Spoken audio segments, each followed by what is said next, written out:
sure we start on time. I might be looking at a lengthy meeting. Let the record show that we start this regular Blueprint IA meeting on February 24th at 3 p.m. in the city chambers. We'll start right at the top of the agenda. Before we start there, the expectation is always the same as be civil with one another. And we know that everybody might be on opposing sides on certain issues, but that doesn't matter as much as us being able to articulate our points in a way that respects each side. So as we get through this, let's get through it as civil as possible. We'll start with the top of the agenda with agenda modifications. Do I have any agenda modifications? No, sir, you do not. All right, let's go straight into citizens to be heard. This first citizens to be heard is on non-agenda items. I will be strict with that today since we have a rather lengthy meeting. If I hear something that's on the agenda item, I may stop you and ask you to wait to that agenda item to speak. So do we have any speakers specifically on non-agenda items? Selena? We do, sir. We have via WebEx. We have 3. Our first will be Joshua Johnson. Mr. Johnson, how you doing, sir?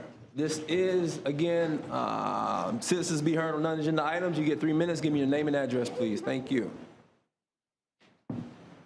Sure, my name is Joshua Johnson. Address 4927 Buck Lake Road. And actually, I am speaking on an agenda item, so I should be moved back to that agenda item. Thank you, sir. So we'll move Mr. Johnson to which specific item, Mr. Johnson?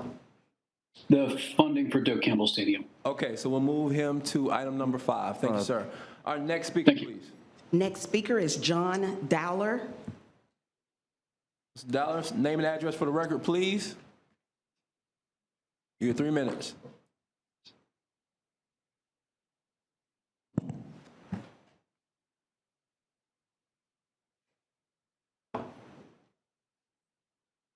I tell you what, we'll take the next speaker and we'll come back to that one. The next speaker is Brady Addicks. Name and address for the record, please, and you'll have 3 minutes.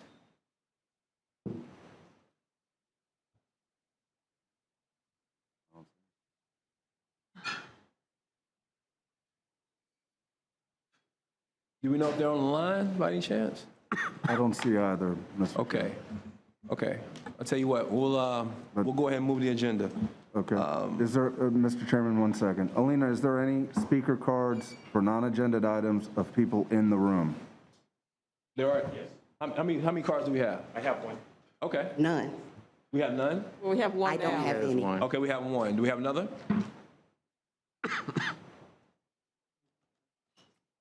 Just while the gentleman is coming to take his 3 minutes, Mr. Chairman, we do have blue speaker cards outside.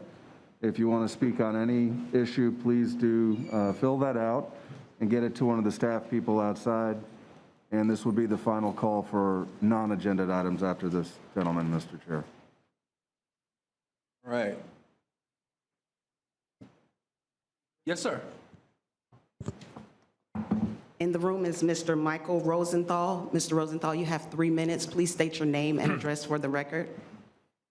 Hello. I'm glad I made it here. And I also like to thank Steve Stewart for talking about this meeting on his radio show on Tuesdays and Thursdays at noon. I am against the blueprint funding of the FSU football. I'm sorry, sir, that's an agenda item? Oh, unagended? Yes, unagended. I'm speaking on an unagended item. Thank you. Okay, I'll tell you what, we're gonna move you to number 5 then. He's saying an agenda item. Thank you, sir. You have anything unagended? All right, I'll tell you what, we'll move you to number 5. Can I speak? No, sir. If it's an No. agenda item, no, sir. Mr. Chair, I thank have you. one more online. Thank you. Ma'am, Mr. Chair, I have one more online. Okay. Randy Denker. name and address for the record, please. You have 3 minutes. I also am speaking on Doak Campbell Stadium, so please move me to the appropriate time. All right, thank you. We'll move that speaker to number 5 as well. Is there any more speakers? Any more speakers? No more speakers, Mr. Chairman. All right, seeing none, we'll move the agenda. Mr. Chairman, I note for the record under informational items, you do have some on receipt and file. and 3 items on consent. No requests for any items to be pulled from consent were received in advance of the meeting. Commissioners, can I have a motion to approve consent? Chairman. Second. Consent has been moved by Vice Chair Richardson, seconded by the mayor. All those in favor indicate by saying aye. Aye. Any opposed? Motion carries without objection. We'll move now to item number 4. The way we'll take it is we'll take speakers, then we'll go to presentation, and then we'll go to commissioner comment. Do we have any speakers on item number 4? Yes, sir, we do. First up will be Ricardo Snyder. Item number 4 is the approval of the Tallahassee-Leon County Office of Economic Vitality Strategic Plan. Yes, sir. All right, thank you, sir. 3 minutes. Name and address for the record, please. Ricardo Schneider, a resident of 3783 East Millers Bridge Road, Tallahassee, Florida. So on behalf of the Economic Vitality Leadership Council, I would like to express our support and our position on the Tallahassee-Leon County Office of Economic Vitality 5-year strategic plan. So the council has recognized the economic development improvements and the achievements over the last 5 years by the Oev. And we strongly recommend the Oev to continue to pursue these activities to improve our attraction and retention and the business development in our community, and making the Tallahassee community an easy place to do business with, from a startup to expansion and new business relocation. And the council, we express also our support, and we want to highlight a few key points that is very important to our economic development. It is about a business recruiting. So to make sure that we are focused on applied technologies, especially in magnetic technologies, because our large ecosystem that we have in our community around magnetic science. A business retention, to make sure that the companies established in Tallahassee, they have a better and an easy way to do business with. To business formation, to make sure that we have a very coordinated activities with FMU, FSU, the Leon County Research and Development Agency, the Dome Station, to make sure that we create a very vibrant opportunity to startups and a new business formation in our community. And also minority women and small business enterprise, we needed to make sure that we keep supporting and we keep enhancing our activities around this group of businesses. Sir, that's your time. So we also... Thank you. Please. Yep. That's your time, sir. Thank you so much for your comment. Okay. Thank you. Thank you for your time. Yes, sir. Next speaker. Our next speaker is Ramona Abernathy Payne. Your name and address for the record, please. Ramona Abernathy Payne, 2006 East Indian Head Drive, Tallahassee. Thank you for the opportunity to address you today. As you consider Vision First's strategic plan for the Office of Economic Vitality, consider well its impact on giving $20 million to FSU for repairs to the stadium. The issue is not blueprint infrastructure money, but Office of Economic Vitality money. Money budgeted to bring new, permanent, high-paying jobs to our community. OEV money is intended not simply to support existing economy, but to move our economy forward. Today's Democrat quotes Seminole Director of Athletics, Michael Alford, stressing that FSU would spend the money on repairs. The quote goes on to explain, quote, where the money is going and what it's going to fix, some of the safety and life issues that the stadium has, end quote. What it's going to fix. Nothing is said about what additional economic value the project will bring to Tallahassee and Leon County. What it will fix. Those are arguments for blueprint infrastructure money writ large. Arguments for infrastructure repair. Those are not arguments for OEV money. The Office of Economic Vitality is not the right source to fund this repair project. Compromises of giving only half as much have been suggested. I suggest a different compromise. Encourage FSU to apply to Blueprint for for infrastructure money rather than to the Office of Economic Vitality. There is no improvement of our economic vitality achieved by giving $20 million to FSU for repairs. OEV's budget will be wrongfully depleted for an inappropriate allocation. If the strategic plan is to succeed, vote no on DOKE. Thank you, ma'am. Next speaker. Next speaker is Max Epstein.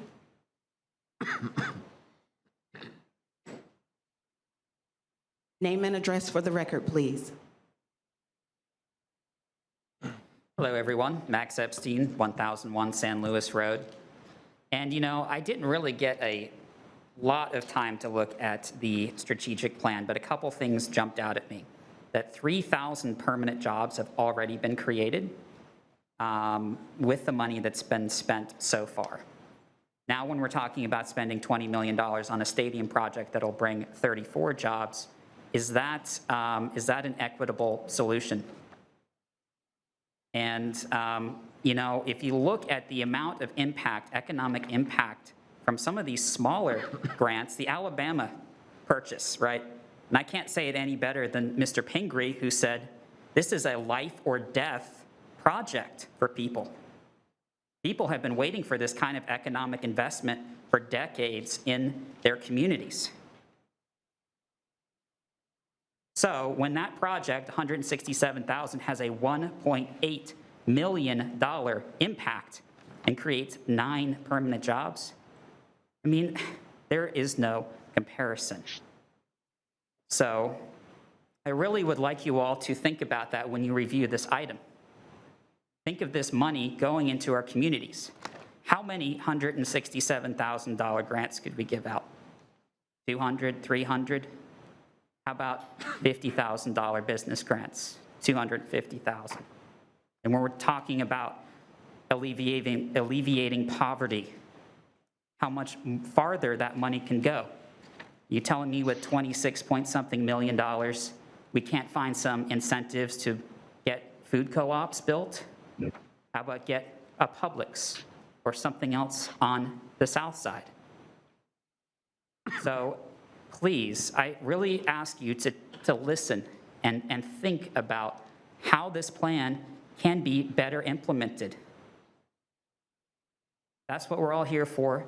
That's what we spent $100,000 for on this item, right? So I have a question, since we haven't been able to see the presentation, is we don't have any money left, right, for the next 8 years, 10 years? So how are we actually supposed to bring businesses in and create economic development? I will yield the rest of my time. Thank you. Thank you, sir. Next speaker. Our last speaker is Lenoris Barber. Name and address for the record, please, sir.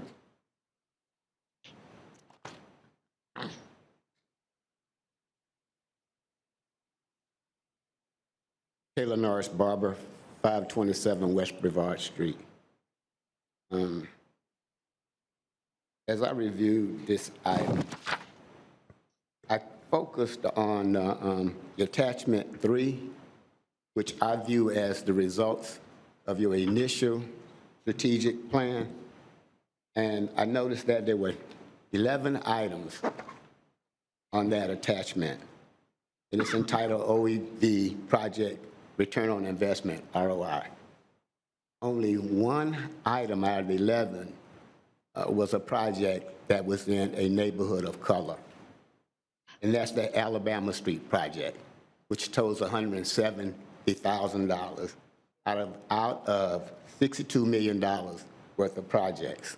That's about 0.2% of the total projects. Now, if we really want to impact poverty, we've got to do a better job going forward. And the way I see it, y'all, that's on your staff. That's a reflection of you, the elected officials. I'd like to move on to attachment 5, which is the 22 work plan. And as I look at that, I don't see anything in this plan that's going to impact poverty or income inequity or close the wealth gap.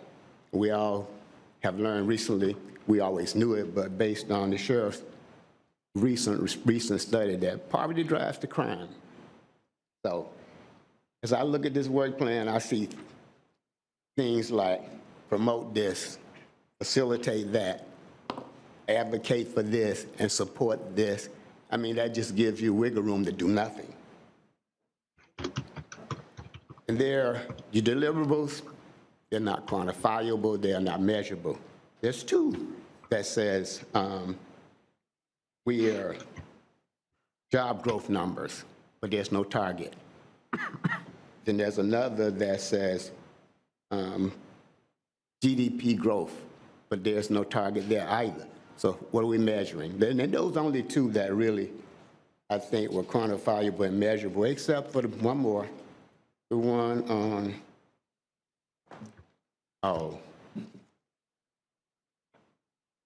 30% increase in certified firms for minority vendors.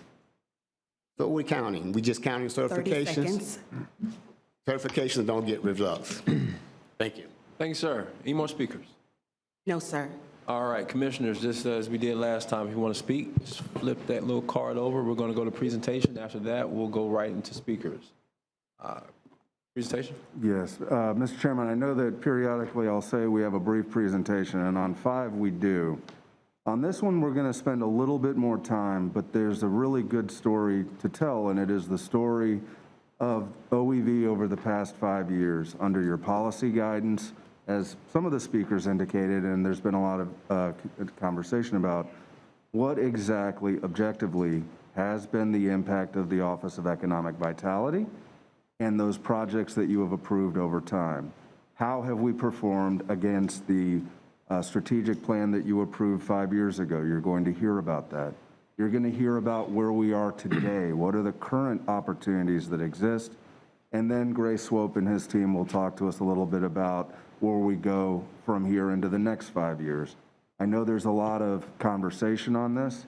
I think you will find the estimated 10 minutes of this presentation will answer a lot of the questions that you may have been pondering or hearing about in the community. With that, really a pleasure to turn it over to Christina Paredes to walk you through the presentation. Thanks, sir. Christina?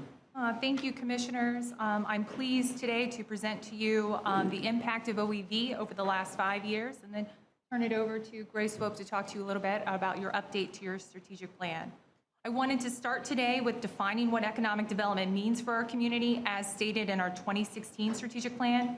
This definition takes into consideration opportunities for economic expansion across all areas by better leveraging our assets. The update to the strategic plan before you today builds off of your definition of economic development. Here's our vision statement and our mission statement. And then throughout the year, as you know, commissioners, we've worked closely with Vision First to gather data, access trends, and seek stakeholder input to develop the plan that's before you today. And again, right before we go into the plan here, I wanted to highlight the impact of OEV over the last 5 years.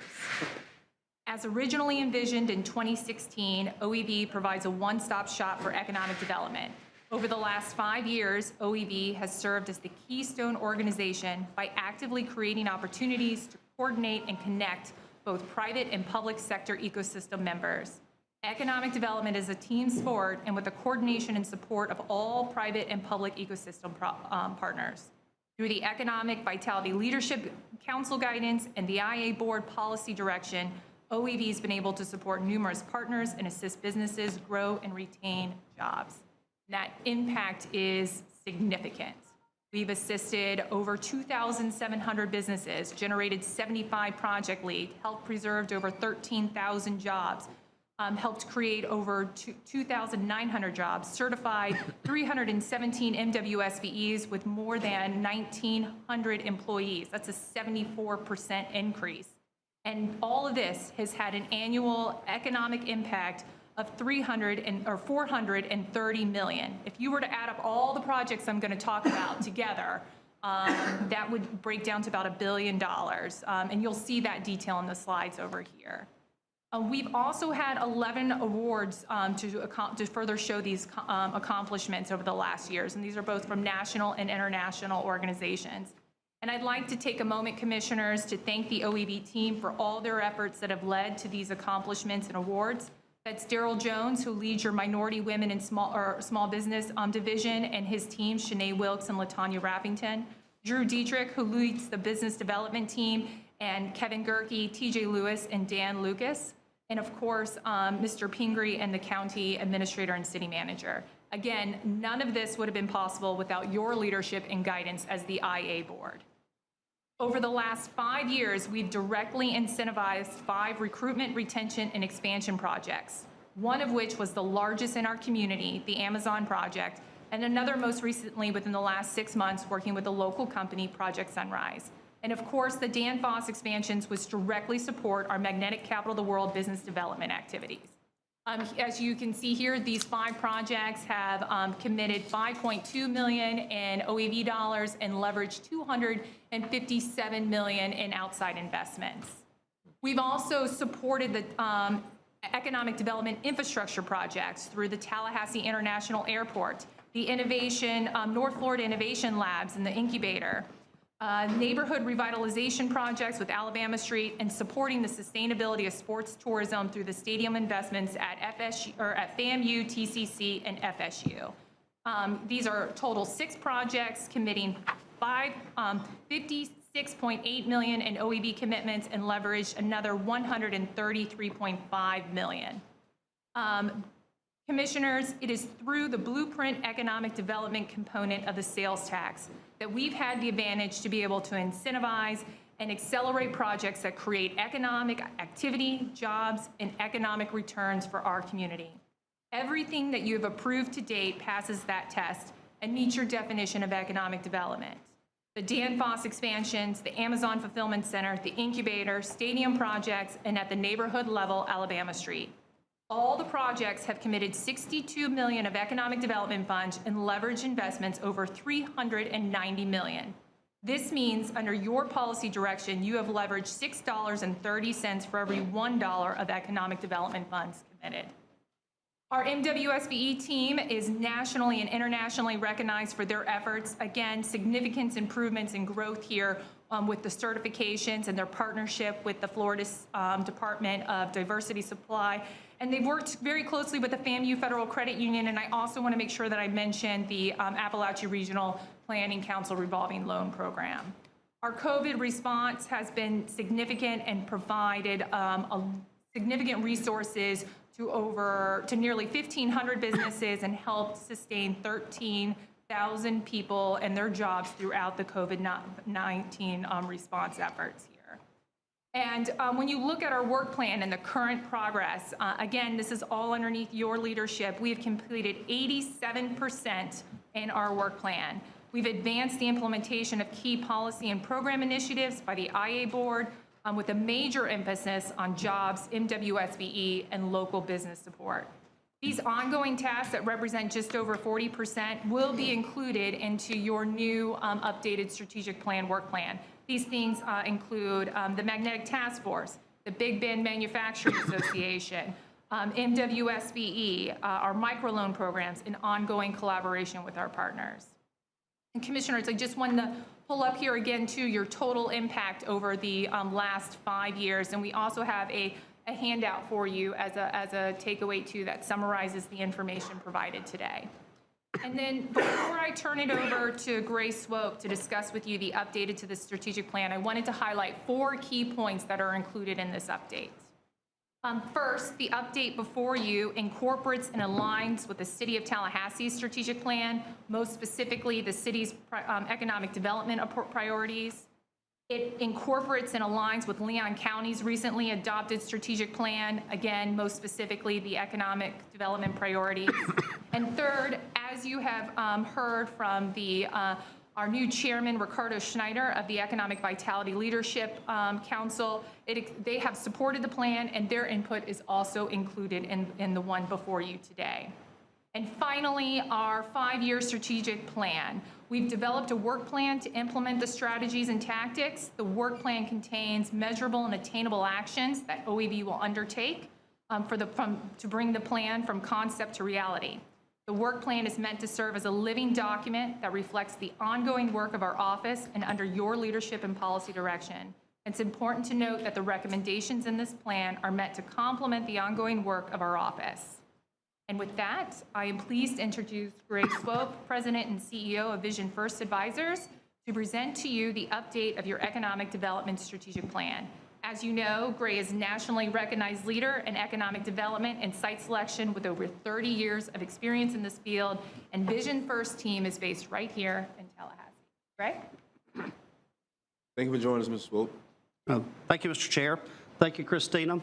First of all, as Christina said, I want to again thank you for the opportunity to work with our hometown on a economic development strategy. And so with that said, I think it's important to note when we do that, we live here, we're residents here, we enjoy our community just like everybody in this room does. But when we look at it from an economic development strategy, we have to kind of set aside our resident hat and then put on our consultant hat, just as we do for our other clients that we've done in over 40 states. And based right here, we get to go and see a lot of things. So when we put on this consultant hat, we're looking at our community as a consultant would that's doing site selection or considering this community as a place to invest and create jobs. And so it's important that we delineate that today because this report is from that viewpoint, looking from a competitive viewpoint on how we as a community, how OEV is going to compete for jobs and investment in the community. So with that said, I'll kind of run through the report. Before doing so, I also want to talk a little bit about context of the report and where we are. So if you remember 5 years ago, there was no Office of Economic Vitality. This was all part of 2014 when we reauthorized the Blueprint Plan, which, by the way, passed by roughly 60% of the voters. So in that plan, it set aside 12% of the 1 cent tax to do economic development and to create the Office of Economic Vitality. It's important to note that because of that 12%, there's still 66% that goes to Blueprint for infrastructure projects, community projects, other things that we do. But 12% of the 1% set aside for economic development. So as it was created from the very beginning, we had the privilege to work with the team here and really to build a plan for what will OEV do. Prior to that, as you remember, there was the Tallahassee Economic Development Council, which was actually housed at the chamber. And so transitioning from what was a private public to now a public organization that had lots of input was part of that strategy. And we put together that plan for 5 years. The roadmap, so to speak, and kind of a new approach for economic development. As part of that plan, we talked about the definition of economic development, which is important. Start with the definition. Does it meet the definition of economic development as activities of OEV? And so that's been part of our work is what we're looking for. As also part of this in the very beginning was also to make sure that we continue to have input from the community in the economic development process. So from the very beginning 5 years ago, there was the establishment of the Economic Vitality Leadership Council, which Ricardo, who joined us today earlier, is currently chair. And so that is important to have as part of that process. And they're doing the job that they should be doing. So Christina's already talked about the 5 years of progress. I will make note that one thing that just was not mentioned and one that we focus on a lot in our firm is payroll. Are you growing the pie? When we talk about an economy and you're firing that engine that drives the economy, what are we doing to grow the size of it? Payroll drives an economy. In two projects that were listed alone, Amazon and Danfoss, in those two projects, which were close to $260 million in capital investment, that payroll is over $30 million a year of new dollars into this community.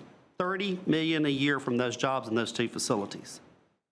And so I think that's important to note as we look at that progress, to know that what we're doing from a competitive standpoint is we're bringing new dollars to the community. That helps everyone in this room, whether a small business, large business, a one-person business, to have a market to go after. So 5 years ago, we used this platform to talk about how do you leverage jobs in your community so everybody can see their role. So if you think of it from a standpoint of looking at whether you're a competitive project, a facilitated project, or a market opportunity, whether it's community development or economic development, it's a holistic approach to economic development for a community. And so from the very beginning, as we start looking at this plan, we looked at what you told us. How can we as a community compete for jobs, for these job projects? All the time we hear about other places. I know during our work here, we heard from you. Why did such and such community get a new maintenance and repair operation at their airport? Why not here? Why did this community get a cool new electric battery facility? Why not here? And so those are competitive projects.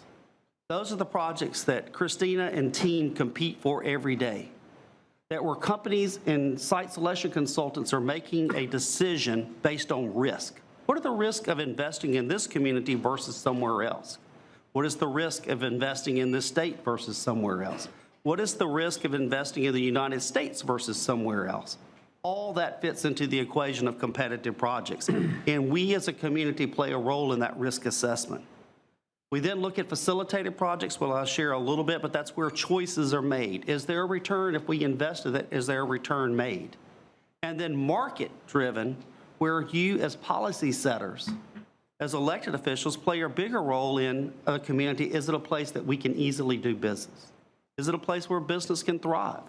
Again, a one-person shop, or whether it's a two-person, three-person, 10 or 1,000, it's all in the market that we're creating. And so we use that basis to look at our strategy. So as we kicked off our project this year, or last year, I should say, we kicked it off in 2021. The idea was to have the plan that started in 21. We briefed you, the IA board then, as well as the EVLC then. We conducted interviews, we did the research, and with the intentions of delivering the plan by September of 21. So we had the plan ready, we did that, and we, again, in September, we probably gave you an update. The IA had moved our agenda item to this year, and we also looked at the EVLC to brief them on the status of where we are. So here we are today. So once again, since that meeting, we've met with the EVLC twice. We reviewed the plan on February the 3rd and again on February the 14th, making sure that the citizens that were set up as part of that process were involved. And then on the 14th meeting, as reflected in the letter from Ricardo, February 17th, the EVLC voted to support the adoption of the plan as reflected by that letter. So where are we today? Where do we want to go in the next 5 years? So I look at this in our platform or for leveraging jobs and where we want to go. So the first of those, as I talked about, like market opportunities. And in this plan, we talk about the customer experience. It's a flip in how you look at city services and government services, that people that are making decisions about our investment are really our customers. And we talk about the customer experience. Whether it's a person that's considering a site at the airport, whether it's a person that needs a utility that's a three-phase hookup for a manufacturing facility, they're our customers. And that experience often will define success or not. And so that's part of our plan. It's also being able to look at how our permitting processes work. And so that's all in there, talk about the customer experience, whether you're trying to get a permit to start a business, whether you're trying to get a utility connected, all those experiences are important, are in our plan. On the other side of competitive strategies, the real core of what the team does every day. And so in that core, in the last plan, we actually identified targeted industries based upon the assets we have, the workforce we have, and the ability to go after these target industries. Those team has been working well with those industries. And so it's a competition in those sectors of how do we get those here? How do we get that private capital investment here versus somewhere else? That's a competitive strategy. It's in those investments that you can look at sometimes that it may be a regional approach, which is included in our plan.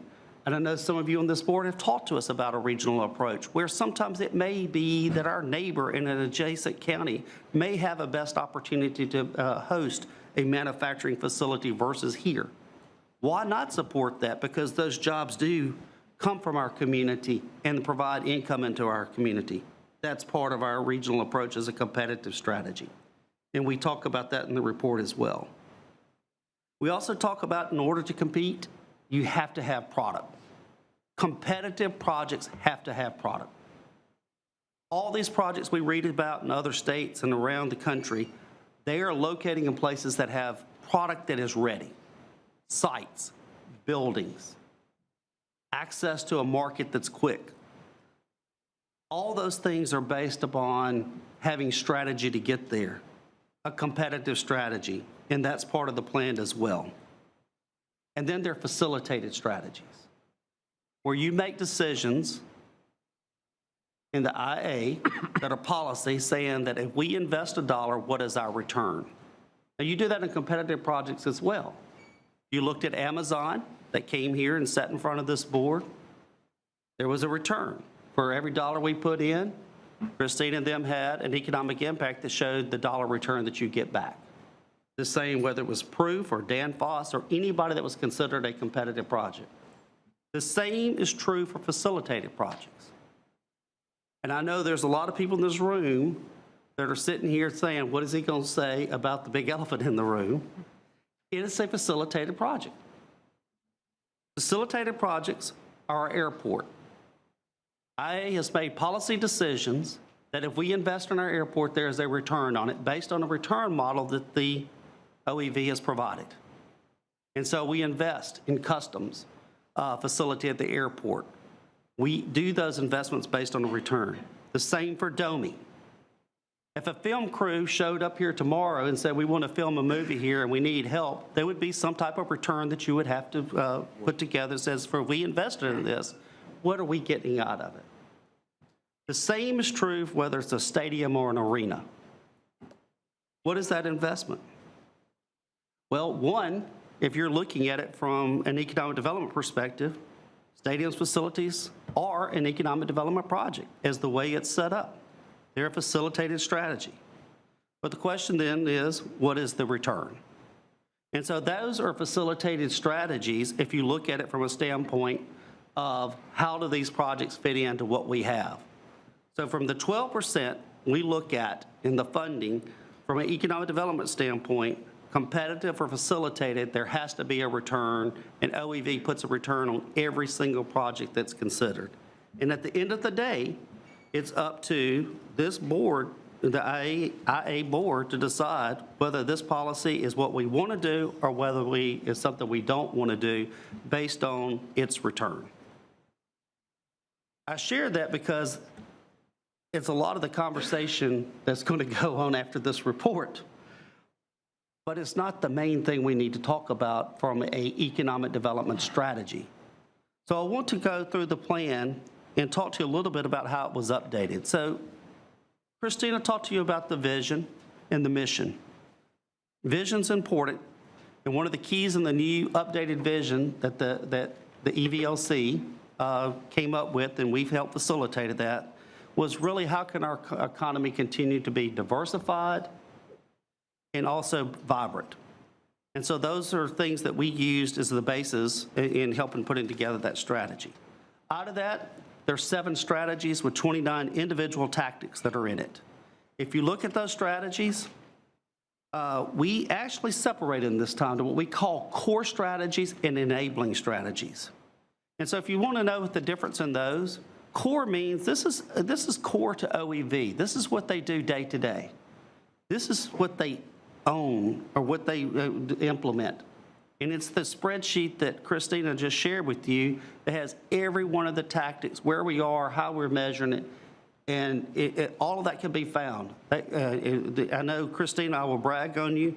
I use this often when people talk about communities and measures, but this community does a very good job of looking at its tactics and whether they're being implemented, who owns it, and where we are.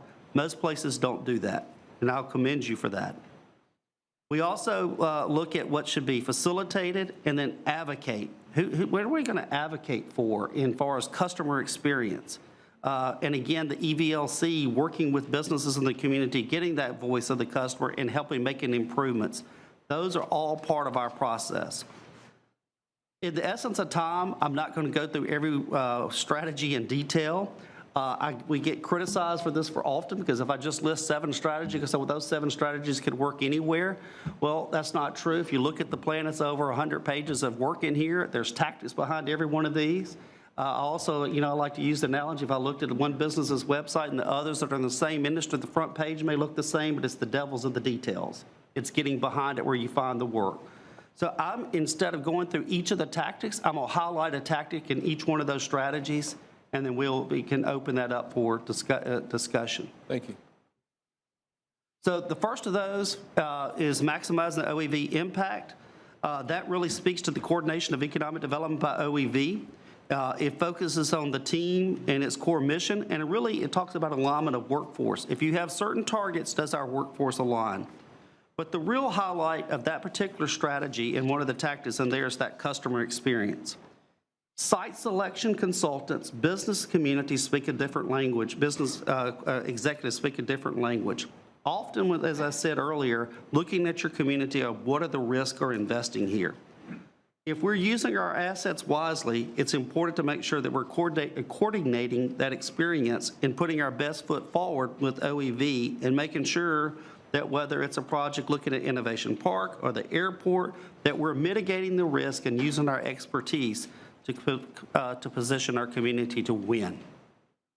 We also talk specifically in the core strategy of business recruitment, retention, expansion, is to continue to focus on the existing industry that we have here. It's being engaged with local industry. We'll tell people the first piece of a recruitment strategy is take care of what you have. If you're not, you will not be successful in recruiting new businesses to your community, because the first thing an existing business will say, they don't take care of their existing industry, which is a very negative thing. This strategy talks about leveraging our assets with the universities that we have here. It talks about community colleges here. It talks about the importance of jobs and a strategy of pathways out of poverty. So, for example, if you look at Amazon and we look at it on the surface, we think, oh, that's great, it's 1,000 jobs. We look at the wages, it's $15 or more. But what's really important is the full benefits. Full benefits that people receive when they go there, including 90% tuition reimbursement for college. That is a pathway out of poverty. They also offer benefits for health care. And so we talk about that as part of our strategy. But one of the key points in there is looking at how do we add value? The value proposition based upon the targets that you identified the last time. And those targets each have to have a value proposition of why we want to be here. And it's done in our plan by each sector, by Nate's code that talks about the value proposition. We look at the incentives. We talk about an incentives toolbox. And incentives can be not just financial, but non-financial incentives as well. But it's very important that we look at, as a part of our strategy, is how can we compete with other areas in investing in infrastructure and workforce, and what that should look like. And so in our plan, we actually lay out an example of an incentive tier strategy that would not only help transformative targets move here, the businesses that we all think about that would use the expertise that we have at the Bag Lab, but it also would help expanding industries as well as an entrepreneur in being able to start their business, is laid out in our strategy. We also want to continue to support the development and retention of minority women and small business enterprises. And so there's several strategies that are listed there, as part of our work. So one of the things there that I think is that's worth noting is being innovative and looking at ways to maybe create fellowships with the 3 chambers that are here. We've actually noted that in our strategy. We also talk about the success that you had with the FAMU Credit Union, with the microloans during the, using the CARES Act funds, the $3 million that was used through FAMU. Are there ways to use federal funds to continue to do those type programs?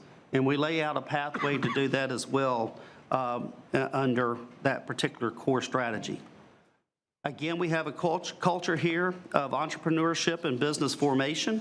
And so we want to be able to continue to do the things that we need to be doing to support the entrepreneurial ecosystem that we have here. The tactic there, specifically, is one of the tactics there, is looking at how can we leverage research dollars. The good news is Dr. McCullough, the new FSU president, has said that the intent is to double research dollars at Florida State University.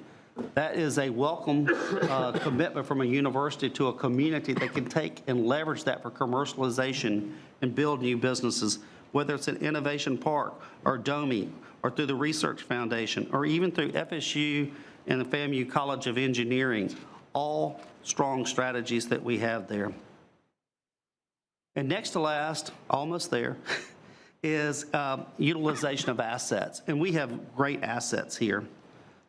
We talk about, in particular in here, is the airport as an asset and how to utilize it.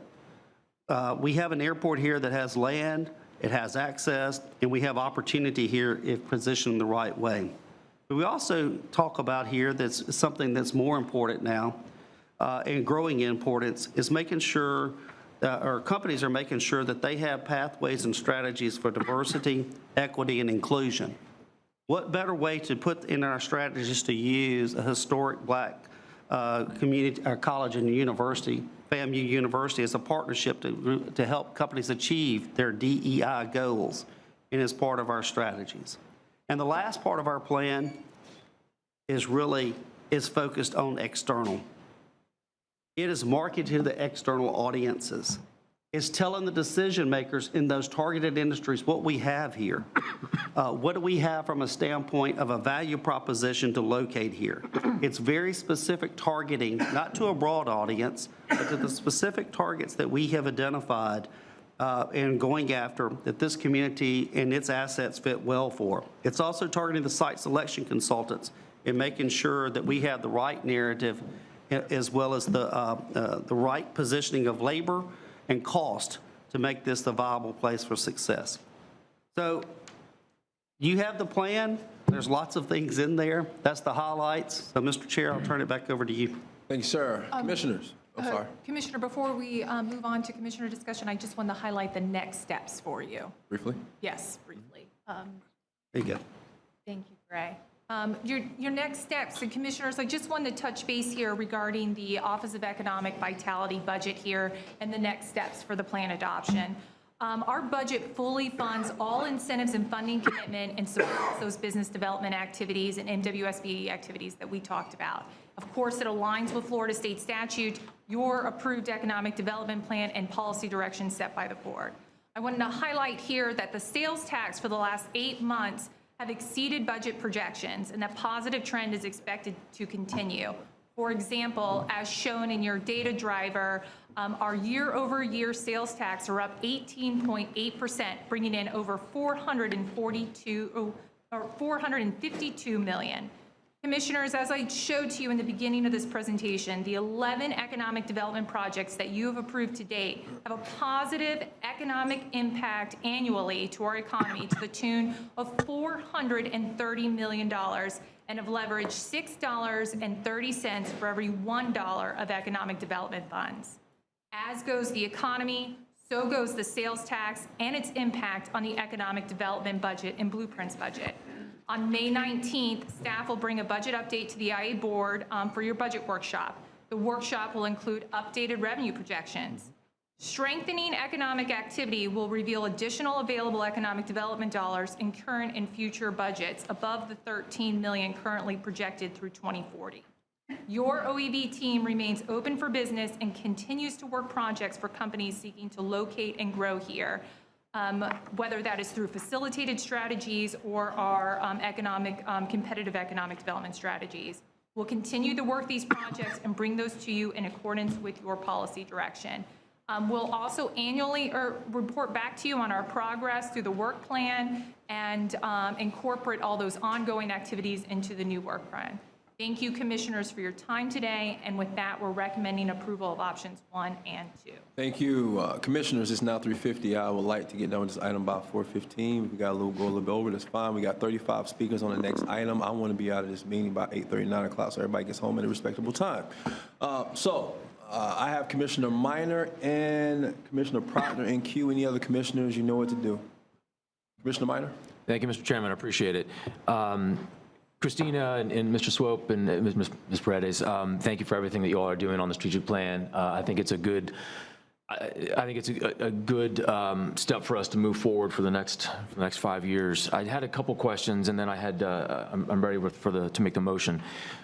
As I was looking through this, one thing that kind of leaped out at me was the workforce development piece, and it's listed as a tactic under the first core strategy, maximizing OEV's effectiveness. And I know OEV is not responsible directly with workforce development, but I've always thought of workforce development as a key part of economic development, because our goal for all of this entire binder here, our idea of like recruiting new businesses and growing the economy is all so that we can increase incomes to increase the quality of life of the people who live here.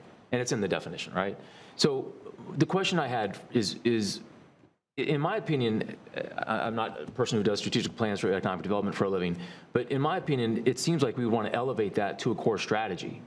Knowing that OEV is not directly responsible for workforce development, it does work with TCC and Lively and other organizations in here that are working very hard to grow our workforce, to add depth to it, to bring more job skills to the people that live here, to make them more marketable, and then to increase it, take underserved or underemployed people and help them become fully employed. It seems like I'm glad that it's here as a tactic, but shouldn't that be elevated as a core strategy? Mr. Swoop? Yeah, Mr. Chair. So, Commissioner, I guess it could be, but I think, again, it's just in how you want to implement it. In all honesty, workforce is really a cross-cutting strategy across every one of them. Is whether you're an entrepreneur or whether you're, looking at commercialization or whether it's a business recruitment, it is key to that.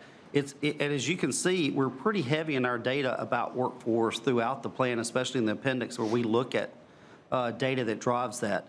I think from OEV standpoint, as we said, it is a strategy they should collaborate with, help facilitate, help advocate for, in making sure that our workforce, the people that are providing pipeline, people that are doing ongoing training, not just startup, but ongoing training, that they're all key to the process. So each one of those really fits into any one of those. If you don't mind, Mr. Chair, I would introduce too Nancy Blum Heights, who is here as a managing director on our team, does a lot of our workforce strategy and can maybe add to that if needed. Please. I would just add that. Microphone. Thank you. Because of the many great assets that Christina has here and Tallahassee Leon County has here between TCC and FAMU and FSU and CareerSource, the best possible way is for Christina to advocate on behalf of business. There are so many training programs, especially that came through the CARES Act, that are taking place and really helping people find a pathway out of poverty, that at this point, that her role will be that advocate for it. Well, it sounds like we could, if that's the board's pleasure. Commissioner Minor? Yeah, thank you. Thank you. I think the content that you have here for the tactic itself is good. I'd hate to have Blueprint or the communities at large not put workforce development as one of the key core strategies. I mean, so if I don't know what the will of the Blueprint board is right here, but I'm of the opinion we might want to elevate that to a core strategy. It's more than just simply syntax, right? It's basically elevating something that is a core part of what I think we need to focus on as an economic development non-expert, but someone that is involved in this community quite a bit. We should elevate that so that we always keep the job skill development and helping to fortify our labor market and our individual employees as something that's front of mind. The other thing I wanted to bring up, and I'm going to go ahead and make a motion for option 1 and 2, the recommended options, but also add another element to this. Option 1 and 2 has been moved. Go ahead and add extra elements when we get the whole motion in. Okay. If you want to move that up to a core. Yes, I would. So my motion is to move for option 1 and 2. Yes, sir. To add the tactic for workforce development up as a core strategy. Okay. And then add an updating of the 2019 competitiveness report that we had for OEV. We did that in 2019, and what that did is that... Is that your motion? That's my motion. All right, there's a motion on the floor, as Commissioner Minor has stated. Is there a second to that motion? Second, my members. Thank you, sir. Great. Motion has been seconded by Chairman Proctor. Commissioner Minor, Thank you have you. the floor. And let me wrap this up real quickly. Thanks, sir. So if you're in a marathon and you're running down, you're doing faster and you're covering more ground than you ever have before, like we're doing with OEV right now.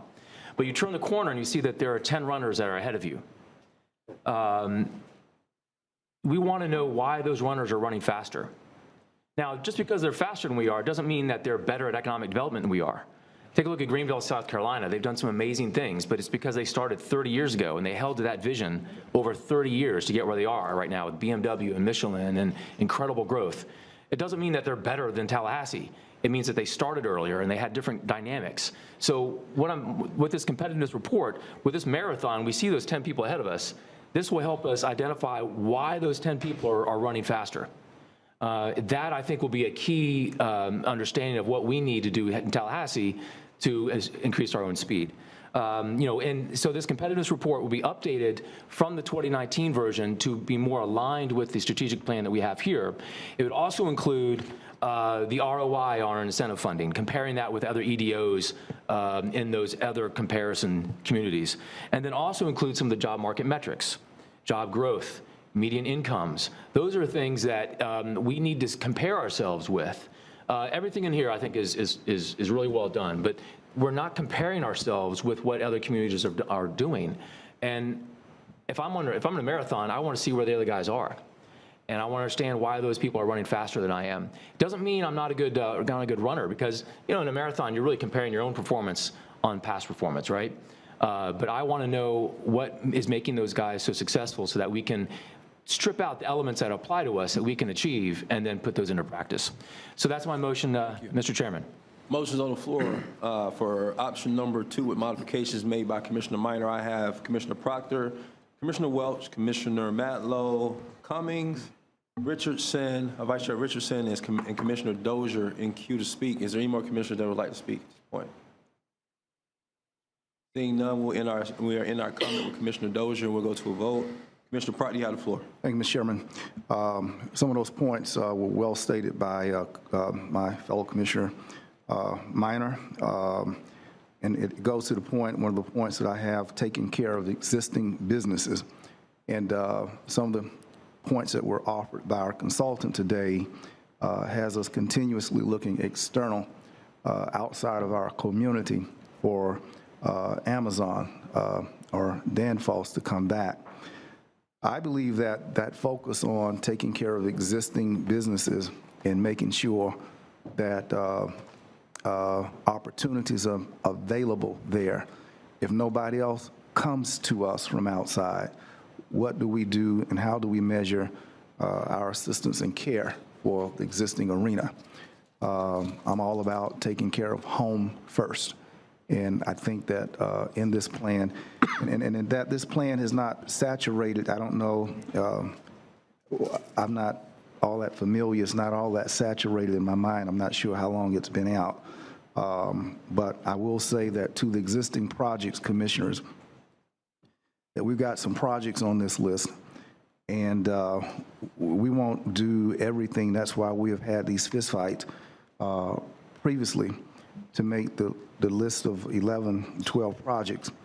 Now, I believe that what ought to be the priority of everything that's packaged up here, we have to make a priority and a emphasis of starting the Capitol Circle, Orange Avenue, the Spring Hill Road. My concerns with, sir? Yes, sir. Crawfordville, which is the Capitol Circle part, is left down there hanging. And if we're going to reach, you kept mentioning the airport, we can't have a little pathway to the airport and it's just left. So emphasis of our starting point, the top 3 projects ought to be the Capitol Circle Southwest that's hanging, the airport gateway, if we're going to make complete the south side of this region of our community, and that fairground has been languishing forever. I like to see those as the top moving projects. Certainly, I don't know where, and I'd like staff to please tell us when in the world, and there are no date specific, it just says 5 years, what's coming out the chute first? And will we get to determine here, draw lots, take 12 votes, and whoever puts the number there? But Crawfordville Road, all the way back over to Highway 20 needs to be completed. That should be the top priority, period, moving forward.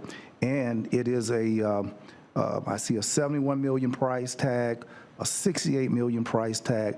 Those are 2 tags that will float a lot of jobs, and I'm hopeful that you can share if they have been identified for first, second, third place to get started. They look pretty on the sheet of paper. I don't want to see no sheets of paper. I want to see their names drawn off. I want the airport off the sheet of paper. I want Capitol Circle off the sheet of paper. I want the fairgrounds. Tell me how's that going to happen? Thank you, Commissioner Proctor.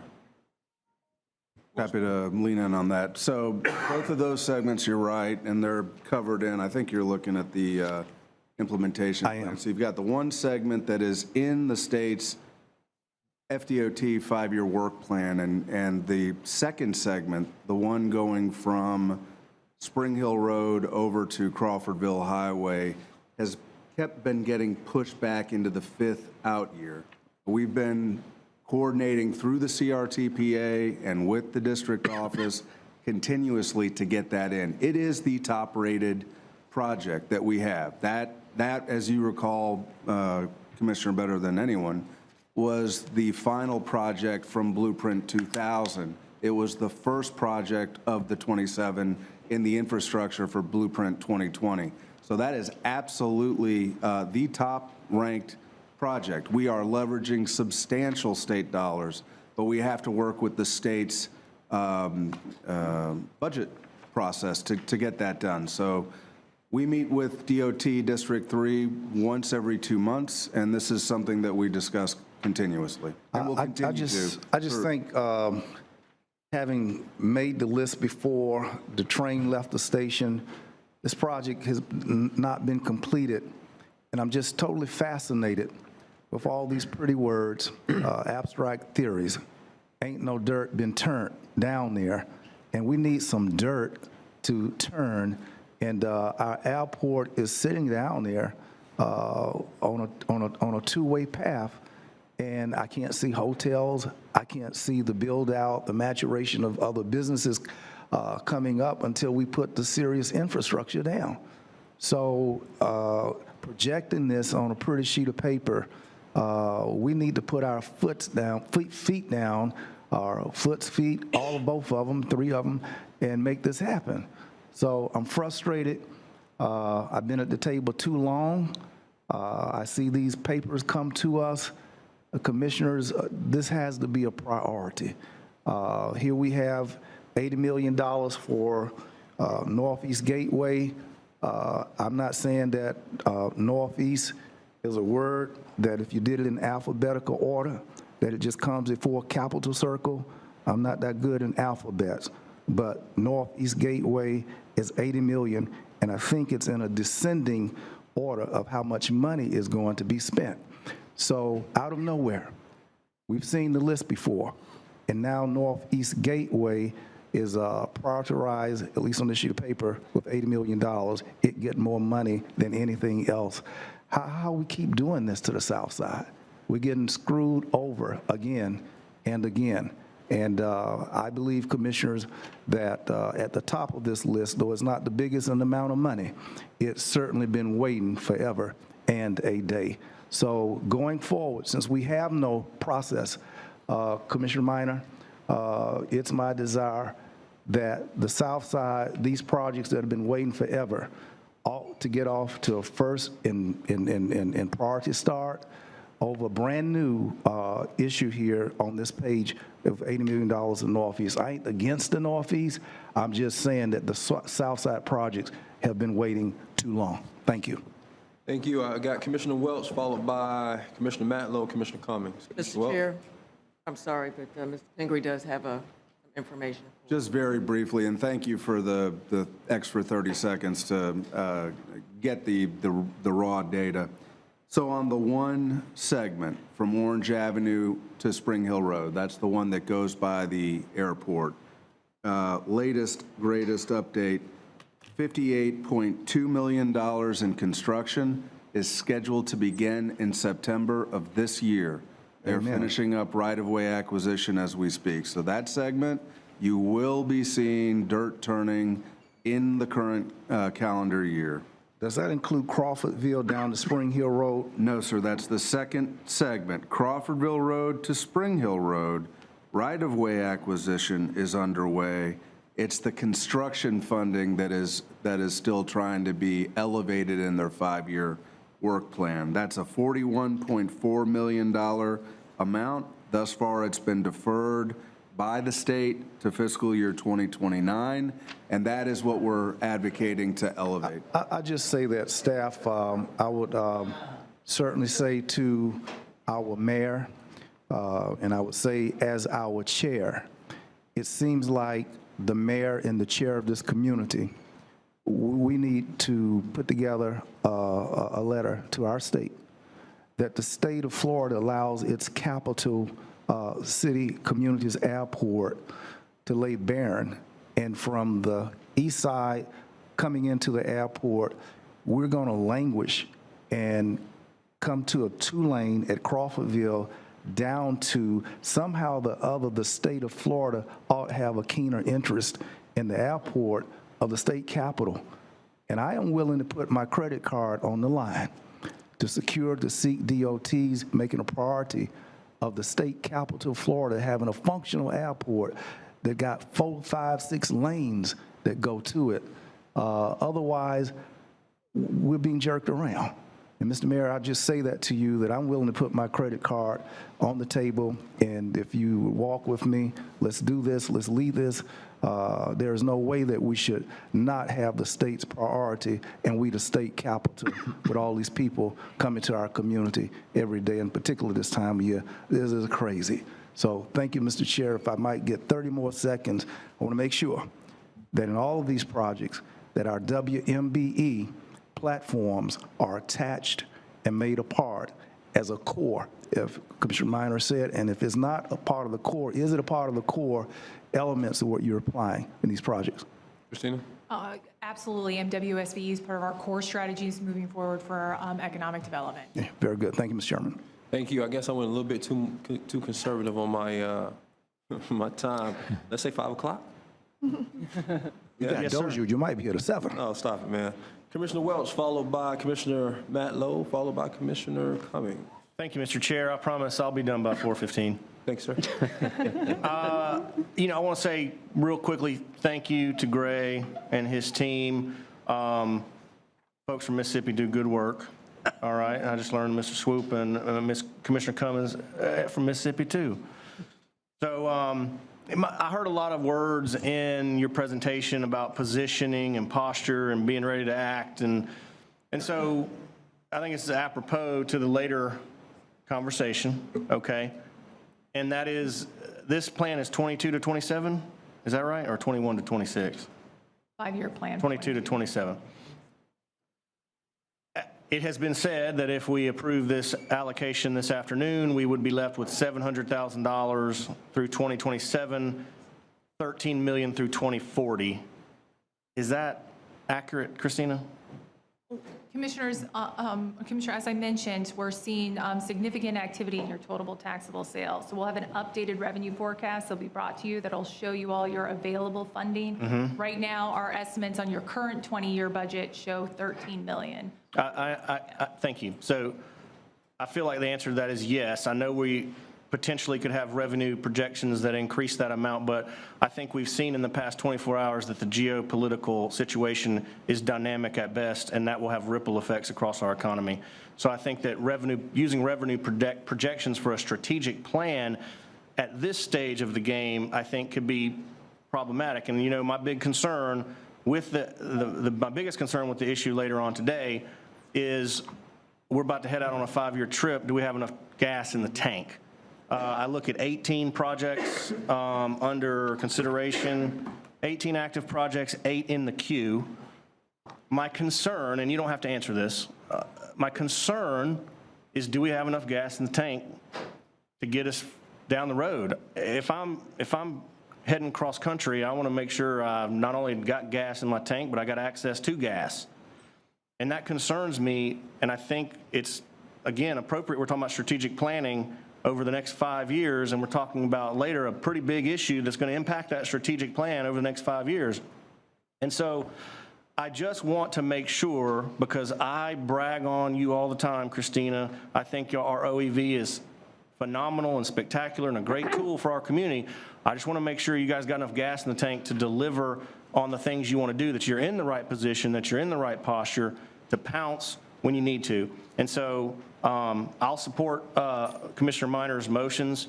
I just wanted to ask some questions about that, because I think it's important that we understand what limitations we have and what possibilities we may be missing out on if we don't position ourselves the right way. Thank you. Thank you, Commissioner. Commissioner Matlow, followed by Commissioner Cummings and Commissioner Richards. Thank you, Mr. Chairman, and thank you for those comments. We can only make decisions based on the projections we've seen so far to move forward. What is the total projection to 2040 of total collected revenue for OEV? Total projection.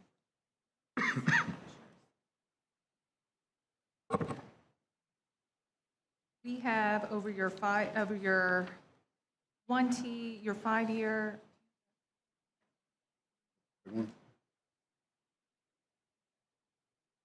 Your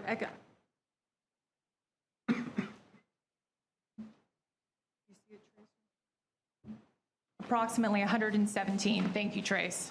Okay, 117 million.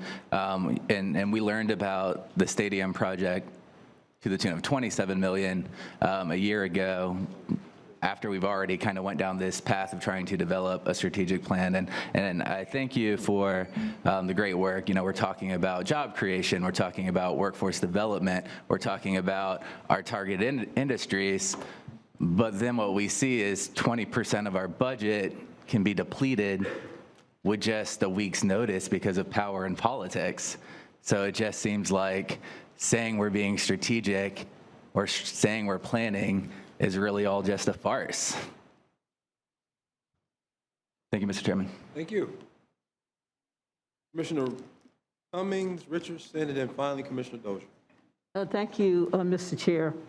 I too want to commend you guys for this report and for your generation of it, and assisting with the generation of close to 3,000 jobs in less than 5 years, and for, I guess, the diversity, the different groups and entities that that you assisted. But I just want to I want to follow up on the comments that were made by Mr. Barber in looking at the 8 projects or 11 projects.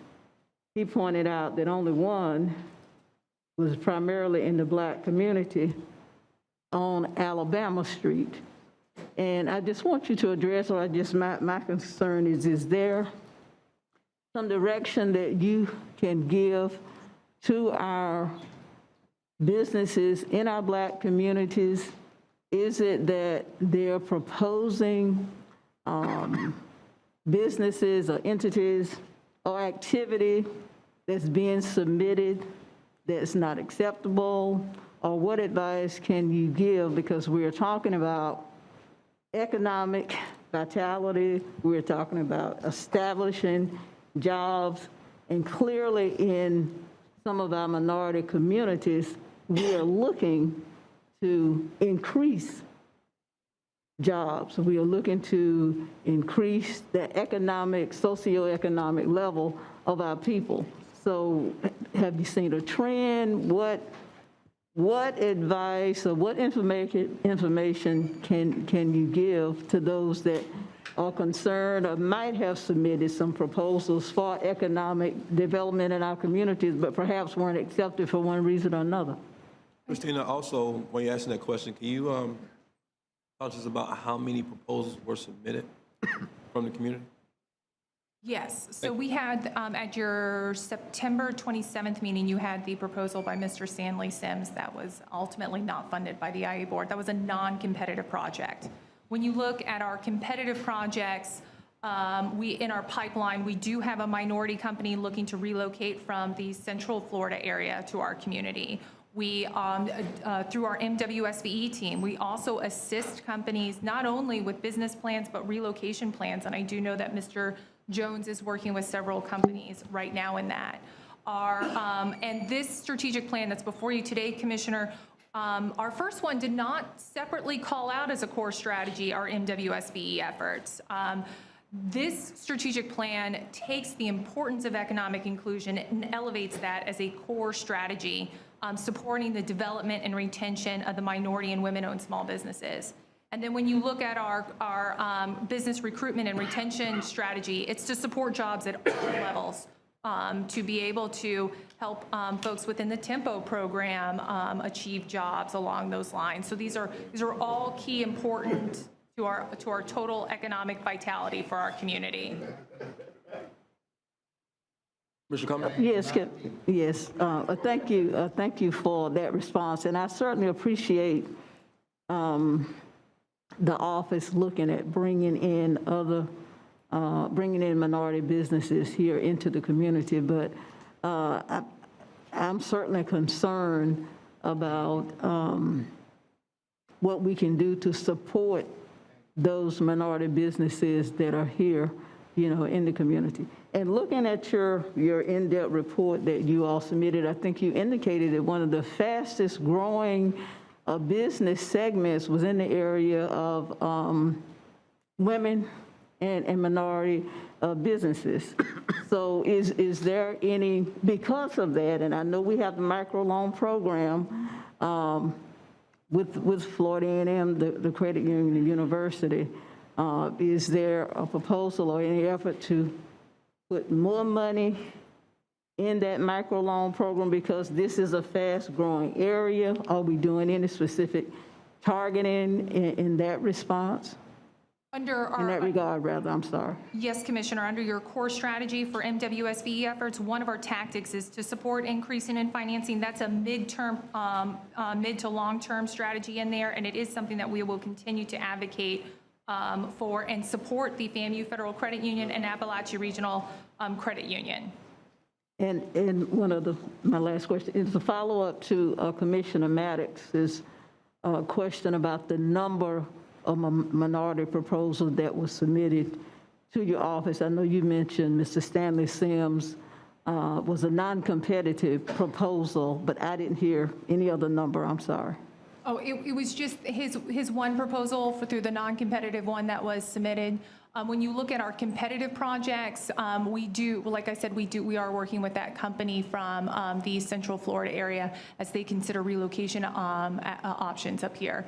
And then Mr. Jones is working actively with several, I don't have the number off the top of my head, several other minority and women-owned businesses as they consider relocations for their businesses.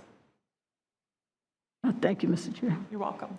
My point in asking that question, Commissioner Cummings, was I think that when Mr. Sims' project came about is when we talked about the process by which we go through for community projects to be submitted for our review. Is that correct, Christina? Yes, that was, we did, and we have a process for accepting non-competitive projects, meaning the company is not, or the project itself is not looking at another location. Right, so that would be local projects, correct? Yes, that would be correct. My question to you is, have we done anything to publicize what that process is like? Or how people get through that process? We have our policy posted on the website, and when we have people reach out to us and ask them about that question, we certainly guide them through that. What I would request from staff is that eventually at some point that we have some kind of workshop or that's open to the public, for the public to come and hear about what that process looks like. If we have it, I want it to be known widely across the community, and that we made every effort to make sure that everyone had the opportunity to hear, not just from the website, but to hear from us what that process looks like and what they would have to do to be successful in that process. Does that make sense? Absolutely. Is there any objection from any board members on that? There's no objection, but could we augment your recommendation with the suggestion that our chambers would be involved in that effort? So work with City County Blueprint. Everybody get together on that. I think that's really huge for our community. Absolutely. Thank you. Mr. Chair, on point, Yes, ma'am. that we also would include banks, because the micro lending program with Florida A&M is a tool, but there also is Appalachian Regional Planning is a tool, and if there are others that need to be included, because it's one thing to know what the process is to try to get a project, but it's another to make sure that you have adequate funding other than just public dollars. Mr. Chairman, all that should be in there as well. I agree. Thank you. Any objection? Seeing none. Show this direction. Yes. Thank you. I have Vice Chair Richardson, and finally with Commissioner Dozier. Thank you, Mr. Chairman. This question is for Commissioner Minor and maybe Grace Swope. The core value of OEV being to be involved in job or job skill development. I guess maybe the question should be to our staff. If that is a core value, do you have the staff, will you have the staff to actively engage in, as a core value, job development? Yeah. Yes, absolutely. No, we absolutely have the proper staffing levels to engage fully in the strategic plan, not only the one that you've had for the last 5 years, but the one that you're going to have moving forward. Yeah.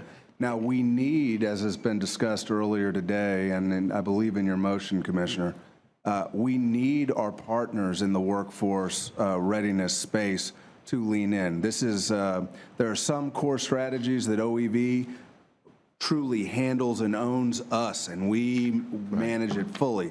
There are others where we are advocates and we are constantly moving the ball forward with other co-creators in that space. Workforce is one of those, but if you wish to make it a core strategy, we have the right staffing level to do that, and great partners that we work with all the time. Mr. Vice Chair. Okay. Thank you, Mr. Chairman. That was my question. Commissioner Dozier, bring us home. I think we had another comment. I'm sorry. Mr. Swoop. Yes, sir. So, Commissioner Richardson, just to follow up on your point, one of the things that in the data on workforce, and it really, Commissioner Minor's point too, when you talk about existing industry in doing the work in that program, getting the voice from the employers of the skills that are needed is critical. And so that's one of the ways that feeds into the system. Okay. So if they're getting that information and gathering it, then it can help look at what skills we're training. So if you look it's a lot of data, but in the data you will see some of the skills that we're training today may not be. I think there's only, of the jobs that we're training for today, there's only 2 that are at or above the county average wage. And so if you're trying to diversify your economy, you want to be able to bring skills, and that's where they can collaborate with the data they have, saying if we have these skills, we need this training. Okay. And so that then encourages that partnership. That's right. Between the TCCs and the Livelies and the other. That's right. They have the data that can support them in their decision-making. That's okay. correct. It was my misunderstanding then that staff would actually be, from OEV, would be responsible for that function. Commissioners, we would certainly be gathering that data as Mr. Gray Swope and sharing it with our partners to help support their strategies to training our workforce. Okay. And just to follow up, Mr. Chair, I was talking to a guy last night that owns a Tesla. And one of the things he was telling me is that he has to take his car to Jacksonville to get it serviced because we don't have a Tesla dealership here, nor the mechanical expertise to. So that's the kind of data we're talking about. If and it seems to be that the ownership of Teslas in Tallahassee and Leon County is growing, so they would collect that type of data and then partner with those partners to say, we need a program at Lively or TCC that trains Tesla technicians. Right. But they wouldn't actually be involved in that. I think it's more a collaborative approach. So if you look at the skill set that you have that's needed to service a battery, whether it's in a Tesla or whatever vehicle, that skill set might be transferred from what Danfoss needs to do the same thing in magnetic field. So you're looking at collaboratively so that you're not just setting up a program for one. It's that skill set that can be used across the board. And so it's a pathway to a higher wage by doing that. All right. I just want to get your some own clarity on that. Thanks, sir. Chairman, thank you. Mr. Dozier, bring us home. Thank you, Mr. Chair. Great presentation, tremendous amount of work, and great progress in the last 5 years. Really appreciate that. And the discussion so far, I had just a couple of questions, but I'm going to pick up on this discussion about particularly local businesses, the diversity, and I thought about mentioning this later. This was rather a big morning for the Appalachian Regional Planning Council, the Revive grant. OEV put in $200,000. We were able to draw down $800,000 from the federal government. Just this morning, we approved 4 loans, and these are businesses that can't qualify for loans from other places. Everybody will be happy to know Chef Shack and her new restaurant in Goodwood is one of them. Phenomenal tresses, for their summer camp on braiding. Seafood Wings and Things food trucks is going to get a second truck with their loan, and Tremont Construction, all minority and 2 of them women-owned. And this is on top of 6 other loans that happened since that program started just a little over a year ago. So that's not, we mentioned the program, but I thought it might be important to lift up the actual businesses that are getting these loans, and the staff is working with them to address, the challenges, as is FAMU, as is the SBDC, and a lot of partners. So this is one part of what OEV has done that we don't see as much in the job numbers, but I think the return on that investment is exponential and really helping these businesses grow. So I'm glad that you all brought out, Commissioner Cummings, others, Commissioner Richardson, that issue. And I think while that program is good, FAMU Credit Union was funded through, I think it was CARES dollars, rescue plan dollars, it was CARES dollars. We should look to do more. This is not going to be enough. I think we could also perhaps do a bit of a better job, and Christina and Gray, this is a question for you. I'm really glad we're elevating DEI in this new strategic plan. We could talk about direct support for minority and women-owned businesses or the recruitment efforts that you're doing, but there are a lot of indirect benefit. I have said this ad nauseum. I'm sure a lot of people in this room have heard it. The Danfoss jobs, based on our incentive of $2.3 million, 70% of those you don't need a 4-year degree for. You can go through TCC and be trained, and they're 150% above the average annual wage. That was in our documents when we approved that incentive. That may not be all minority or all women folks who get those jobs, but they are jobs that are accessible for folks who may be in poverty or maybe making their way up or going to school. So can we do a better job of unpacking some of these projects that may on their face not look like it's support, but really how that benefits all parts of our community, particularly the minority community, and how do we do a better job tracking that over the years to make sure we see a return on that investment in all of these areas? Commissioner, you have one of your strategies, and Gray mentioned that too, about telling that story of our local business expansions, and that includes the jobs at all levels that are created as a result of our assistance and facilitation. So that's included in one of your strategies. Specifically, we called out Danfoss because of their impact not only at the jobs at all levels, but also within the magnetic industries, and being able to communicate that story both internally and out of market to help leverage additional investments is very important. And is that something in the data, and perhaps I'll give this one to Gray if you don't mind, in the data or from other communities, is that something we can track and see if we're really making an impact through our investments over the next few years? Yes, first of all, yes, I think you can track it in some way. I think the challenge is today, and as we all know this in this room, corporate America is still trying to wrap their head around how do we do these things. Yes. Because they're shareholders, stakeholders that are holding them accountable for DEI objectives and metrics in their own companies. I think where our role here is that we sit here in a community that has a HBCU that has a way to maybe provide answers and solutions to companies that are looking for a partnership to do that. What does that look like? I don't know exactly. I can tell you how some communities are doing it. But I think this is where we look at the 5-year plan, and there's a great opportunity to do that, and then do that, you build the metrics in as you go forward. And I think it's a very doable thing. And again, I'll look at what we have here in our engineering school.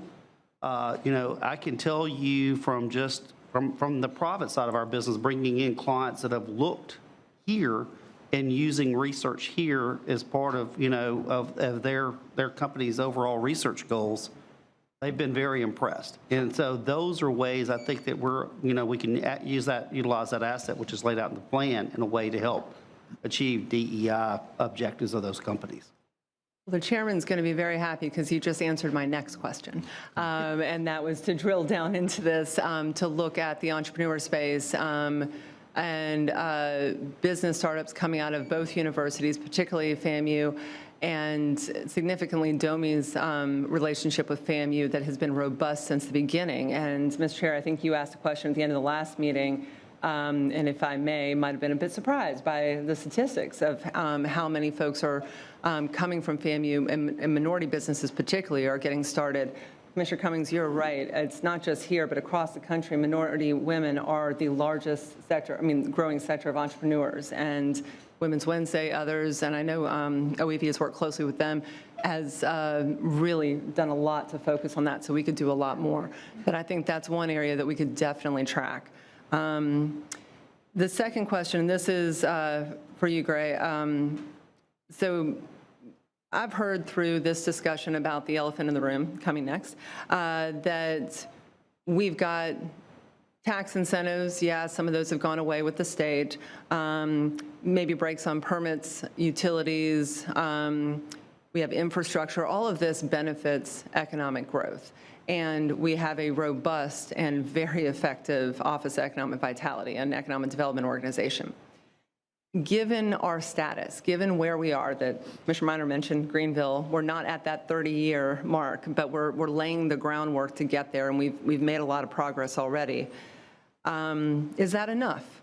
Would, from your vantage point and looking at different communities, do you believe that, and let's take the last 2 years out of the last 5. We were setting up the Office of Economic Vitality for the first 3. So the last 2 years, that incredible number of jobs and other benefits that we've had has come with some revenue support, whether it's the revolving loan fund or whatever this might be.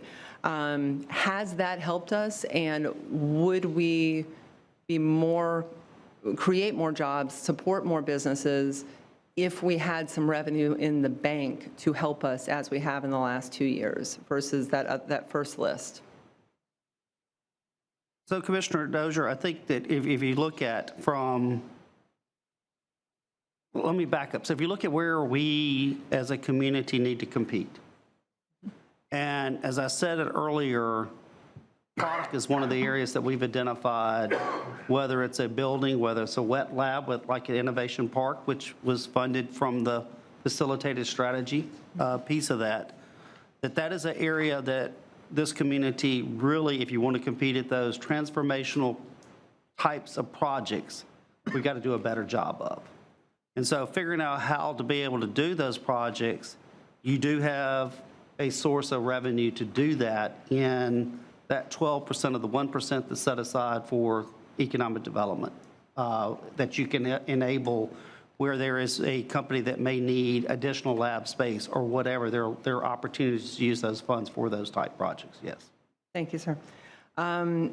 Just to distill that from what I'm hearing, there are specific needs. We've made a lot of progress in the last 2 years. There are specific needs.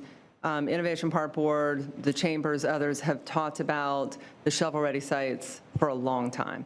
And that's not something that we've invested in. The workforce, Commissioner Minor, I agree with your points and others. I support the motion. But there are existing needs that we could accomplish immediately in the next 1, 2, 3, 4 years that would help us unlock this potential and get a lot more revenue in. It did stand out to me earlier, I'm glad you mentioned this, that the, I hear a lot about the Amazon wages versus others, but the benefits, having jobs that have benefits for education, healthcare, that puts a lot more money and supports a lot more people in the community. And actually, I was going to ask a question about the airport, but I will leave that for time's sake, Mr. Chair, but I will say on the ROI chart, I'm not sure I fully understand if that captures the potential of having a foreign trade zone in the future. We haven't, actually, Christina, you could tell me, it looked like a pretty low ROI on that line item, but if we have a foreign trade zone established in the next few years, that in itself could benefit existing and future companies, and that ROI could go up. Is that correct?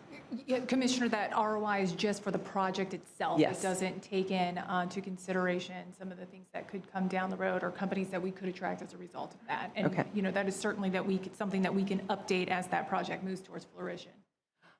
I would love to have an update, I would hope others would, on the status of foreign trade zone, but also thinking about how it will benefit us and those companies existing in future, so we make that connect between the work the city's doing and the economic development work that we're doing. The last question, Mr. Chair, I don't have to actually ask because Commissioner Welch tackled it in his comments. Your point, Christina, about revenue increasing did stand out. I think we do have to make the decision based on where we are today. And when you said additional revenue above the 13 million, from what I was hearing, we still don't have bonding capacity if we move forward with funding for Doak Campbell Stadium, and our unallocated dollars for the next 7 years will still be relatively low. And that 13 million was for the remaining 12 years of the tax. Was that correct? It was through the life of the tax. That is correct. Okay. Thank you. That's it, Mr. Chair. Thank you, Mr. Dozier. Commissioner Pratt, do you have anything? Yes, sir. I really do, Mr. Chairman. I appreciate that. I'm pondering, as a core value, does the word poverty, is it something focused or a part of the hardcore interest of our Office of Economic Vitality? And is there anything in the next 5 year that is of the spirit of addressing poverty? I think Mr. K. Lenore's Barber mentioned the sheriff's report and how the sheriff's report suggested a link between poverty and crime. Are we taking on, I know we have a CRA and I understand the legislative intent of CRAs. Does this body adopt that efforts of OEV also address, embrace, and include the bottom rails of our economic strata of this community? Commissioners, part of our strategy before you to the update of the strategic plan is to work with businesses to provide jobs at all levels. As you know, Commissioner, a job can change somebody's life, and that's our goal right now, is to create, retain, and sustain jobs within our community. Okay, that's very, I appreciate the comment. I want something in desire language a little more specific and more, you need to speak to anything? Go ahead. Okay. Something that's a little bit more concrete and less abstract about our focus. Hold on, Bill. Okay. Mr. Sims, sir. It's not Courtney. Go ahead. Go ahead, Bill. Okay. And I was pondering, Commissioner Minor, if we could include in the motion in that core valuing something that is absolutely inclusive of poverty, and that we're not afraid, or that we don't leave that word out. I just think that when we say that word, I feel a lot better. And as the Commissioner of District 1 of our county, Commissioner Jackson and I share our state's poorest zip code. And that word, it means a lot to me, and I don't know how you feel, Commissioner, that we are able to embrace that with a word or some language in that regard. And I'd like if your motion would express that our Office of Economic Vitality is looking at poverty all the way up to Amazon. Thank you. Mr. Chair? Please. Thank you very much, Mr. Chair. Commissioner Proctor, thank you very much. I think that's a really important point that you're making. I would accept that as an amendment to the motion, a friendly amendment to the motion. The idea of bringing something back for us to take a look at in more detail, right? But I think that the equity of economic development is an important part here. And as I think Christina was saying, that the strategy probably addresses everything up and down the spectrum, but to actually explicitly say it, I think could be very worthwhile. So I would accept that as a friendly amendment. To have that item, that core strategy, come back to us so that we could review that and add that to the strategic plan. Well, as long as it's on the train, on the wagon with what you were talking about, I want it to be all integrated together, that we would actually state these things as a core value. Thank you, Mr. Chairman. Thank you, sir. Commissioner Meyer, repeat your motion for everybody. Yes, sir. So the motion on the floor is to adopt option 1 and 2 to elevate the tactic under the first core strategy, serve as an advocate for workforce alignment, to elevate that to a core strategy in its own right, to add an updating of the 2019 competitiveness report that would be aligned with the new strategic plan, including such metrics as incentive funding with the ROI for that incentive funding for OEV, and then job market metrics like job growth and median income, comparing Tallahassee with similar communities that are instructional and educational for us to be compared to. And then finally, the amendment from Commissioner Proctor, a friendly amendment, putting together something that will relate to poverty and bringing more equity to economic development, having that come back as a core value, sir, or core strategy? Core strategy, I think, is how they're classifying these. I think it should be a core value. If you got that value established, strategies always flow from what you value. And as I look at President Akbar, those are some of the issues that President Akbar has been bringing forward over the last several months. So I got a head nod from our consultant to say that could work. Commissioner Meyer? Yes, sir, that sounds good. That completes the rather lengthy motion. All right. Any objection to the motion on the floor? Seeing none, show it is passed unanimously. Okay. Next item, could you introduce the item? Mr. Chair, just before you get started?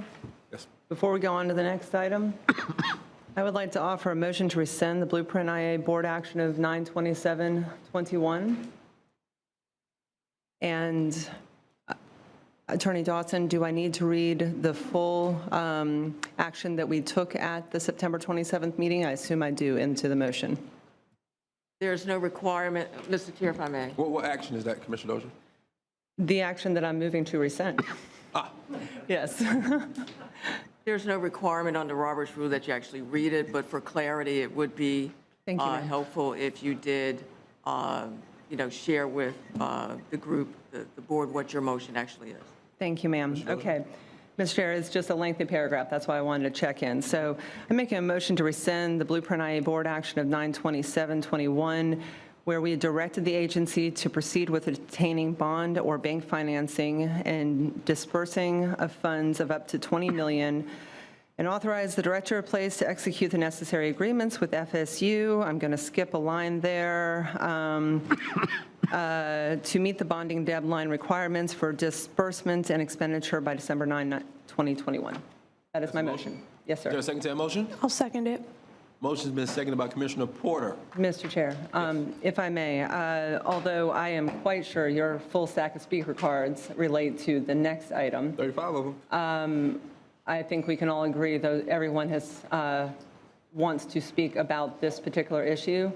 So chair's discretion, but I would suggest we move those speaker cards to the motion to rescind, take care of them now before we get into discussion, and then we can just move straight to the bond vote after that. The plan actually was to take them before you spoke. Well, then, But there you I tell go. what, we got a motion on the floor. Yes, sir. With a second. Now, are you suggesting that we take the speaker cards now? Yes, sir. And I'll save my comments until after the speakers. Mr. Yes, sir. Chair, just to clarify, we are on agenda item 5, correct, at this point? We are. No. Are we not? No, we're not. I didn't think so, because it wasn't introduced yet. You're making something before?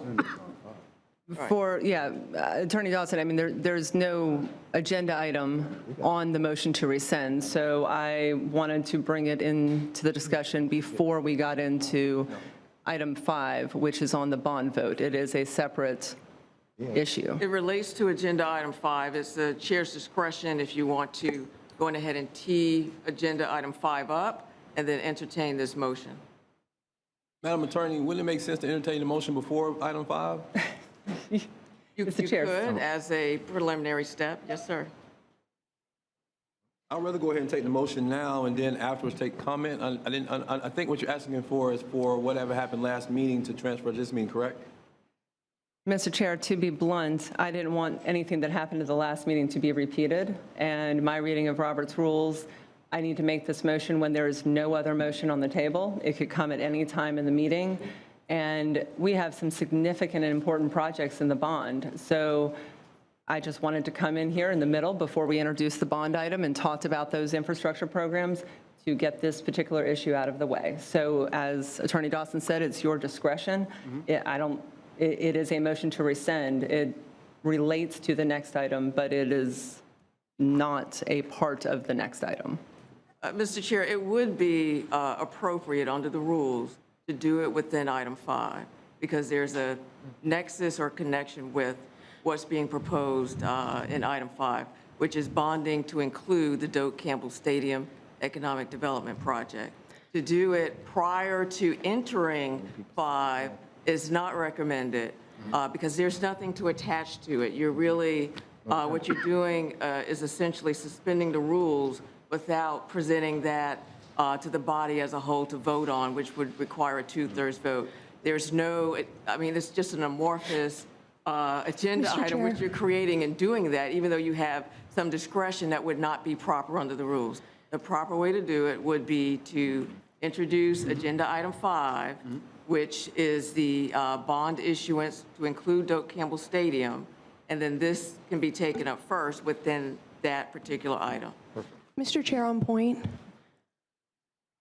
I just feel I have to say, I mean, we have a chair of this meeting, and I can't believe the way I feel you're obstructing a board's member right. I'm sorry, Commissioner Porter. She's my parliamentarian. It's her job to tell me parliamentary I know the role. procedure. So if I'm doing things out of order, I've given her direction to tell me that I'm doing things out of order. Is it out of order, or does he have the discretion as chair? It is proper to do it within the agenda Would you mind item answering 5. my question? Is it his discretion as chair? He has some discretion, however, this board has adopted Robert's rules as the rules to proceed under for the meetings that you have, and it is proper to do this within item 5, which is the agenda that was put out publicly. I know what it is. Yes. Thank you. Mr. Chair, just And to clarify. I don't take your comments personally, just letting you know I'm doing my job. Before we go any further, look, listen, I kind of do too. As the parliamentarian, the way I read what she said to me was that it was out of order. And it's her job to tell me when I'm out of order. I've been giving her instruction from the jump when I took over as chair to tell me when something is out of order. I know her well enough, and I've watched her operate to know that she understands my job and I understand hers, and she wouldn't disrespect the job that I have up here, and I'm not going to disrespect the job that she has. That's pretty tough when you're trying to tell an elected board what they can and cannot do when they're used to doing what they would like to do in the course of a meeting. So, though I understand your question, I kind of wish that it was with a little bit of understanding that she's just trying to do her job, and she's doing a pretty good job at it. And if I felt like she was challenging the way I'm doing my job, then I would call her out in that sense and ask her the same question you asked her. So, Mr. Chair, if I can what I would like get to us do back right on? now Yes. is I would like for you to rescind your motion, have the item introduced, and then at that point, Commissioner Dozier, you can make your motion and we can proceed with the rest of this agenda item. Mr. Chair, I'm more than happy to do that. It was a different reading of Robert's rules. The introduction of the item is simply a statement of the item. So we have just talked for a while, and I will withdraw my motion to rescind with your commitment that you will come right back to me after we state. Not only am I coming back to you after Yes, after we introduce the item, I'm also going to come back to you when we start our speakers after public comment because you requested last time. I appreciate that, sir. Ben, would you please introduce the item? Yes, sir. Mr. Chairman, Commissioners, item number 5 is approval of resolutions for the fiscal year 2022 bond issue and state infrastructure bank loan. Thank you, Commissioner Dozier. All we needed. Okay, I'm going to trust, Madam Attorney, that I do not need to read the entire statement that I read a moment ago for brevity. So I am going to make a motion to rescind the Blueprint IA Board action of September 27th, 2021, where we directed the agency to proceed with obtaining bond financing and disbursement of funds for up to $20 million and execute necessary agreements with FSU before the bonding deadline of December 9th, 2021. Madam Attorney, is that enough for the motion? Just hold for just a second. Commissioner Porter, do you still second that motion? Yes, Thank second. you. Motion's been made and seconded. Waiting on attorney for clarification. Okay, I'm looking at the agenda item from September 9th. So does that include the report, the direction to obtain Yes, ma'am. bonding or bank financing, and the execution of necessary agreements with FSU? Yes, ma'am. I mentioned all 3 of those, 4 of those, however many there were. Okay, and We're set. that's the entirety of option 1. Thank you. The motion on the floor was to rescind the item taken at our previous meeting, which in effect would nullify that action and that motion, correct, Commissioner? Yes, sir. Yes, it would. All right, now, as you would like it done right now, what you would like for is for us to take comment and then come back to that, correct? We are on item 5, so everyone signed up for item 5. Let's go. Let's do it. Our first speaker is Donna Cotterell, followed by Carlos Alvarez, and then Bob Ratcliffe. And please state your name and address for the record.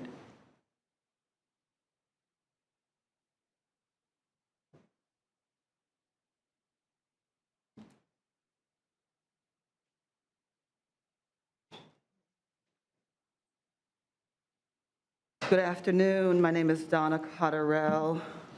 I live on Osceola Street in the Bond neighborhood. First, I'd like to address a couple of things. That OEV report is not accurate. I have 2 master's degrees and have never been able to earn $1,000 a week here in Tallahassee. So I'd like to know where those jobs are, and somebody please share that information later. The Appalachian Regional Planning Council, great for those that have been able to secure loans.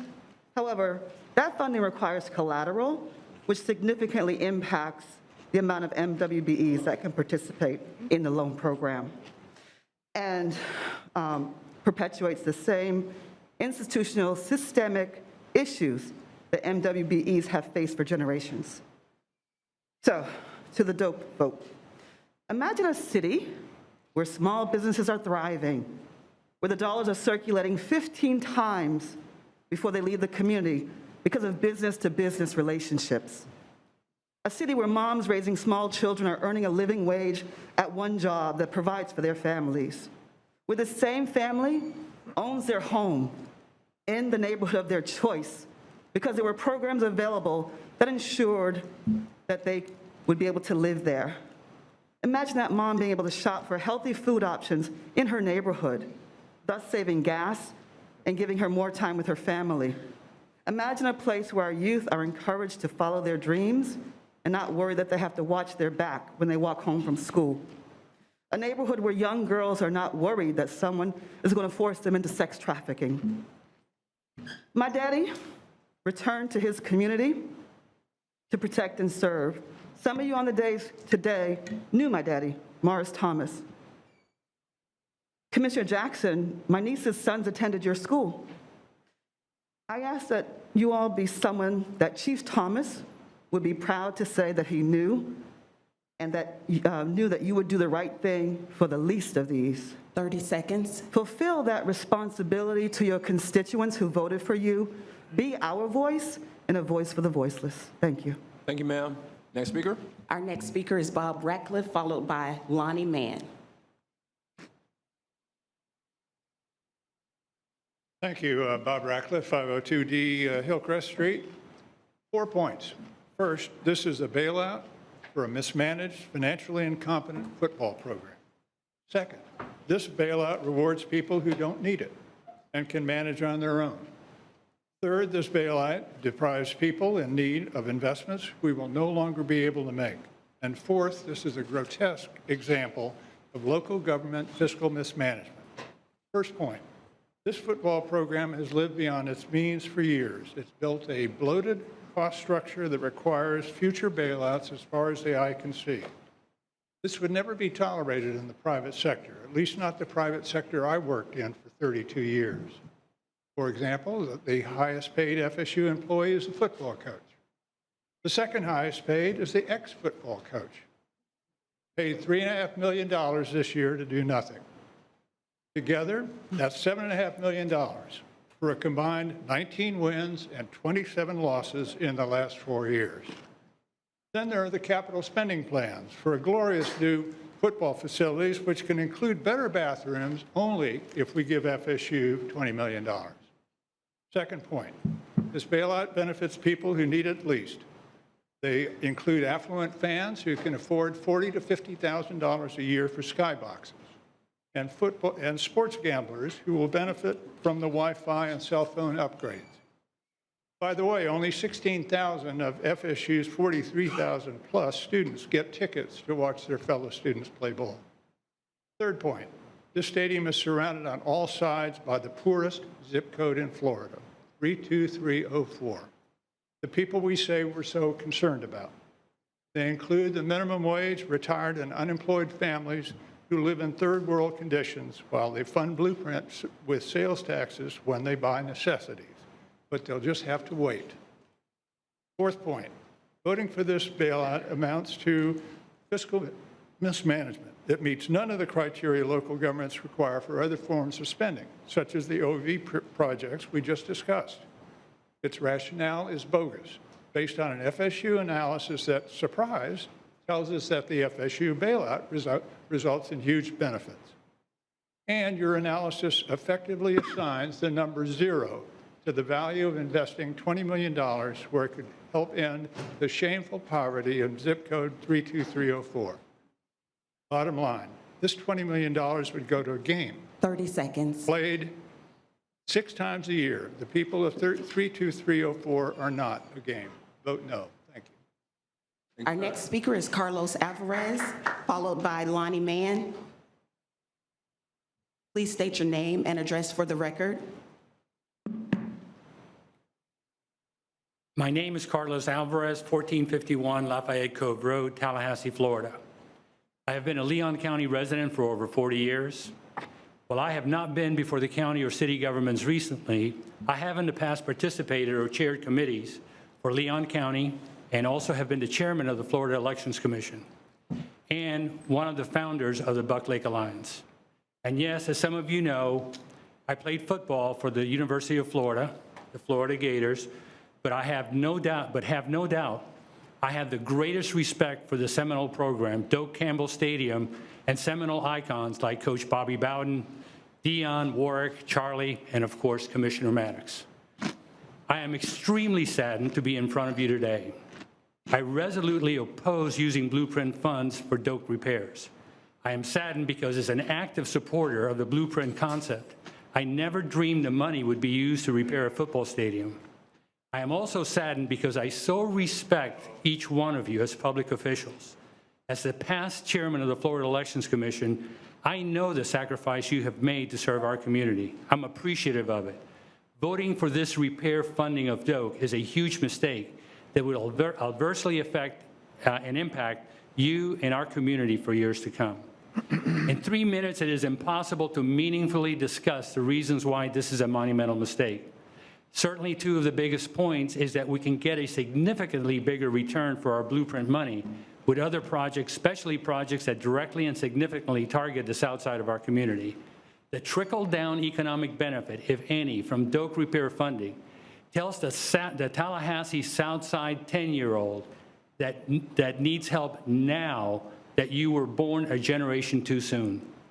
Secondly, no one, and I mean no one, ever mentioned Doak repair funding or that type of potential funding when the blueprint vote was being considered.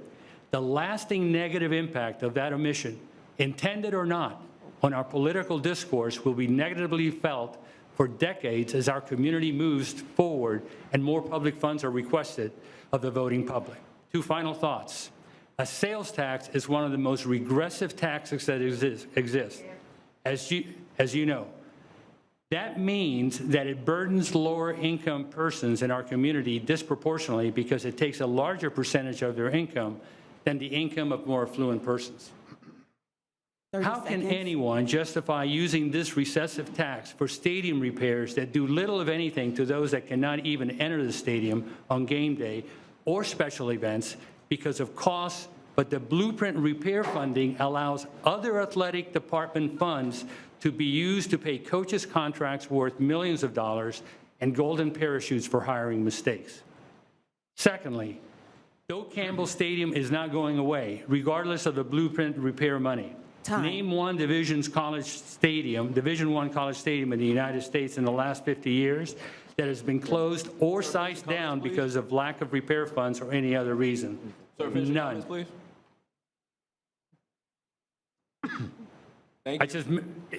My 3 minutes over? Yeah. Oh, I'm sorry. There are other funding sources, as you know, and remember, it's never too late to do the right thing. Next speaker is Lonnie Mann, followed by Willie Givens, then Charles Dudley. Lonnie Mann, 1120 East Wynwood Way, Tallahassee. What he said. I wish I had written that down, but I didn't, so I'll just tell you what I wrote down. I love FSU. I've bought as many $7 Cokes as anybody in this room. But I love Tallahassee even more. FSU's institutional budget, as we have been reminded, is much bigger than the city and county budgets combined. But should being big and having a room full of rhetorically gifted copywriters carry any special entitlement to our scarce local tax dollars? I think not. A survey for FSU by Downs and Germain Marketing asserts visitors to athletic events here have expend $1,200 per trip. And this produces a $1 million annual impact on our economy. But how much of these gross expenditures during these few home game weekends are made at chain restaurants and hotels? How much of that actually stays in the community? Earlier, OEV put up a definition of economic development that had the key word of innovative. This is not innovative, repairing life safety code deficiencies at Doak Campbell. Will the high rollers quit coming to Tallahassee if you don't vote yes on this appropriation? I don't think so. A study by economists at Holy Cross Department of Economics casts serious doubts on a number of estimates that are made by boosters and other organizations on the economic impact of those expenditures, and this includes professional sports. So does it really make sense for a city with a $45,000 annual household income to use its tax dollars for deferred maintenance? just to free up booster dollars that will produce more expensive seating and an improved game day experience. This decision should not be made sentimentally or because FSU is a reliable partner.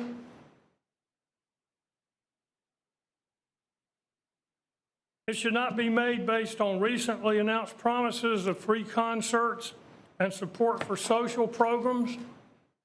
It should be made with an eye toward 32304 and the opportunity cost of not supporting small local entrepreneurs and startups who will bring a good return to the community. Please vote no. Thanks, sir. Next speaker.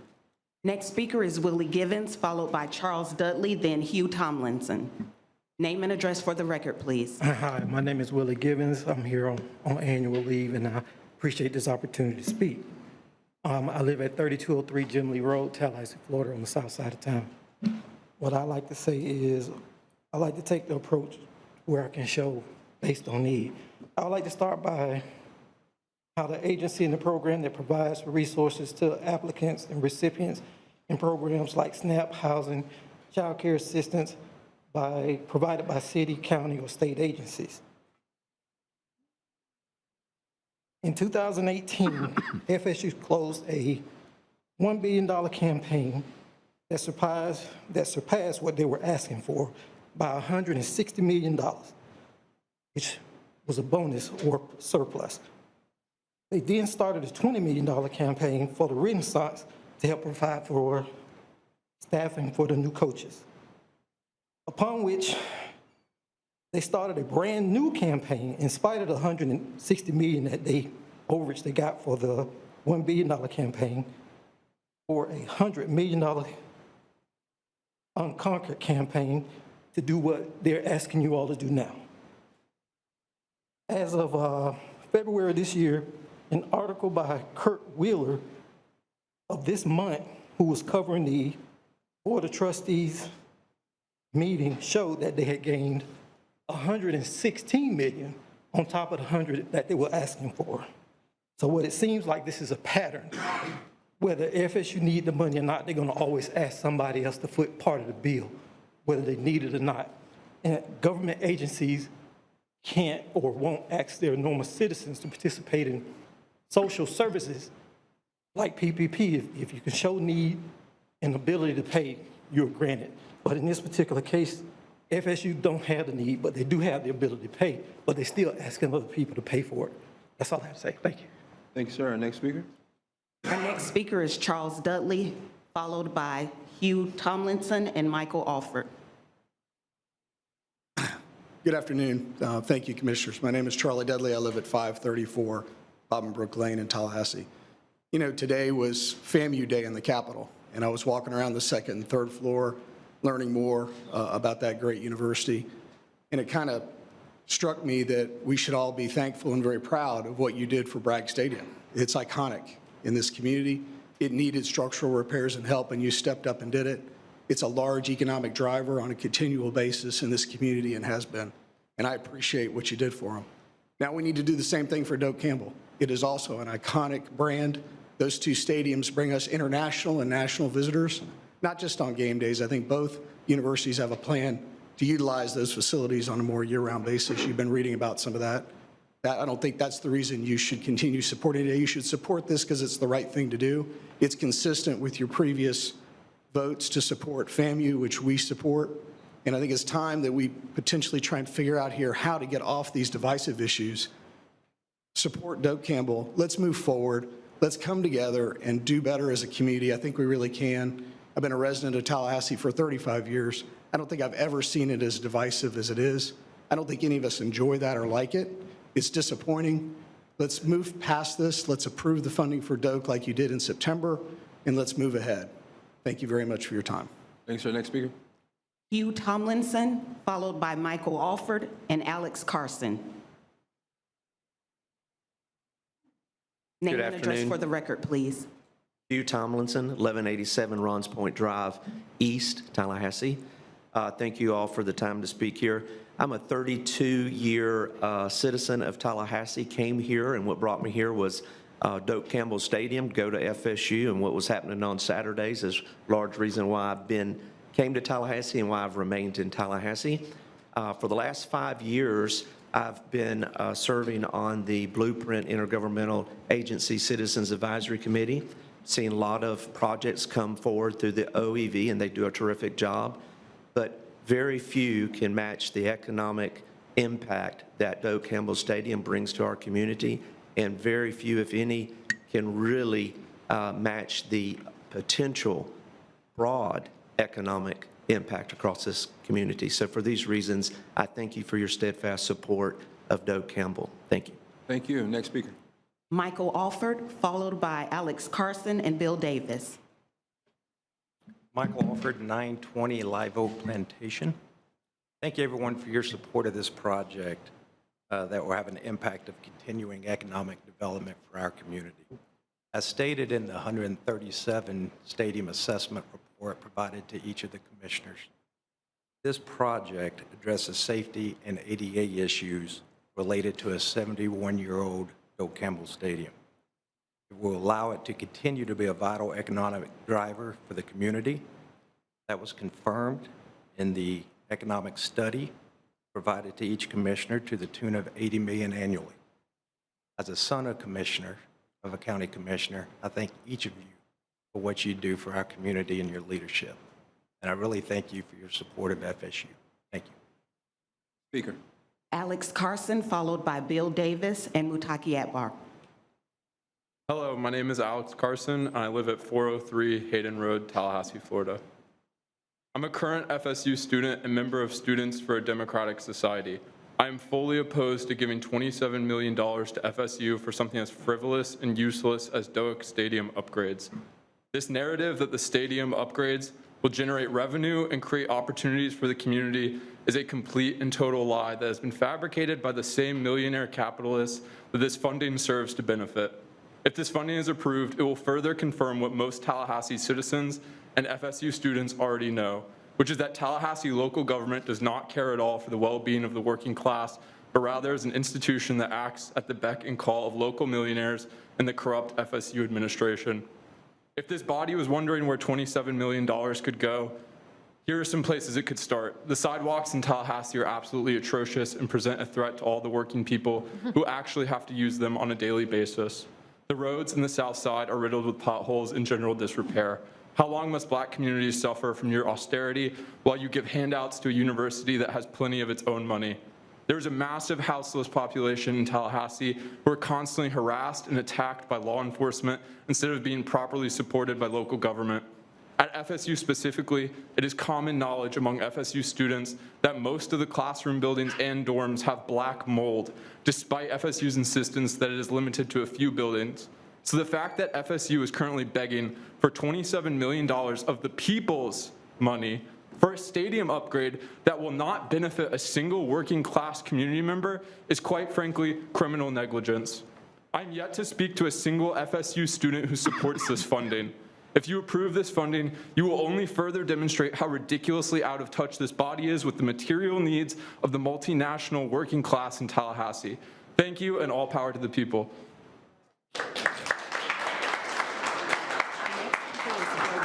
Followed by Mutaki Akbar and David O'Keefe. Hi, my name is Bill Davis. I'm a lawyer here in Tallahassee. I've been practicing law here nearly about 50 years. And much of my focus in the practice has been with decision-making and on judicial selection, candidly. We talk about judicial temperament, and I want to speak to you for a minute because you're going to make a judgment today. 3 things for judicial temperament, and all of them apply here for different reasons: critical thinking, intellectual honesty, and courage. Intellectual honesty is one I want to focus on first, and then I want to talk about courage. Intellectual honesty is the knowledge of one's own motivations, one's own interests, and the ability to set those aside to make the proper decision. It might be setting aside friendships or party, social connections, and all of that for the judges to decide the winning side based on the law and facts. For you, it's to decide for the people what's best in the interest of the people, the public trust that you have. Critical thinking takes information and study. I am so glad we had the report today because I know I was watching some of the commissioners, if not all, but were very closely listening to that report on the OEV. And I saw the elevation of workforce development today. So there's some critical thinking has increased. And so now we have to talk about the courage to change your vote. And there are so many reasons why someone might not change their vote, even though they have intellectual honesty and they know why. And it might be because they want to be consistent even though they're wrong. Or it might be some false equivalency when we all know the difference between what happened with the stadium at Florida A&M versus this situation. We all know the numbers are this is a $130 million thing with a shell game to place the money in under safety or something like that. So you can use false equivalencies to not be courageous, or you can cut the baby in half and say, well, let's just be half wrong, or you could say that you have some special connection, some special mojo that you're going to watch this money and make sure that it's used properly to benefit everybody, no matter what's gone ahead. I'm asking and begging you. I've been here before and I've spoken passionately. I wanted just to talk about decision making. That's all I'm talking about today. But except this report came out. I read this whole anatomy of a homicide report, and I was in a breakout group at a town meeting with the sheriff, and the young man, the only young man that was there from the zip code affected said, teach me how to help people. If you have a program, have it be a program to teach me to help people. That's what we need in our neighborhood. We need workforce development. That is economic development. You should change your vote because you are courageous. You can save face because the facts and the data came out today. You heard it today. Thank you. Thank you, sir. Our next speaker is Mutaki Akbar, followed by David O'Keefe, and then Kendra Light. Mutaki Akbar, 2633 Neuchatel Drive. I actually didn't prepare anything this time, but I do think it's important that we speak on this issue. I'm the president of the Tallahassee branch of the NAACP. And even though the NAACP is a part of this conversation, this is not a black thing, it's not a white thing, it's not a man thing, a woman thing, it's a people thing.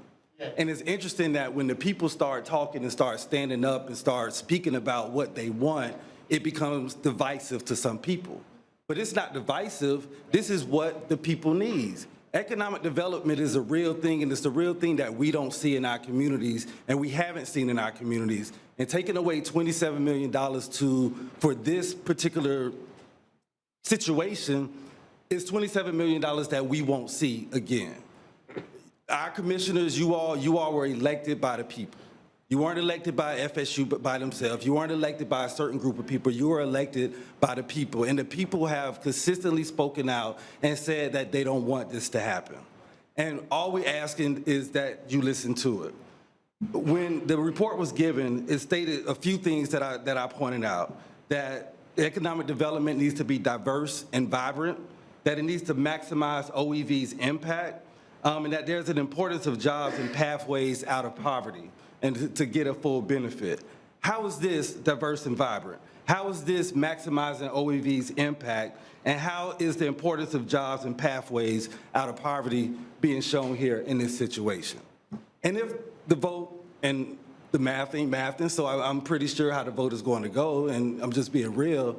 So FSU, you all that are here, it's your responsibility also to have an impact on this community that you're sitting in.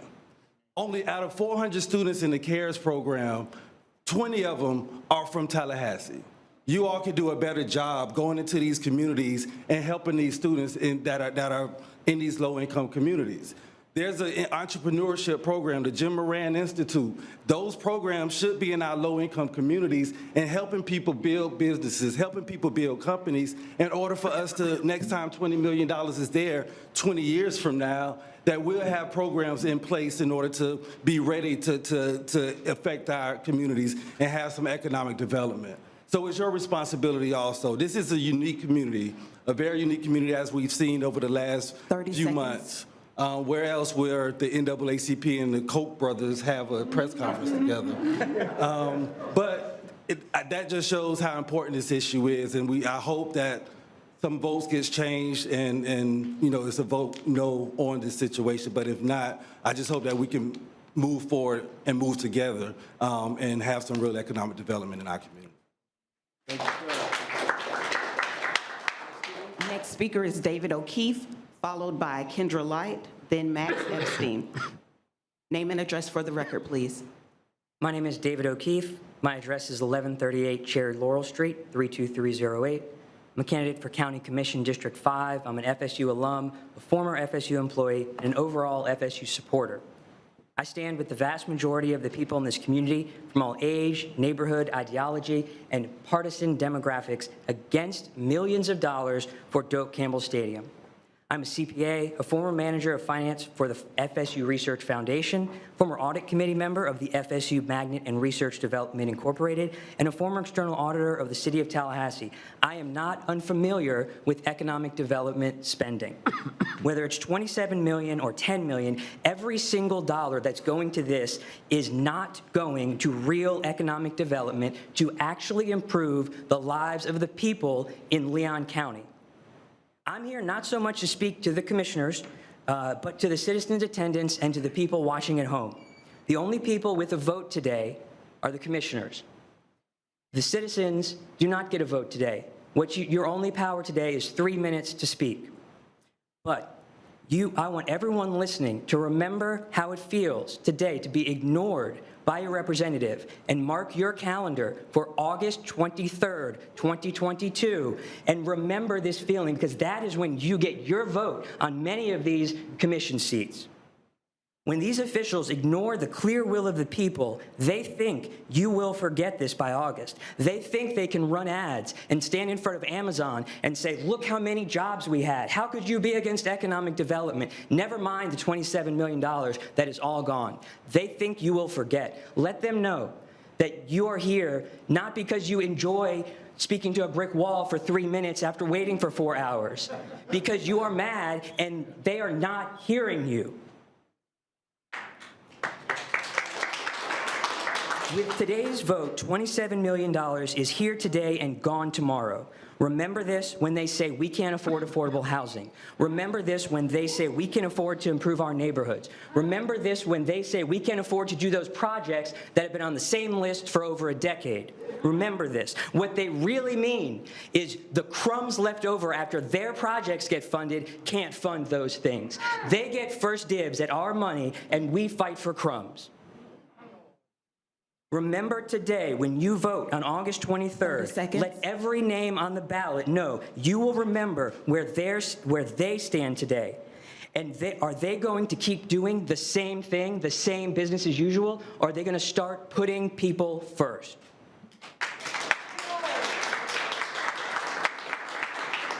Next speaker is Kendra Light, followed by Max Epstein and Dr. C. Name and address for the record, please. Kendra Light, 1636 Woodgate Way, 32308. Regarding improvements at FSU's Doak Campbell Stadium, I am opposed to the use of these funds for this purpose and at this time. As a community member, business owner, and housing advocate, I would ask that our leadership carefully evaluate this decision within the full context of challenges that we are experiencing. Business development, infrastructure, and housing affordability form the legs of an integral tripod that balance our community's strength. A decision regarding one has an impact on the other two. I hold 2 degrees from FSU. I'm a proud alum. This is not about FSU, nor is it about the leaders and organizations in support of this choice. In that regard, this is not personal. It is, however, my personal conviction that dignified housing is a human right, and my thoughts today are shared in that context. Housing challenges have already passed the critical point. Over 40% of our community lives housing income burdened, meaning that they are spending more than 30% of their income on housing. Couple this with the fact that we have over 900 people moving to Florida each day. This increase for demand on an already limited supply has the greatest impact on our most vulnerable citizens. That impact is burdened mostly by our public safety education, healthcare, and nonprofit services. We all know that this situation is not unique to Tallahassee. Housing availability is scarce across the state. Our choices, however, can be unique. For example, an alternative recommendation to fund innovation and research in housing production would not only bring businesses and jobs to Tallahassee, it would increase our stock in the process. While I do understand how this funding may have seemed productive when first proposed, I think it is necessary to re-examine all efforts, dollars, and resources for their ability to impact our community as a whole and in critical areas of need. To revisit the tripod visual, Tallahassee has been a chain of islands, each supported on separate tripods. The debate regarding this choice should not be about whose turn it is to have work done, but how we grow together to become one community. 30 seconds. I respect the difficulty of the process before you, and I appreciate your time and your dedication to Tallahassee and Leon County. Thank you. Next speaker is Max Epstein, followed by Dr. C, then Stanley Sims. Hello, Max Epstein, 1001 San Luis Road. Just to pick up on the affordable housing thread here, the Pinellas County's 1 cent sales tax recently approved just about the same amount of money, about $25 million, to help subsidize almost 900 units of affordable and workforce housing. So we can't even have a discussion about where this money is going if you spend it all right now. The next 5 years, that strategic plan that we just heard, it's gone. And all of the smaller little programs that we've looked at that have been such great successes, including the microloan lending program, we can't have any of that anymore. I really want to know why we are requiring, and this was actually brought up by Walt McDonald, why do they have to pay back these loans when we are giving out $20 million grants? Okay, why aren't we giving grants to our small businesses and minority-owned businesses here to help with them? You know, when the pandemic rolled around, we had this CARES money, and $1 million was given out, I think, from OEV. And then, oh no, we can't do any more. We can't do any more, right? Why not? Why? And when we talk about disparity, right, we've got all these disparity studies. I don't even want to hear about that anymore if you go through with this, because you gave $10 million to FAMU, and you're about to give $20 million to FSU, someone who's not as in need. That's a major disparity if you ask me. You know, it's really frustrating because this has become a political issue. We just had, there was an FSU opinion article said, this is, you know, political. Yeah, it's become political because when you look at the numbers and you have a clear perspective, it doesn't make any sense. And the other side has even gone so far to accuse regular people of being trolls, people who care about this community. They've even accused us and me personally of fabricating false public statements, public comments.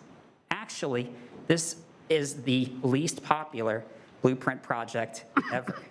That is what the reality of the situation is. 30 seconds. And it's important for you all to recognize that.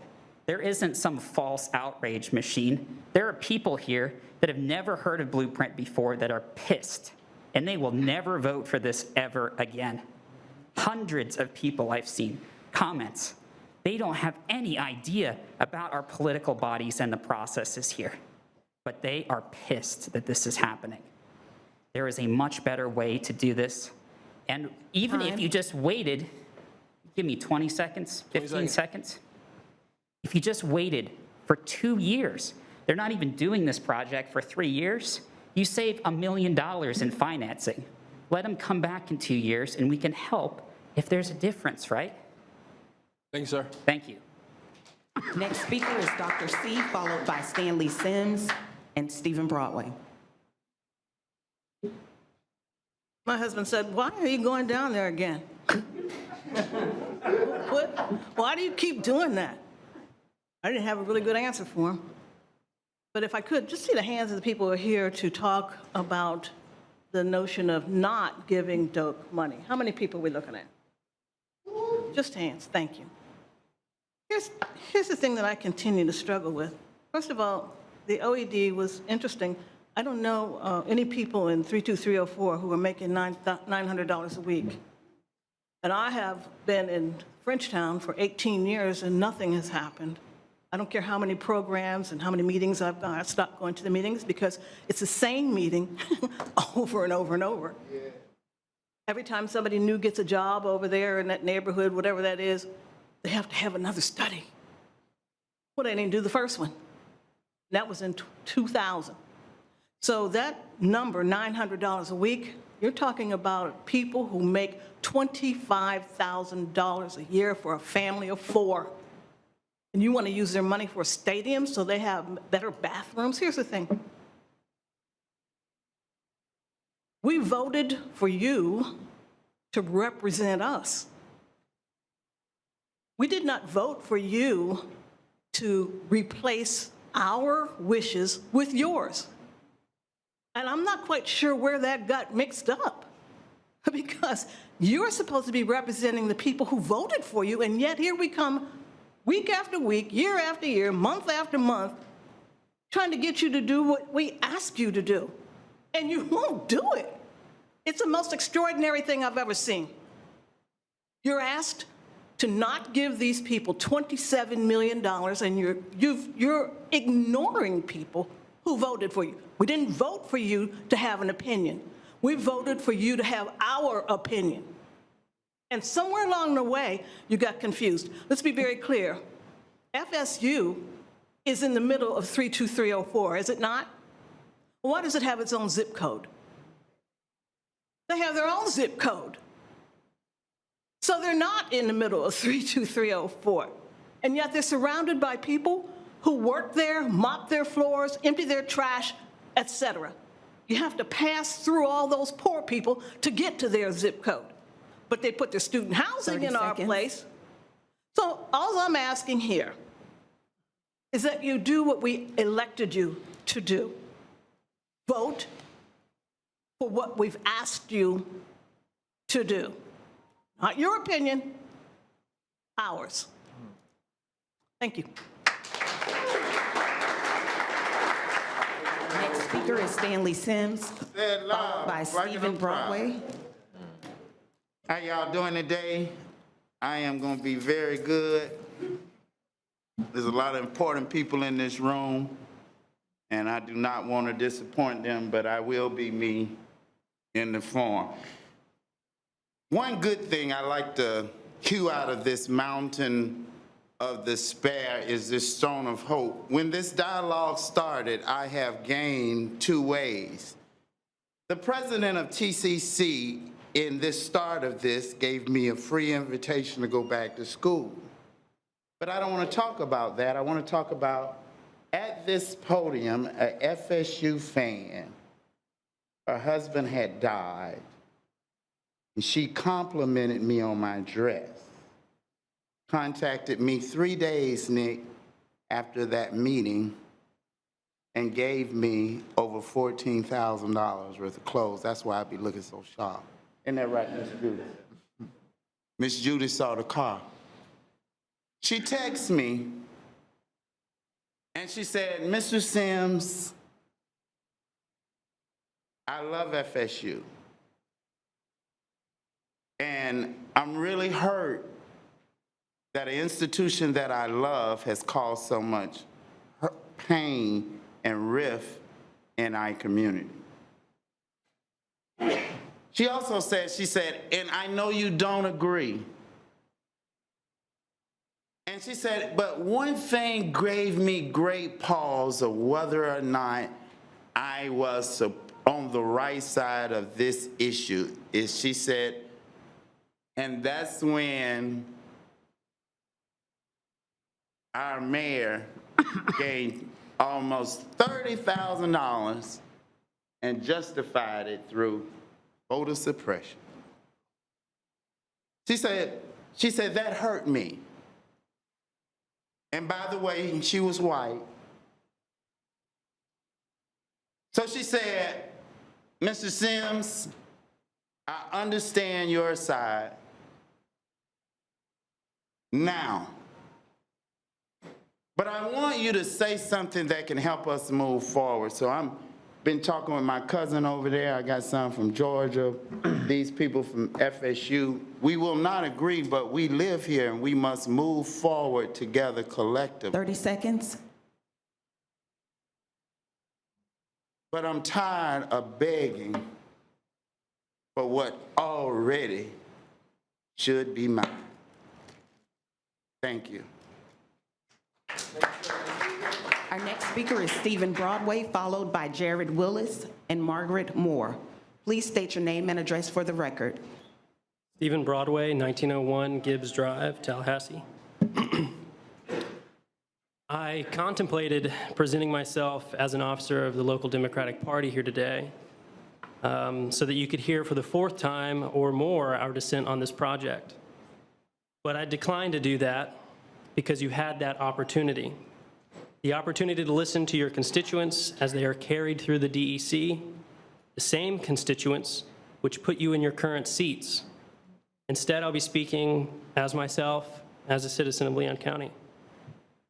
Simply put, an elected official or group of elected officials is not more insightful or more intelligent nor better equipped to make decisions than the collective intelligence and knowledge of the people they represent. Rather, an elected has simply the authority to make those decisions on behalf of their citizens. In this body, those decisions are made on behalf of every citizen of Leon County, not just those who have access to your offices, who may be paid recipients of funds of projects, or lobbyists masquerading as consultants, or lobbyists disguised as an NPO. They don't vote in elections, and they rarely need, rather, are rarely desperate for the attention and investment of government. That is what this is about. Not voter suppression, not by a long shot, but about undermining the democratic process, neglecting those for whom government is intended to work for and benefit first as a priority, whose material improvements should accomplish the uplifting of a community so that maybe luxury can follow, following after needs are met and gaps are filled. This is, in a matter of economics, putting the cart before the horse, constructing walls atop a non-existent foundation. In other words, putting luxury and elitist desires before your own people, before the working class, will only lead to disaster, a continuance of the erosion of what quality of life exists, and exacerbated distrust for government. This is about one thing: whose side are you on? That is all. It's the question that will be answered by every vote in this room, people or powerful elites. You've seen an enormity of organizing behind this issue. If the comments were accounted for, tabulated, and published, I'm sure we'd see the overwhelming majority of citizens in opposition. I'm talking about those unpaid and off the clock when they're giving input. But they're in opposition of more than just this project. 30 seconds. They're in opposition of neglect and lack of participation in how their money is spent. Going forward, I will make sure my work with the Democratic Party will be of intense focus, correcting and revising the design of Blueprint and OEV's budgetary process to be inclusionary to citizens of all kinds and all walks of life, and that this vote is remembered by every person come election time. The truth is, most of you know the right way to vote on this issue. Either you will have the courage of your convictions to do so, or you will bend to the influence that only some of you are ingratiated into. Thank you. Our next speaker is Jared Willis, followed by Margaret Moore, then David Van Williams. Jared Willis, 1206 North Duval Street. We've heard a lot of reasons for why we're here, and I think there's a lot of policy reasons that get thrown around, but I would maintain that we're here for political reasons. I mean, that's why we have commissioners willfully misleading the public into thinking these funds can go to sidewalks. But I'm going to address the idea that stadiums are not good economic drivers, because you've heard it before, and I think you're going to hear it a little bit more today. That idea comes from studies that have been conducted in larger cities on professional arenas. All of the prominent studies on stadium funding are focused on professional teams.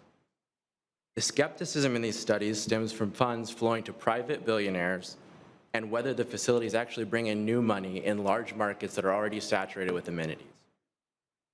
But that's not what we're talking about here. We're talking about a public institution. We're talking about a project that's going to add $100 million to our economy. We're talking about $80 million in impact every home game season. The pot of money that we're talking about is funded through sales tax dollars, those same sales tax dollars that FSU brings in every home game season. We live in an uncertain time. We're coming on the heels, off of the heels of a pandemic. We don't know what's going to happen with retail. We don't know what's going to happen with office space. We don't know what office work is going to look like going forward. What we do know, though, is that 55% of our home game visitors every season come from out of town. That's new money. Commissioner Proctor made a really great point earlier when he talked about existing businesses and making sure that our local assets can take advantage of opportunity. We've heard from FSU administration that there are opportunities out there. There are future things that we would like to do, but we can't do it because the facility is too old and the infrastructure is not in place for it. We can't capture those uses right now. OEV's role is absolutely to diversify our economy, but that's not the only thing that it's meant to do. In its founding statement, OEV places equal emphasis on leveraging our existing resources. So I'm asking you to support one of our greatest resources, one of our strongest assets, and support the funding of Doak Campbell Stadium. Thank you. Thank you. Next speaker. Next speaker is Margaret Moore, followed by David Van Williams, then Will Crowley. I'm Margaret Moore, 1910 Monticello Drive. We're here again. 1 year ago, we stood before you asking not to fund $40 million to FSU's Convention Center. It was a very easy pivot for them to re-ask. I really would like to know about the quality of the permanent jobs being provided through this. We don't know much about them. Are these $8 hot dog sellers?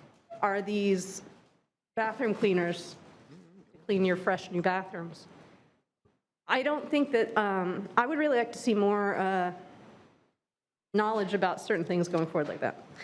I just wanted to point out that I'm a 23-year resident of Tallahassee. I have 2 FSU degrees. I'm just like all y'all. I've got 3 kids in our public school systems, and I care. And I'm not paid to be here. I'm here of my own volition with my heart, and I represent a lot of people who cannot be here. The people I represent are people who are already working 2 minimum wage jobs, no transportation access.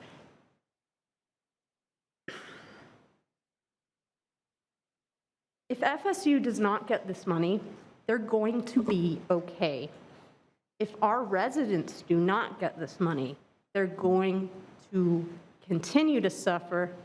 Our poverty rate will continue to skyrocket. Blood will be on our hands. And I don't mean to sound so dramatic, but this poverty was constructed on their backs with this regressive tax.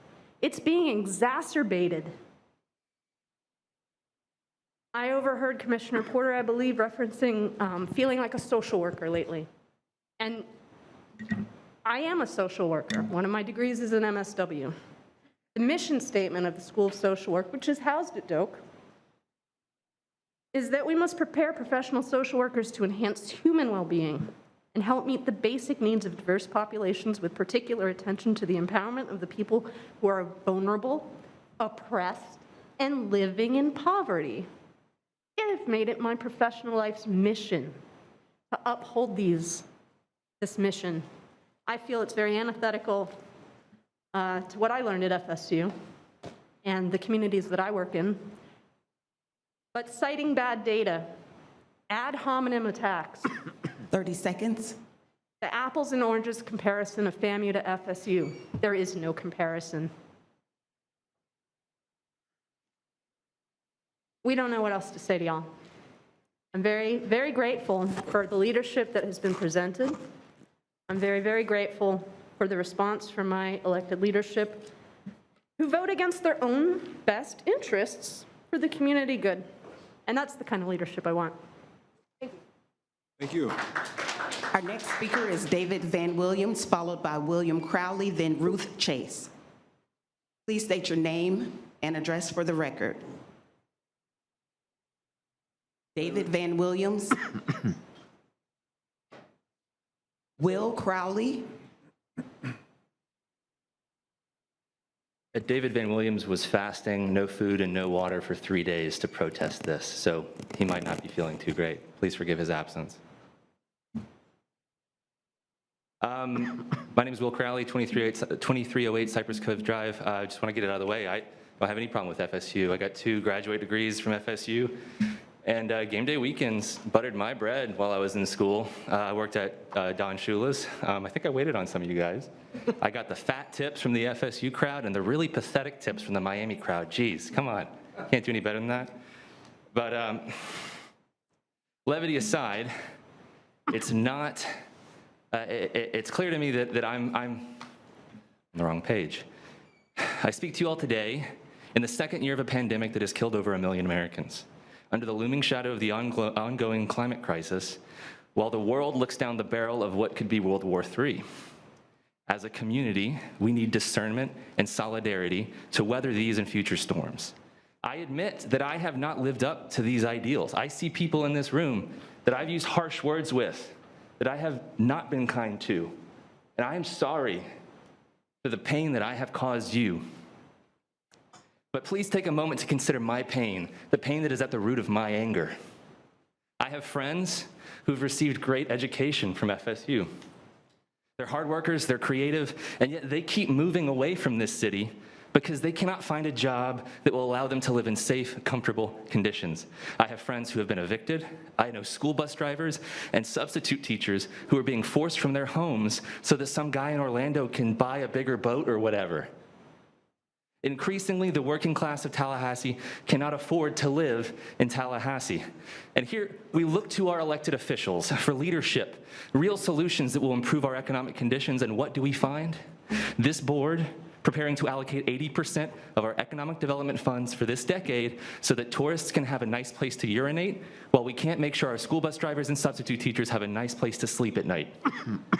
And for pointing out that incongruence of that arrangement, we're called divisive and dishonest, told that we don't support FSU, my alma mater, told that we have hidden political agendas. Well, I do have an agenda, and my agenda is to ensure that we use public funds to do the most good for the most people.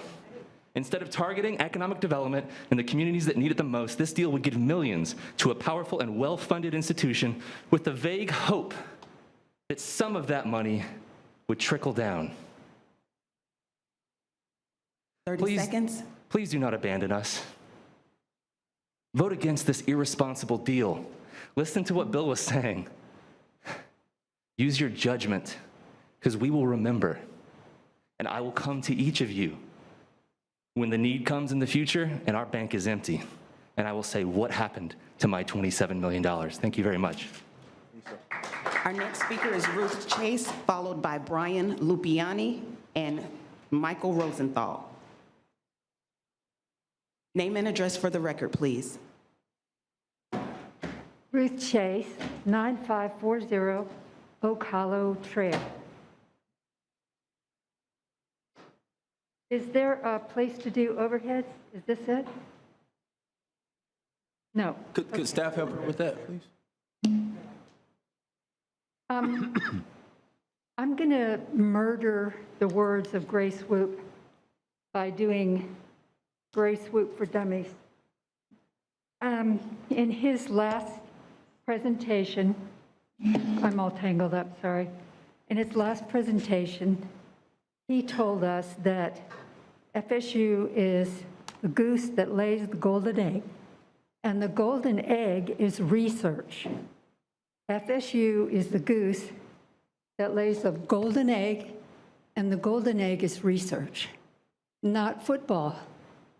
He recommended that we develop manufacturing businesses based on the research that comes out of FSU, and that those jobs pay about $53,000 a year and do not require high degrees. So today we got a chart from OEV of 11 projects that we've invested in. and will invest in. The ninth ranking project is Florida State University Stadium. The ninth ranking return on investment out of 11 categories is football. So I would just say, a football is a football, and a golden egg is a golden egg. And our community needs golden eggs from FSU. Thank you. Thank you, ma'am. Next speaker is Brian Lupiani, followed by Michael Rosenthal, then Joey Lamar. How many speakers do we have? We have 13 left. Hi, Commissioners. Brian Lupiani, 607 McDaniel Street within Tallahassee. First, I would want to sincerely thank you and the staff for the good things you've done for this community.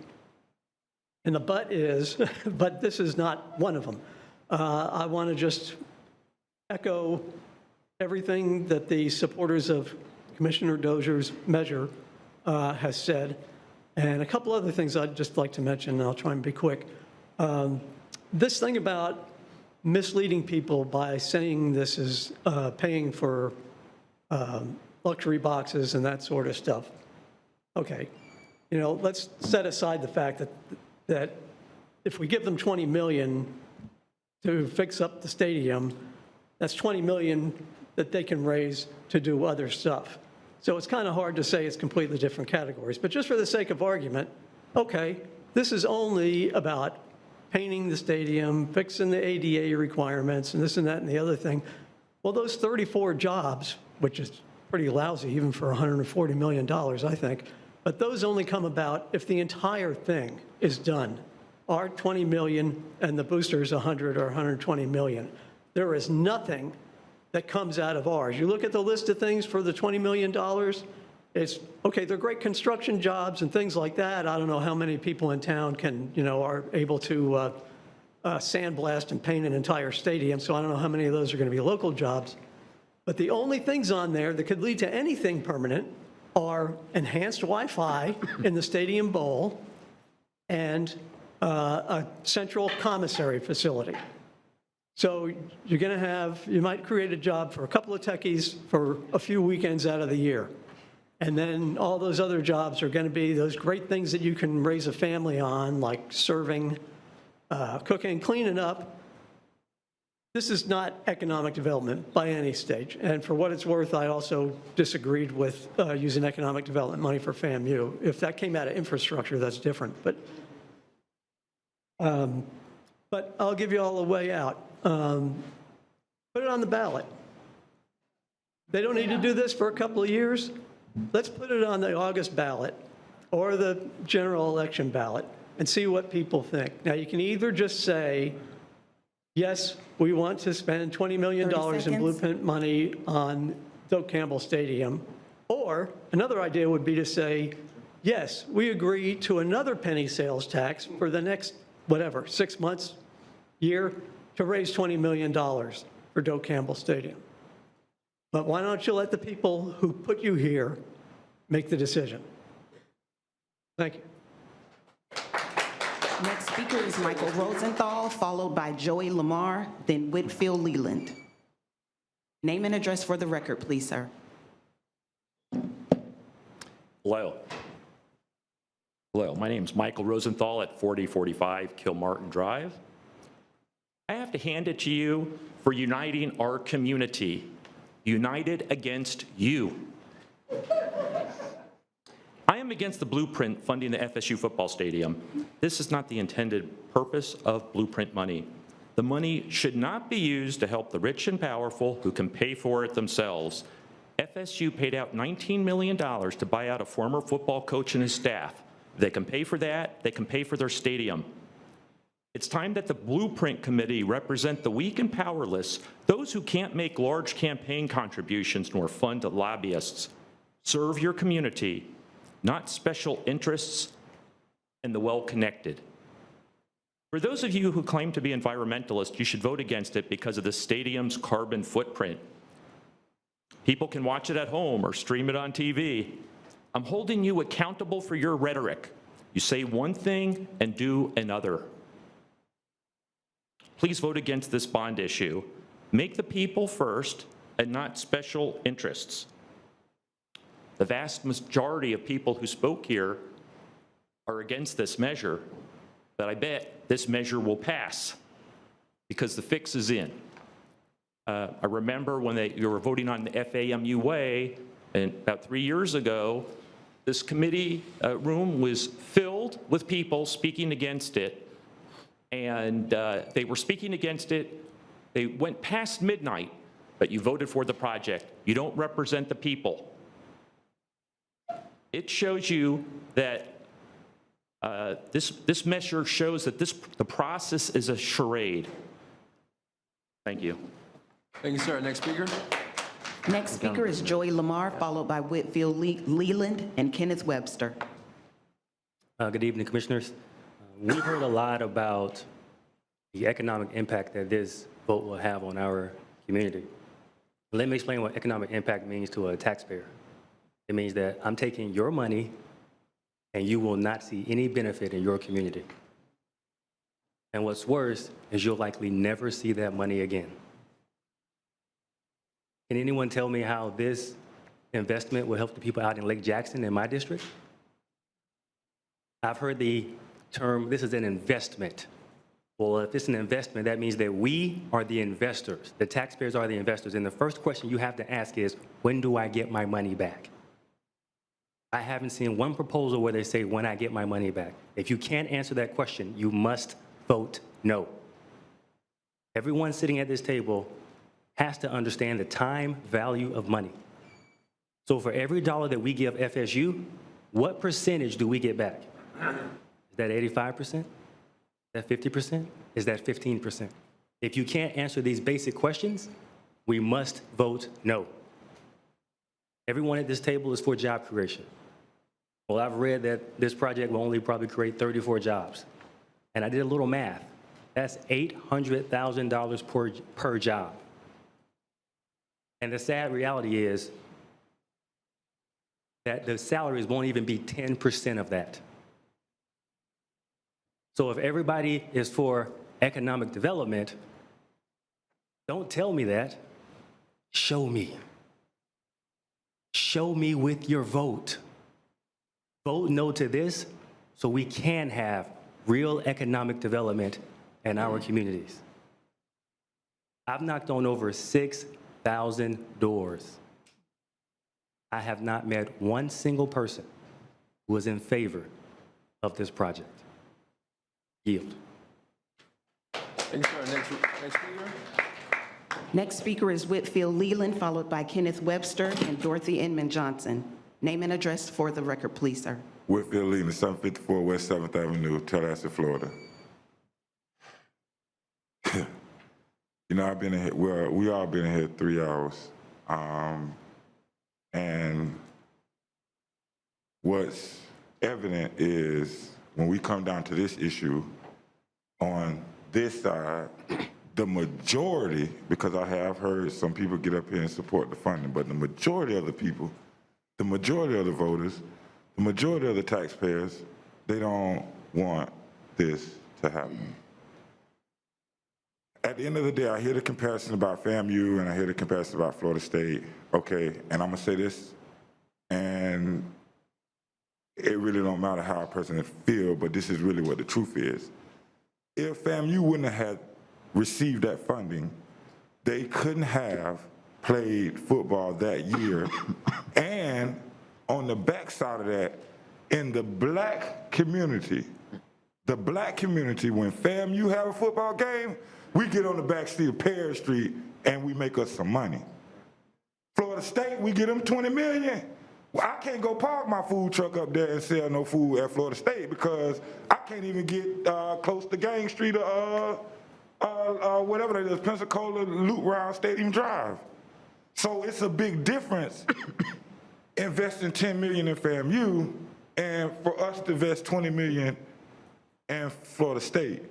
Now, my biggest issue with this is not Florida State getting the money, it's that the people told y'all they don't want it to happen, go down like that.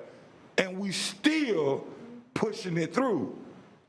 Equal opportunity, equal opportunity. The people say no. Let's relook at it. They don't need this money for a whole nother damn year or 2 years. Why are we gonna go in the debt? The county got a budget, the city got a budget. Why y'all can't collectively sit down and come up and find $20 million in y'all budget?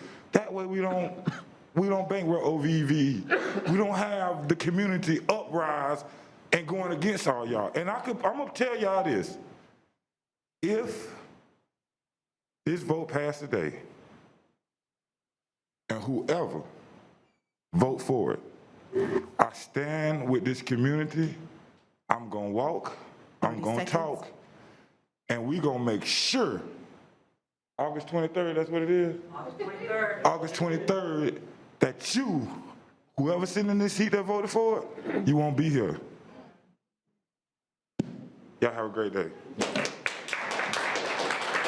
Our next speaker is Kenneth Webster, followed by Dorothy Inman Johnson, then Josh Johnson. Kenneth Webster, 6149 Jason Trail in Goose Creek out in Buck Lake area. And I'm here not to advise you how to do what you're going to do, because you're going to do what you do.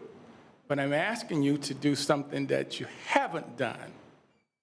So I'm going to read this part here. It says, this is from 44 CFR 13.36. It says, affirmative steps shall include placing qualified small and minority businesses and women business enterprises on solicitation lists, assuring that small businesses and women business enterprises are solicited wherever there are potential sources, dividing total requirements when economically feasible into smaller tasks or quantities to permit maximum participation by small and minority businesses and women enterprises, establishing delivery schedules where the requirements permit, which encourage participation by small minority business and women enterprises, using the services and assistance of Small Business Administration, Minority Business Development Agency, and the Department of Commerce. But this last one is the one that I have an issue with, requiring the prime contractors, if subcontracts are to be let,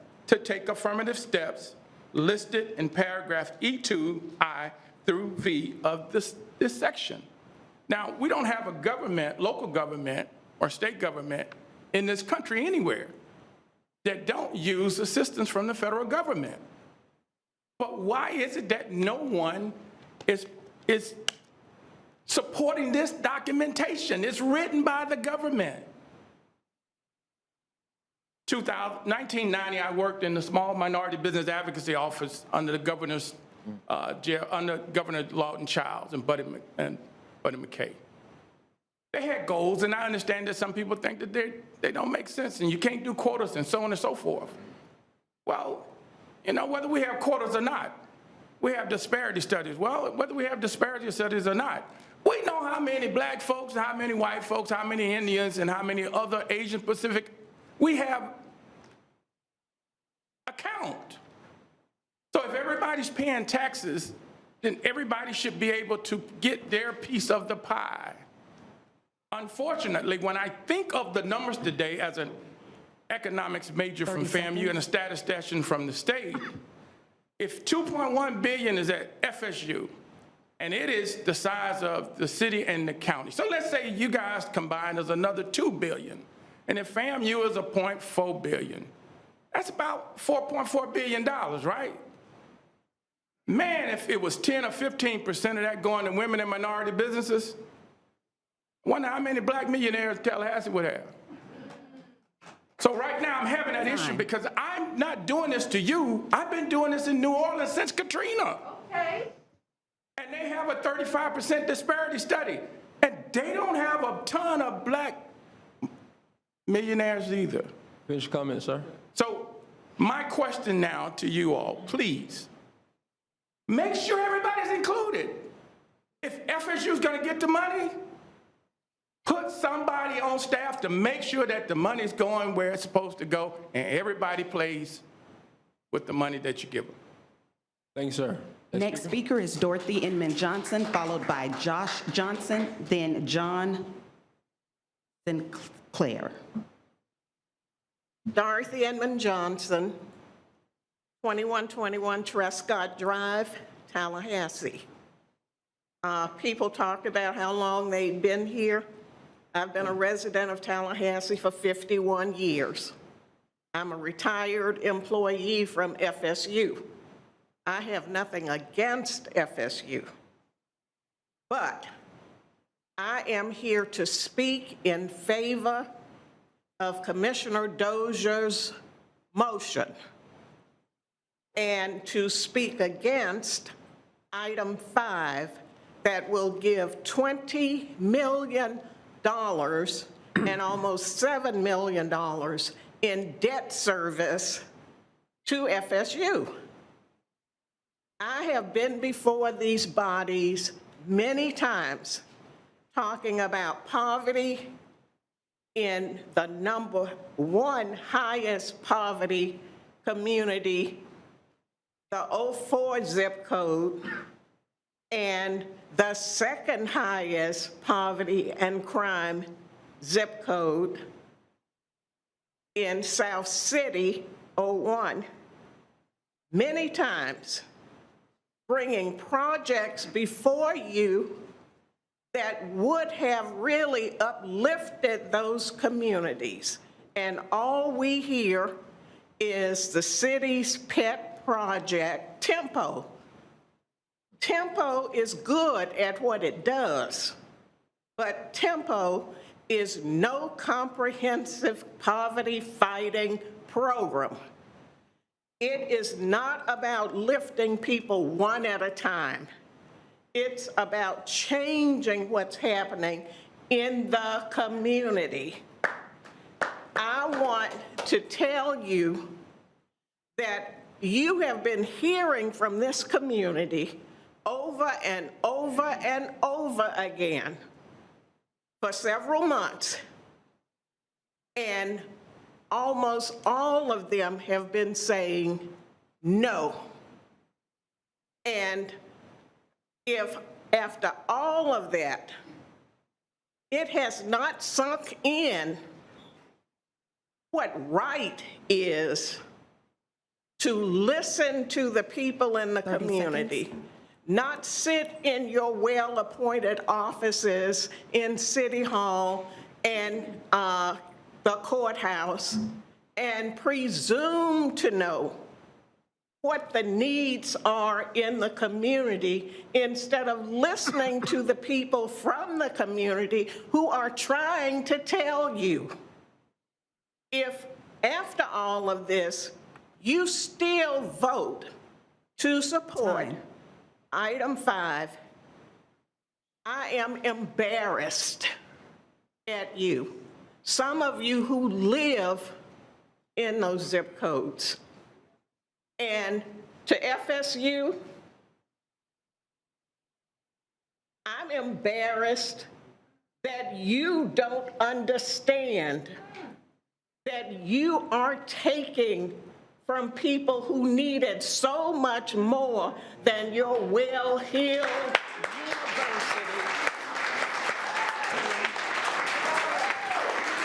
And with that, I thank you. Thank you, ma'am. Next speaker. Next speaker is Josh Johnson, followed by John Sinclair and Catherine Roth. Name and address for the record, please, sir. 1406 Hay Street, Josh Johnson. So I didn't prepare any statements. I thought that I was going to come in with some of my expertise, you know, and maybe do a little teaching. I'm a teacher, a local teacher of economics. I'm also a county commission candidate, right? But as I listened to people, I got an air of hope. Hope because people are well informed. They don't need the teacher. So I am not going to teach you anything. Somebody even almost tried to give an overhead projector. That's almost all of my job. And so I don't want to come to you on the teacher basis. I want to come to you on a personal basis. As a member of this community, a constituent, somebody that's going to have to deal with the fallout of these issues, this is irresponsible. Full stop. We know that. We know that. It's obvious. On top of that, something that I'm surprised hasn't came up is the fact that the timing of this is just horrible. Crawling out of a pandemic, questionably crawling back into a pandemic when people are hurting the most imaginative and innovative thing that we could think to do with $20 million plus 6.5 some odd for bond is to invest it into an institution that needs it very little. I'm from here, 7 generations. FSU is in my veins. If you cut me a little gold and a little garnet, a little orange and a little green. So it is not about the divisiveness that is being waged and levied by some. It is just the fact that this is irresponsible. And if we can't get behind the irresponsibility of this package, then we may not get behind anything. But I can tell you what I'm willing to get behind, because you are subject to penalty under the court of public opinion. And whatever we decide, I'm going to nail it up. We're all going to nail it up, and we're going to review it August 23rd. I promise you that. So let's do the right thing, or let's not. Thank you, sir. Speaker is John Sinclair, followed by Catherine Roth, then Randy Dinker. John Sinclair, 8737 Glen Oak Trail. First, I want to thank all the commissioners for all the work y'all do. This is great for the city and the county. I'm here to support Florida State. I've been here my entire life, seeing the economic driver the stadium brings to this city and this community, and think moving forward with this project would allow it to continue to provide that economic support and economic impact. Thank you. Thank you, sir. Next speaker. Next speaker is Catherine Roth, followed by Randy Dinker and Joshua Johnson. Hi, I'm Catherine Roth. Is it okay if I don't say my address? Ma'am? If I don't say my address? You can say just Tallahassee, Florida. That works. Okay, Tallahassee, Florida. Okay, first thing I would like to get across is that this is not my scene at all. In fact, I had no intentions of speaking today until I heard some of the things, and honestly, insanity that was said in this room. To be honest, I didn't know much about it before coming, but it's not rocket science. To see that this is yet another tactic for some of the most wealthy people in Tallahassee to use more tax dollars to feed their materialistic agendas. The idea that this is, quote, a political issue is honestly a slap in the face to the middle-class citizens of this city. To be frank, nothing about this is morally correct. Actually, it's the opposite. It's immoral. To the Southside and Frenchtown community, I am genuinely sorry that this topic would even be discussed over funding your community. I would also like to piggyback on what others said and say I am turning 18 in June, and if you vote yes, I would happily like to use my first time voting you out of office. Thank you. Thank you, ma'am. Next speaker is Randy Dinker, followed by Joshua Johnson, then Austin Hensel. Dinker? It's via WebEx. Can we bring that screen up? Thank you. I don't see that name up there. Let's go to the next speaker, and if we see it, we'll come back. The next one is Joshua Johnson. I think Mr. Johnson just spoke. Next speaker? Wait a minute, I'm unmuted now. Can I speak still? Yes, ma'am. Okay, I'm sorry, I'm kind of a Luddite. My concern about this allocation of money is not whether fixing Doak Stadium is a good project or not. It's really more about whether it's a good use of our city tax dollars. And it also concerns me because FSU clearly has the financial ability to finance this itself. FSU has nearly $1 billion in endowment, and it could be used for infrastructure. It bothers me as a taxpayer that we've borrowed $20 million so that we can give it to FSU. And that means that in order to make this gift, we put almost $7 million in interest. And that $7 million outlay benefits no one except the finance institution. So think about how that $7 million could directly benefit communities in the 04 zip code. In communities where people are struggling to pay their utility bills, think about what you could do with just the $7 million of interest that we'll save if we don't do this. You could weatherize every home and put solar panels on the roofs. Now, that would benefit poor people directly because a lot of them struggle to pay their bills. And it would also interest towards decarbonization goals that we have at the same time. And then recently we hear the revelation that $500,000 of our money will be used for online gambling. Well, I was at the meeting where FSU officials got up and said that not one penny was going to be used for anything except safety upgrades. And now it turns out that that was a lie. We were all lied to. Not just the public was lied to, but you commissioners were all lied to. And I hope that makes you as angry as it makes me, because what else are we being lied to about? Is this gambling thing even legal? Who benefits from this gambling operation? There's just so many unanswered questions. And I hope that it'll make you pull the plug on this whole enterprise. There is no shame in saying you need to reassess your original vote in light of new facts and in light of new circumstances. That's what intelligent people do, and I know you're all intelligent people. Thank you. Ma'am, can I have your name and address for the record, please? Oh, I'm sorry. Randy Denker, 552 East Georgia Street. Thank you, ma'am. Next speaker? Next speaker is Joshua Johnson, followed by Austin Hensel. I think he just spoke. Next speaker? Oh, it's another Joshua Johnson? Oh, you got a twin out there. All right. Yeah, there are. Thank you. Thank you. Yeah, my name is Josh Johnson, at 4927 Buck Lake Road. And I'll keep it short because I really can't match the passion or wit of the previous speakers. But I would just like to reiterate that even though I'm an FSU alum, I feel that FSU has the resources to make these repairs itself. The repairs, the upgrades listed as safety and ADA compliance issues are really not.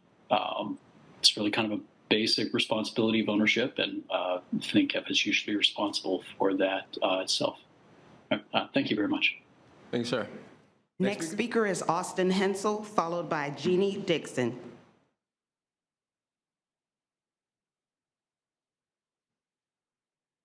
Austin Henson?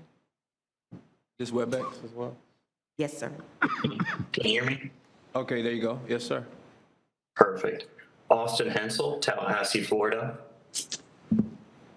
As an FSU alum and as someone that's going to raise a family in town, I'd urge you to reject the resolutions regarding the use of blueprint funds for Doak Stadium. The key issue, as I see it, is that the Doak project can and will happen without blueprint funds. The Doak project's going to cost $120 million. Without blueprint funds, as you've heard today, FSU could certainly raise that remaining $20 million. But even if it couldn't, $100 million is still available for a more reasonable scaled-back project. $100 million without blueprint. That's more than enough for stadium improvement. I'd like you to think about all the reasons you've heard that blueprint funds should be spent on Doak. Think about those reasons. Now think about whether those reasons still hold true if there was no blueprint funding for Doak. They do. People will still show up on game day, regardless of whether $100 million or $120 million is spent. And this is the final analysis, the final decision. For each of you, a legacy-making decision, the impacts of which will be felt for years, both by you and the community. Is $100 million enough for Doak? Or does perhaps the most well-funded entity in town need an extra $20 million in public funds? I hope you agree that this $20 million in blueprint funds should be put to better use funding necessary projects that could only happen with blueprint support. You have the power to make this happen, and I hope you use this power to reject those resolutions regarding the use of blueprint funds for Doak Stadium. Tallahassee needs the money elsewhere. Thank you. Thank you, sir. Next speaker? Next speaker is Jeannie Dixon, followed by Serenity, then Marissa Langston. Thank you, Commissioners. My name is Jeannie Dixon. I'm a 32-year resident of Tallahassee, living at 2975 Compton Way. I sent emails to each one of you last night, yesterday afternoon, explaining my concerns. At this point, having heard every previous speaker and then some, I think what I ask you and pray that you will put aside your ego and consider what is best for the city of Tallahassee and her citizens. We have many, many, many needs, and 20 million goes an incredibly long way. I just encourage you to really consider what is the best vote today for this item. Thank you. Thank you, ma'am. Next speaker?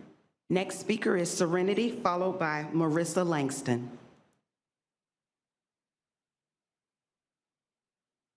Address, I guess, 4011 Elder Lane. I'm here to tell you all, I guess, what everyone else has been telling you is to vote no for DOKE. FSU was able to raise the $100 million on its own, and it being a predominantly white institution is able to receive more funds from the state, more so than FAMU.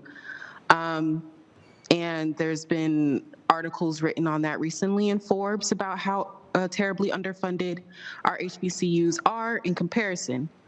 I really hope that after many, many hours of discussing this, that you all just say, maybe this isn't right. These are the folks that are voting for you. And while I am also an FSU grad student, I care about the schools here in Tallahassee, native Tallahassean, and there's just so many other things that everyone has explained that we can do instead. I mean, bringing in sports tourism FSU football hasn't really been that girl recently. I don't know how much it's bringing in. I mean, the people coming, I guess, would always come. But it was interesting that we were talking about the airport, and if we had better public transportation and through leaving out of the airport and seeing the beautiful canopy trees around, or affordable housing and mental health services and so on and so on. I think the people have spoken, and this is your opportunity to listen to them. Thank you. Thank you. Next speaker? Our final speaker is Marissa Langston. Marissa Langston, 4533 Andrew Jackson Way, Tallahassee, Florida, 32303. Good evening. Thank you for allowing me to be here. Chairman Maddox, Mayor Daley, Commissioners. As already stated, Marissa Langston, I serve as Chief of Staff for Richard McCullough, the President of FSU. For the benefit of the Blueprint IA Board, those in the audience, and those participating virtually, I introduce you to the 16th President for Florida State University, Richard McCullough. Good afternoon, Mayor Daley, Chairman Maddox, and Commissioners. Thank you for this opportunity to address you today. Your role as elected officials is critical to the vision and direction of our community, and I appreciate the leadership that you provide to Tallahassee and Leon County. This afternoon, you will vote to issue the bond that addresses the capital spending on 9 projects in our community. One of those projects deals specifically with the life safety and deferred maintenance in the 71-year-old Doak Campbell Stadium. I'm grateful for the support that this board has provided to Florida State University, and specifically as it relates to the investment in this stadium. I want to assure you and the board and the community that none of these funds will be used for luxury seating.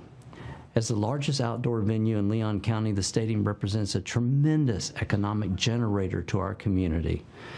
We have many opportunities to extend this asset to build on its community benefit, and I promise you we will do that. Your investment will help ensure the viability of Doak Campbell Stadium for many years to come, and we are proud of the partnerships and the powerful relationships between the city, county, and FSU. The bond you're approving this evening will also include an important allocation from OEV for the North Florida Innovation Labs project at Innovation Park. I'm pleased to support this important community initiative as well. This 40,000 square foot incubator lab will be an essential part of converting research into commercial products and a foundation for job creation here in Tallahassee and Leon County. One of my goals is to create more startup companies here at the university that contribute to the region and create more jobs. And this lab will help to make sure that that happens. Florida State supports this project in many ways, but most importantly, we have made a $5.5 million commitment in capital to this project. Last year, Florida State University spent $350 million on research that comes from a variety of resources, including the federal and state governments. The majority of these dollars are pumped back into the local economy through faculty members, research scientists, and support personnel who live and work in the Tallahassee area. And there's more to come. The board has expressed the need to help find real solutions to poverty in this region. We are mindful that poverty that exists in the 32304 zip code, and we want to contribute by perhaps creating research on poverty and influencing policies that will make a difference for those who are impacted. Your vote this evening is an important step along the continuum of our partnership, and we look forward to great successes that we will achieve together. Thank you. Thank you. Any more speakers? No, sir. All right, we'll go right to commissioner discussion. I think I have a motion on the floor made by Commissioner Dozier, seconded by Commissioner Porter. Oh, yes, sir. That will rescind the motion made. What was the date of it again? September 27th, September 2021. Okay. That motion is on the floor. I'll go straight into discussion. I'm going to recognize Commissioner Dozier, then I'm going to go to Commissioner Jackson, then Commissioner Porter.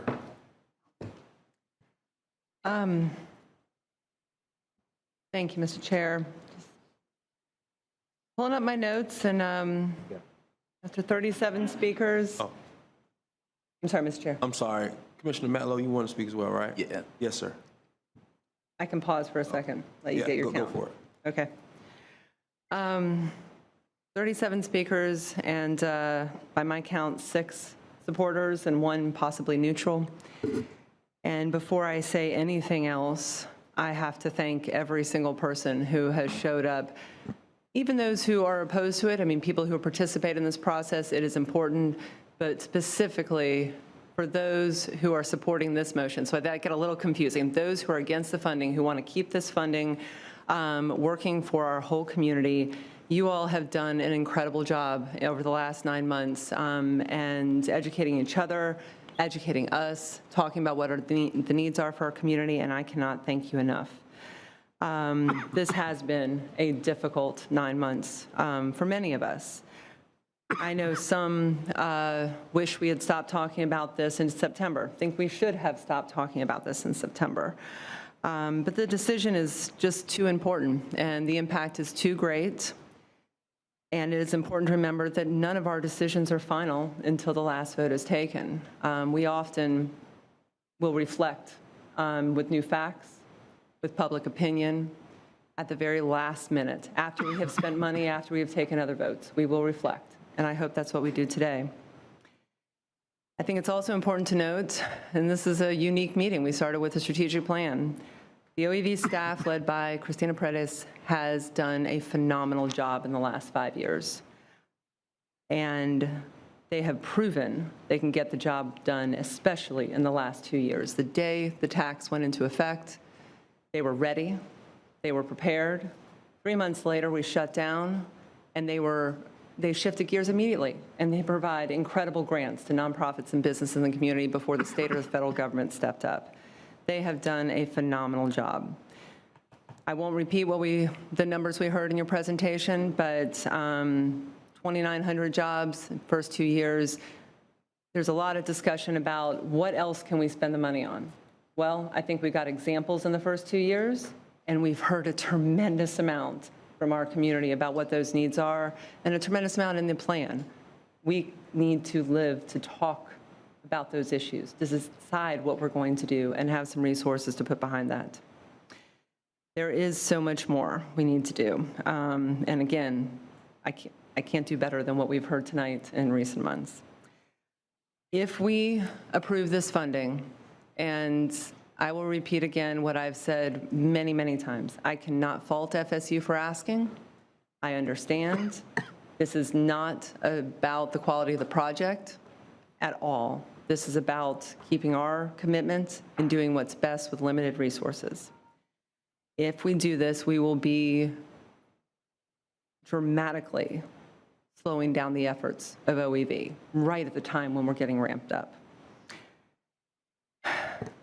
We have invested in creating this organization. We should let them do their jobs. And if we do that, we can help a lot of people. We have the proof, and we know we can't do everything we want. We always have limited funds, so we got to make hard choices. We can't base our decisions on precedent because we never have enough of the people's money to fund every single project. I'm thinking about all of the comments I've heard, but one woman who's been brought up at our last meeting, she attended the town hall in November, single mother, going to school, raising her family. She could be helped by affordable housing programs, food assistance programs, other things. But what she wants is a job so she can take care of her own family. That's what she's looking for. We can help do that, provide those opportunities. We can use this funding for multiple projects and spread that opportunity out to a lot more people in our community. It's what we were elected to do. It's their money, and I think we should listen to them. I do think it's important to reflect on this process over the last 9 months. And I've taken some issue with it. I don't think it was intentional. I don't think anyone is doing a bad job necessarily, but this has been an incredibly fast process. What we have heard tonight, what we heard in December from our citizens, there was no way we could have heard those comments in May when this project was presented to us. We didn't have economic impact numbers. We didn't have an analysis of the project. And importantly, we didn't see this coming, most of us, until just before the meeting. The citizens certainly didn't. Take some time. September 27th, despite the dire warnings from our OEV staff that this would wipe out our bond funding for future years, we were told it's okay, it's not going to wipe out our full budget. We can still get everything we want done in the future. Some of those comments continue to this day. I think we have the numbers. We know that we cannot meet that commitment. We have the proof in the first 2 years. We will not have the funding to do what we've done in the first 2 years in the next 7 years, no matter what the revenues show in May. We just won't have enough money to do that. We finally learned in December what those numbers were. So again, we couldn't have heard this response in May. We couldn't have heard it in September. What we have heard in December and what we heard today is the most robust discussion about economic development and the needs of this community that we have ever had. I am so proud of this community, whatever happens today. But anyone who says that you can't change a vote from earlier this year, we did not have the information at that time. We had not heard from our citizens at that time.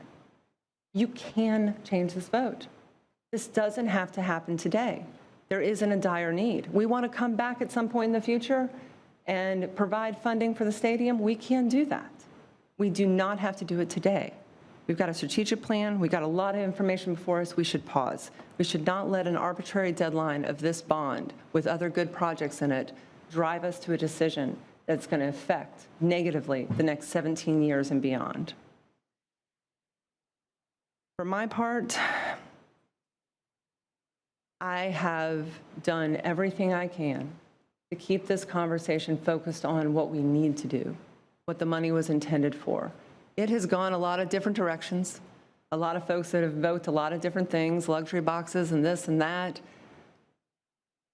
This is a political process. How could it not be? We're politicians. This is what we do. It's local government. But I want to just reiterate one last time, I hope every one of us reflects on what we've heard in the last 2 meetings, because this is really where the rubber meets the road. This is where we had all the information. This is where our citizens are engaged, and this is where we need to start listening to them. And I truly hope we get support for the motion to rescind so we can do what's right for our community. Thank you, Mr. Chair. Thank you. Commissioner Jackson, followed by Commissioner Porter, followed by Commissioner Mello. Thank you, Mr. Chair.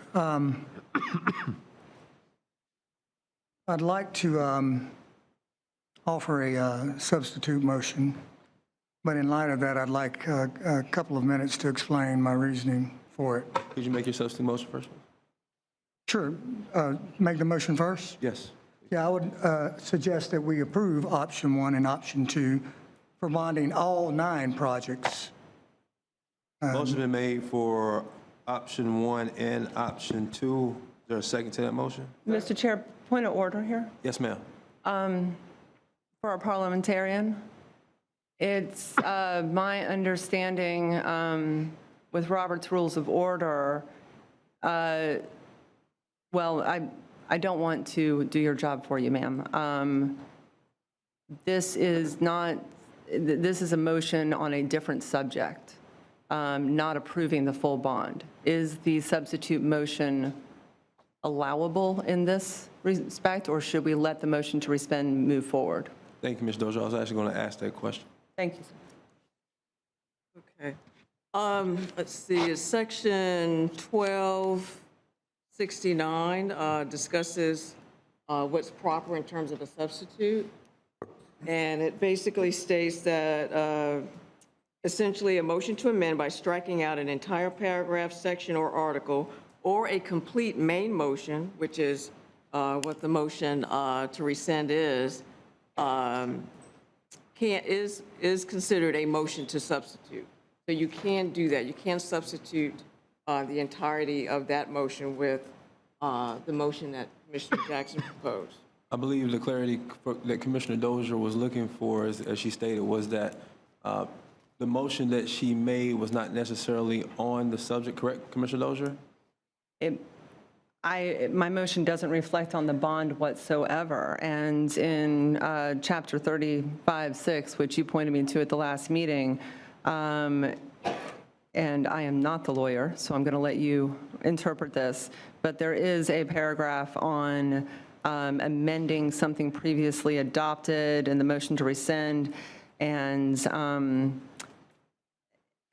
it's a little murky. So if you don't mind looking at that just before we move on. Yes, ma'am. Sure. Thank you.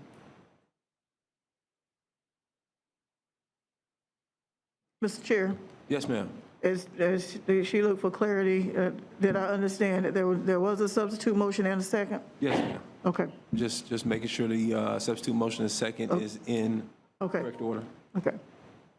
Okay, so section 35-2, and it's subparagraph 6 of Robert's Rules, talks about certain characteristics of motions to rescind or to amend something previously adopted. Yes, ma'am. So this is a motion to rescind, and it does say that that motion is amendable by the process of primary amendment or secondary amendment. Mr. Jackson's motion would, Commissioner Jackson's motion would be considered a primary amendment.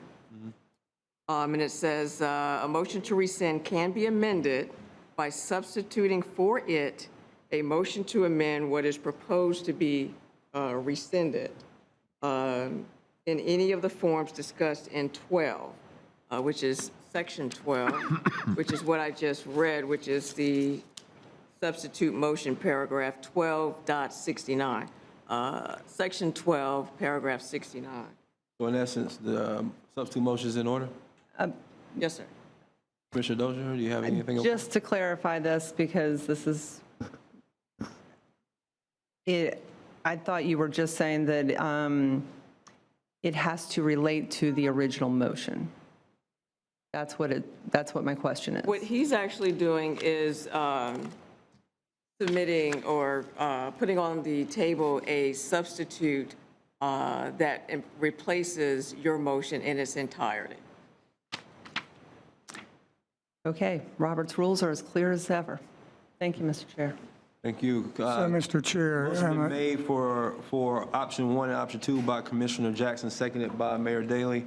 Commissioner Jackson, you have the floor. It's followed by Commissioner Porter, Commissioner Matlow, Commissioner Welch. Yeah. Exactly like my colleagues here, I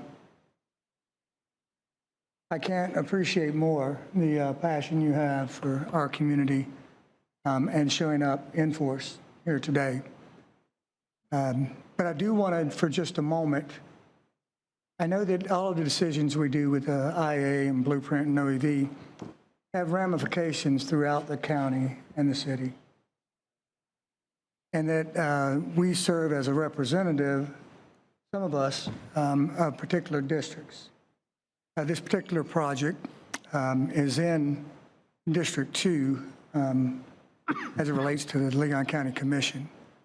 And as I searched, we had this really cool glossy thing that we have over the next 5 years and the 32 community projects delivered. Commissioner Proctor, my neighbor to the south, I think I knocked on some doors that actually were voting for you, so I had to get redirected. Let's hope they vote again. But my math is that there are 3 projects that are included on the west side of Leon County and Tallahassee out of 32. This project is located in the 32304 zip code. It also will serve all of the zip codes throughout Leon County and Tallahassee. I have not seen a single flag, correct me if I'm wrong, Commissioner Proctor, I have not seen a single survey flag or marker or dump truck or bulldozer or whatever surveyor along that stretch of Capitol Circle that you discussed a while ago. No. Okay. We'll keep our eyes out. I would like to say we have a 2-lane Capitol Circle that runs into an international airport. And this is District 2. These are jobs. These are jobs for people in Tallahassee. And I understand the DOT leverage, and I get it, but sure have been waiting a very long time on that. Secondly, the airport gateway is in District 2, or part of it is. Absolutely. You get the other part. Nothing has begun on airport gateway. I think we heard an update tonight that we are working through right-of-way acquisition. Is that correct? No, sir, we have not started the right-of-way acquisition. We're still in the preliminary design. The only other item I see that is included in that representative district is the Debbie Lightsey Nature Park and Capitol Circle Southwest Greenway. Am I correct? Yeah. All right. I can't help but see this as an opportunity and an improvement for the west side of Tallahassee, which has become the landing zone for most of the social service agencies and out-of-business retail shops, stores, and small businesses. We offer the Larry Campbell Detention Center, which is also known as the Leon County Jail. We have the Kearney Center, which now has had riverside campsites pop up next to it at the city drainage ditch to the tune of over a dozen tent sleepers that can't follow the rules at the Kearney Center, but they're able to access the meals, and that's their purpose for being there. Along Pensacola Street, 22nd, 2200 block of West Pensacola Street, there's a lean-to tarpaulin tent that is taped to a guardrail on a sidewalk where disabled persons would be unable to traverse that because of an open camping environment.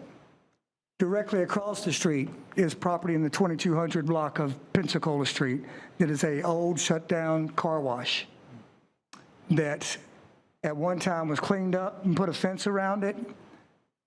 Folks stayed away for a little while, and then they decided to come back and I guess use the fence as like a private community, and they're back on the property, actively camping, burning outside fires, cooking, everything from litter to road safety, pedestrian versus vehicle accidents in that corridor along Pensacola Street and Tennessee Street. We've had 7 accidents over the last 3 years involving pedestrians and vehicles. When I think of, by the way, the tent structure has been up since September of 2021. So anyone that has to travel that sidewalk is unable to. There are a number of other items on here that I look at that are more than deserving of funding. And I would agree with those. I'm not going to nitpick the Northeast Park because I think that's something that needs to come to Tallahassee and Leon County. But I'm convinced that we have got to invest in the west side of Leon County to save a very dying section of our city and our county.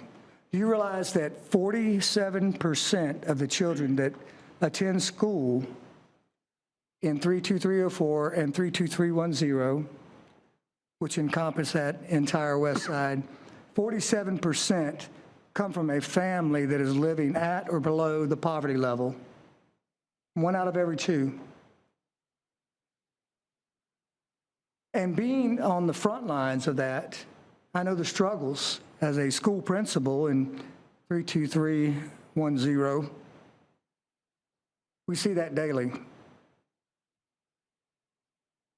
And while I understand everyone's argument and their passion regarding what's going on, this is one time I'm going to cheer for the home team. And one time I'm going to represent the constituents that have let me know what they'd like to see for their tax dollars. I mean, small price to pay when we talk about $80 million for Northeast Gateway, Willani Boulevard, Capitol Circle, Airport, the Capitol Cascades segment. Many of your arguments and many of the opinions were more than worthy, but I'm going to make a substitute, or I'm making this substitute motion in the interest of moving forward with the other other 8 projects. I think I misspoke a while ago. That's it, Mr. Chairman. Thank you. I have Commissioner Porter, followed by Commissioner Matlow and Commissioner Welch. Mr. Chair? Yes, ma'am. Can we get a point of clarification from staff real quick? Because I'm confused about something Commissioner Jackson is, I think this is what you're referring to. I've been told in briefing, we've talked about this several times. It seems to me, sir, you're implying that if we were to rescind the motion on Doak, the other projects would not move forward in the bond. However, what you all have told me, Ben, Christina, is that, and I've heard this from... Before you go on, I do want to give him an opportunity to say if that's what he's implying, because you said that's what you're implying. Thank you, yes. Is that what you're implying? I want to see this proceed with the other projects. I absolutely do, sir, as well. I just wanted to make sure we have clarity on that, because the other projects in the bond can absolutely move forward if we pull out the 20 million. That was my understanding from our briefing, that this is up to amount on the bond. It does not jeopardize the other projects if we change the DOC amount or remove it. Yeah. The motion on the floor, if I'm hearing it correctly, is for staff recommendation options 1 and 2. Yep. That includes all 9 projects moving forward and the SIB loan. Your question is correct. If it was not that motion on the table, if it was for all 8 projects less 1 project, that could move forward. My understanding of the motion on the table is not. I understood the motion as well, but If the substitute, if the main motion had passed, it would be the same thing, correct? If the motion to rescind had passed, we could take the motion for the bond and all of the other projects move forward. So we're talking about 2 separate things. I just wanted to make sure there was clarity here that the other projects are not in jeopardy. Yeah. Staff confirms what Commissioner Doak says. Give me a second, Commissioner Jackson. Stated differently, if the original motion were to have passed, then we would be on to the bond without the DOC project, and the remaining 8 projects would be considered. Okay. Commissioner Jackson. I just want to make it clear, I will not support that motion. Thank you, sir. All right. Anything else, Commissioner Dozier? I just wanted that clarification now. Yes, ma'am. All right, Commissioner Porter, followed by Commissioner Matlow, followed by Commissioner Welch. Thank you, Mr. Chair. And I do want to begin by apologizing for my outburst. That being said, I have a lot of concerns about the way this project came about and about unelected staff driving policy. After all, I mean, we had to learn about this. I had to learn about this in the paper with a week's notice that the public had and that I myself had. And so that is a huge concern for me. I think the public said it best. I don't have a lot more to say. I understand, you know, with the government speak and the parliamentary procedure, I don't oppose that. I do believe the people here deserve an up or down vote on this issue because I don't think it should be lumped. So it's disappointing to me that we can't, that looks like that's not going to be possible, but I want to thank the people who came here, who spoke, and I want to encourage y'all to stay involved because we need every single one of us to address the issues that have been brought up in this meeting, that have been brought up over the course of several months. And so I hope that you'll stick around no matter the outcome of this vote. Thank you. Commissioner Porter, thank you so much for your apology. Thank you. Commissioner Matlos, followed by Commissioner Welch, followed by Commissioner Williams-Cox. Thank you, Mr. Chairman. I'm not going to lay out all of the reasons why this is a bad investment because I think we thoroughly fleshed that out in at our September meeting. I think the facts were pretty clear that the numbers just didn't make enough sense and we weren't creating enough jobs. But I'm glad we had another opportunity to discuss it. I read an op-ed this morning that suggested we come to a compromise of $10 million, and I just kind of chuckled because in September, Commissioner Minor offered a compromise for $15 million that was voted down by the majority. And then we offered a compromise for $10 million that was also voted down. So the fact that that wasn't even known just showed how little people had to really pay attention to the conversation and see what was happening in here. And I think it was clear compromise was never on the table.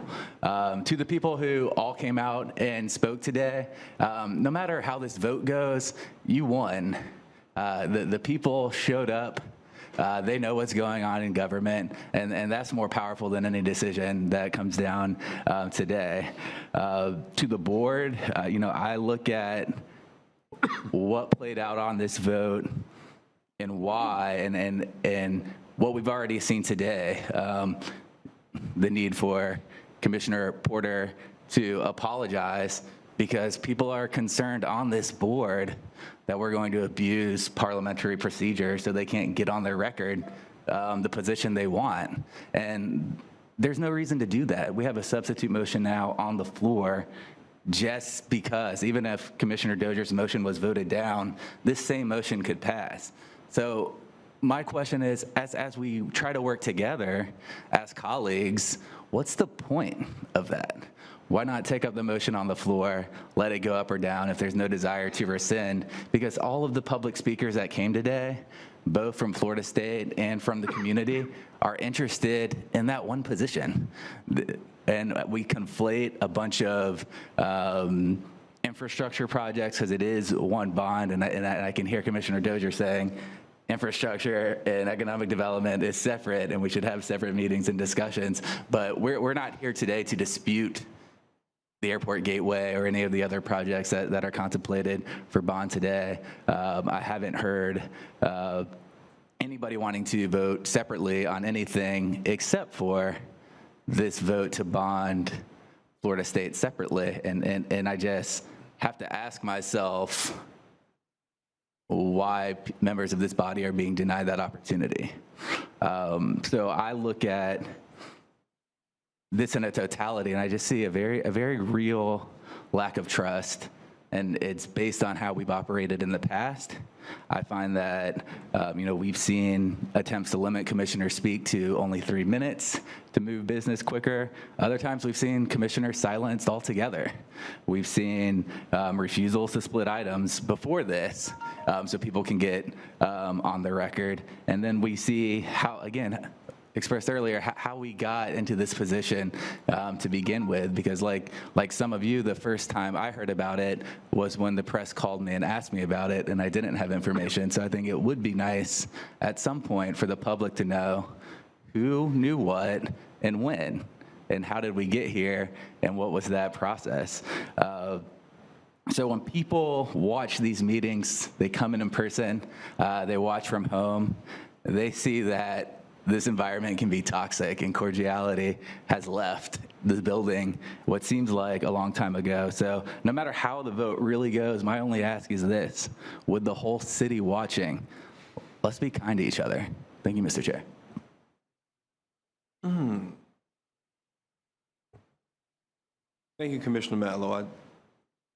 I think I will say this. Given the emotion and just how intense things have been in the years I've spent on boards, I wanted to commend the audience.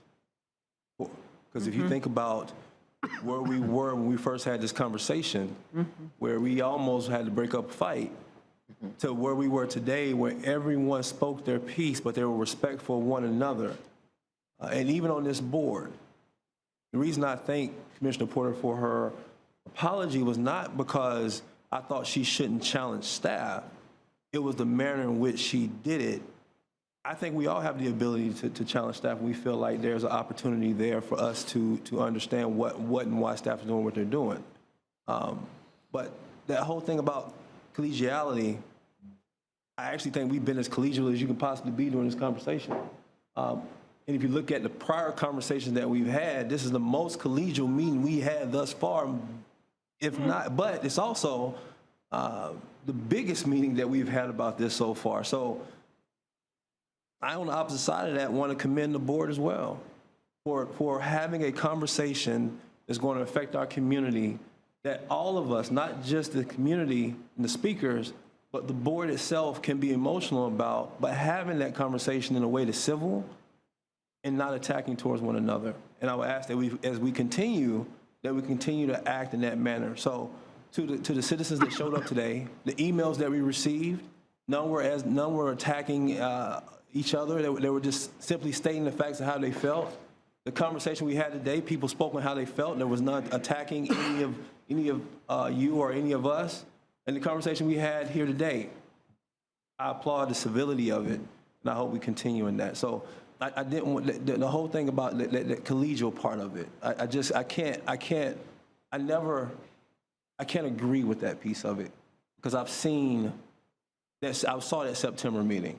I heard the conversations amongst this board. I heard the conversations amongst the community, but I've also seen what we've done here today, and I appreciate it. So, I have Commissioner Welch, followed by Commissioner Williams-Cox, followed by Commissioner Richardson, Vice Chair Richardson. Thank you, Mr. Chair. I'm going to try not to, say the same things I've said before or what I wrote in the newspaper this week. I do want to clarify a few things, specifically like my evolution on this issue, okay? And I think a lot of people probably share that. I sat here the first time this came before us and adamantly supported it, right? I met with the university folks, I met with FSU folks, and I said, you know what, this is a great idea. People come to Tallahassee for football games, right? I mean, if ever there was economic development, it's when people come to Tallahassee for football games. And that was my emotional, instinctual response to that, because I went to FSU, I daydreamed about going to FSU when I was a kid growing up in Mississippi. For me, that was my instinctual reaction. And in light of a convention center deal, I thought that was a much better use of those funds. But then staff's analysis came out, and I looked at it, and I read it, and suddenly it didn't make sense to me. And so I supported it, based on emotion and instinct, and really I wanted to support it. I wanted in my heart to support it, right? Because I see myself as a loyal Knoll, okay? But I really don't have the luxury of being a loyal Knoll in this situation, because I serve 50,000 people in my little corner of the county, and I just don't have the benefit of doing that. So as I looked at the analysis, I can't support it. I regrettably cannot support my good friend Commissioner Jackson's motion. Obviously, I support all those projects. There's big ones for my district in there. And I want to note that I really dislike the fact that this has become so political and it's become so partisan, and I think that's a shame. FSU is, I'm going to say it right now, FSU is a valuable part of this community, is a vital partner in this community. It's an important institution in this community. There is no question. And to think that the political discourse, or the nature of the conversation around this has muddied that water, I think is unfortunate. I hope FSU doesn't come out of this looking bad. I want to say to you all as my colleagues, I got nothing but respect for you. Each and every one of you. I got nothing but respect for you. I appreciate your opinions. I trust that you make them informed and objectively in what you think is the best interest for our community. I don't need to give you the benefit of the doubt. I trust that you are making those decisions, and I hate that things have kind of derailed a little bit around this issue. But to me, the facts of the thing still prevail. You could do 10 Amazon projects for the size of this allocation. 10 Amazon projects for the size of this allocation. I just can't get away from that. In my opinion, and I assume you guys respect my opinion just like I respect yours, it's just not the biggest bang for the buck. As much as I love FSU, as much as I want them to do well, as much as I want the stadium to be awesome, I think the reality is, again, I will state this because I think it's so important. FSU is going to do this project. They're going to renovate the stadium. They're going to fix the life safety issues. It's going to happen. That's just, you can't tell me it's not going to happen. I'm just certain it's going to happen. So the experience for fans is going to get improved. And I think FSU's desire to do this is good. I mean, I think it's a righteous desire to do this, right? The stadium needs to be upgraded. It's old. All right, these are things that have to be done to bring it up to code, to do the further renovations that they want to do.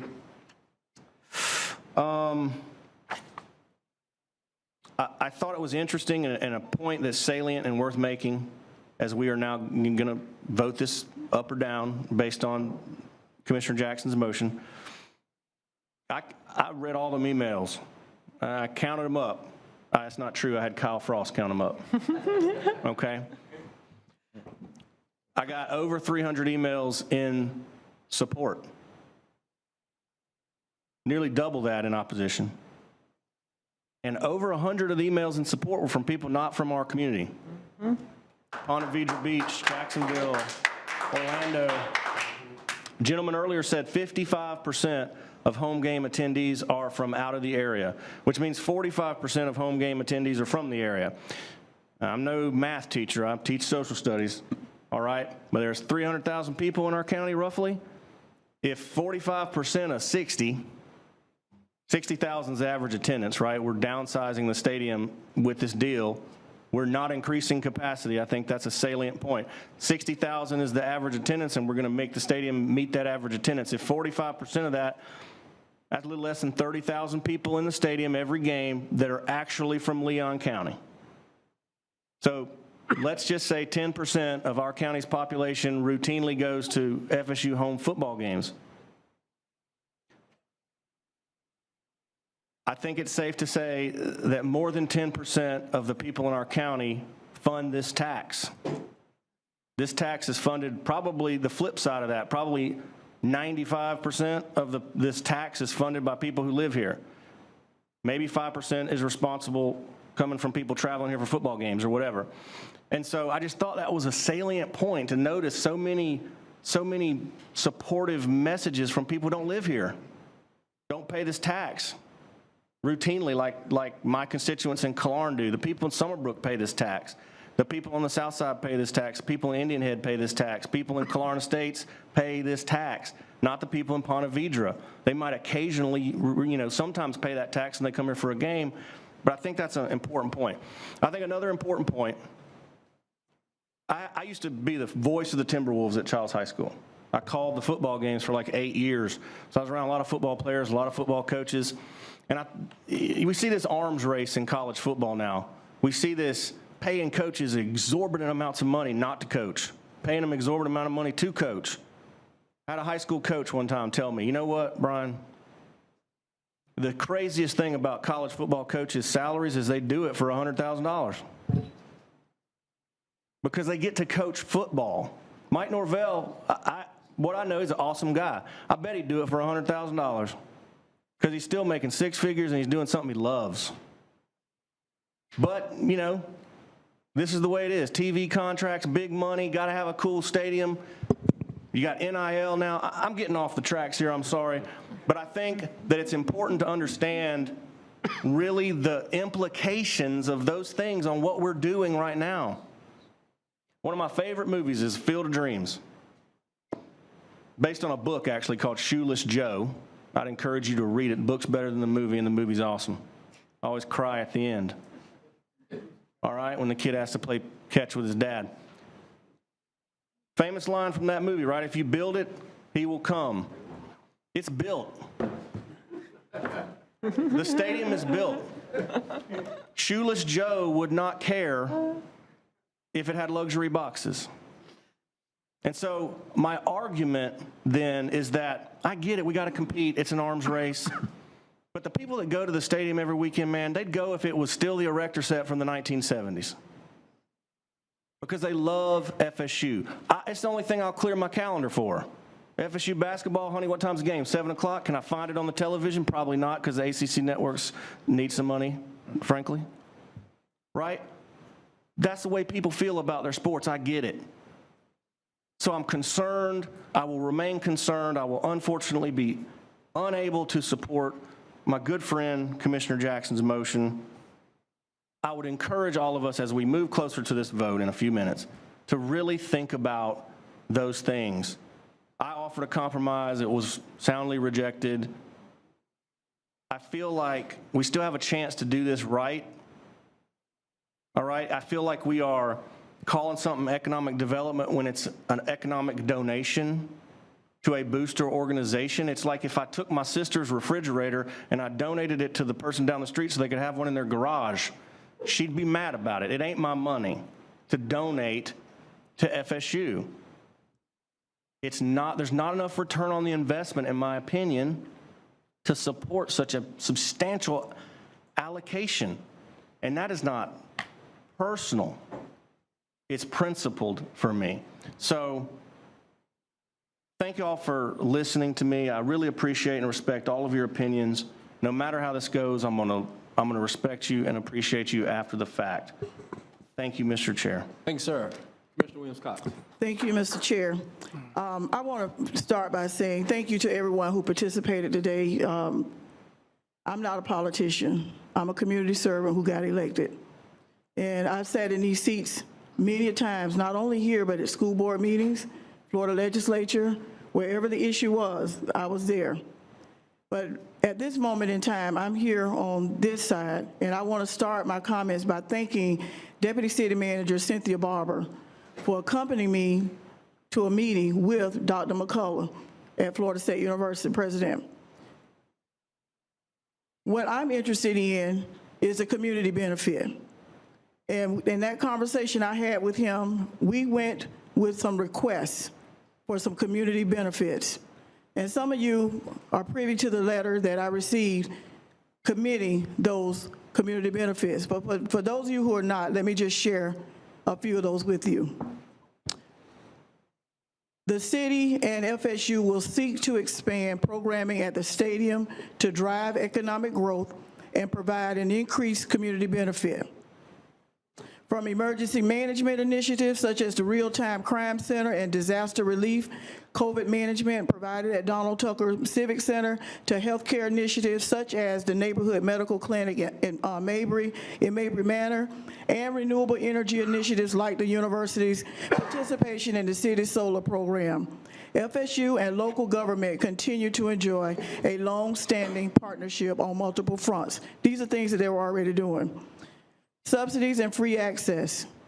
FSU's Challenger Learning Center, events at Ruby Diamond Auditorium, and tours of research facilities such as the Mag Lab and the High Performance Materials Institute, just to name a couple, will provide great opportunities to allow community members to see what's happening in their own backyard and gain a new appreciation for all of the amazing things that are unique to Tallahassee and Leon County.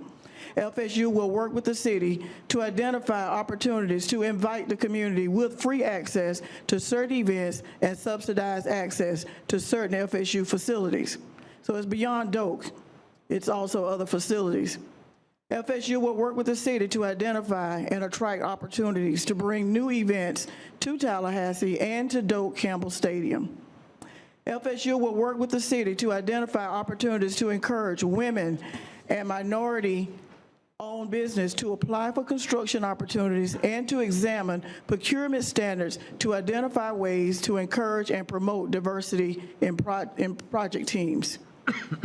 The city and FSU will work together to identify university-related employment opportunities for the benefit of the TEMPO program. Through the many programs, departments, and events at FSU, the university will work with the city to create opportunities for young people, and particularly underprivileged youth in our community, to experience the university setting and to hopefully ignite a passion in the lives of young people to pursue education and set a course for success. These are the kinds of things that I consider to be good community partners for those in 32304, 32301, 32310, and wherever poverty and other issues reside. It's very interesting that we're all concerned about the South Side and about the residents and all of that when we come here. But between meetings, what have we done in these areas to eradicate poverty? What have we done to help people who are trying to make dinner time decisions? We've been here since 3 o'clock. Somebody didn't have dinner, but we're here talking about this, so we don't know that. I just want us to really just pause and think, because I didn't come from privilege, and I bring that to the table every time I come, because my experience is a lived experience. It's not one that we can talk about. It's not a textbook. It is a lived experience. And I bring that to the table. And I'm doing my level best to represent not just the people who come to this room, but the 200,000 in the entire city limit have to be represented, even though they can't come here to voice their concerns.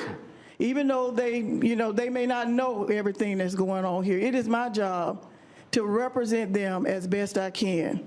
So I went to Dr. McCullough, and I thank him for allowing us to come and meet with him and share with him the kinds of community benefits that other programs, other projects that we expect here in the city of Tallahassee. With CRA, we have community benefit that we do.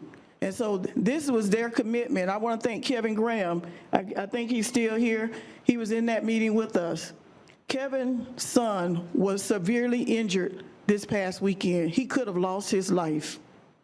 But Kevin is here because we've worked together over these past few months to try to make these things happen. And as far as these projects, Commissioner Jackson, I'm with you, brother. We need to move these projects. All of these projects are important, and we can't cherry pick and pull some out. We've got to go the course, because I understand from my briefing, if we start pulling things out of here, it's going to cost money regarding interest rates and affect our bonding. So we've got to make sure that we're protecting our bonding. So whether we're trying to borrow money now or try to borrow money 5 years from now, we've got to be in a good state and not have a bad credit report. I am most particularly interested, Commissioner Proctor, in making sure we don't lose momentum on that fairground.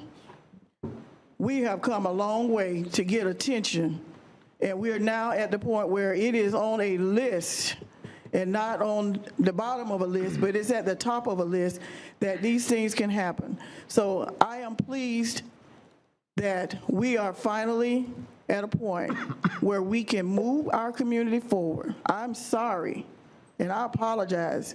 I've had to, and Commissioner Porter, I've had to apologize in one of these meetings because my passion got away from me too one time.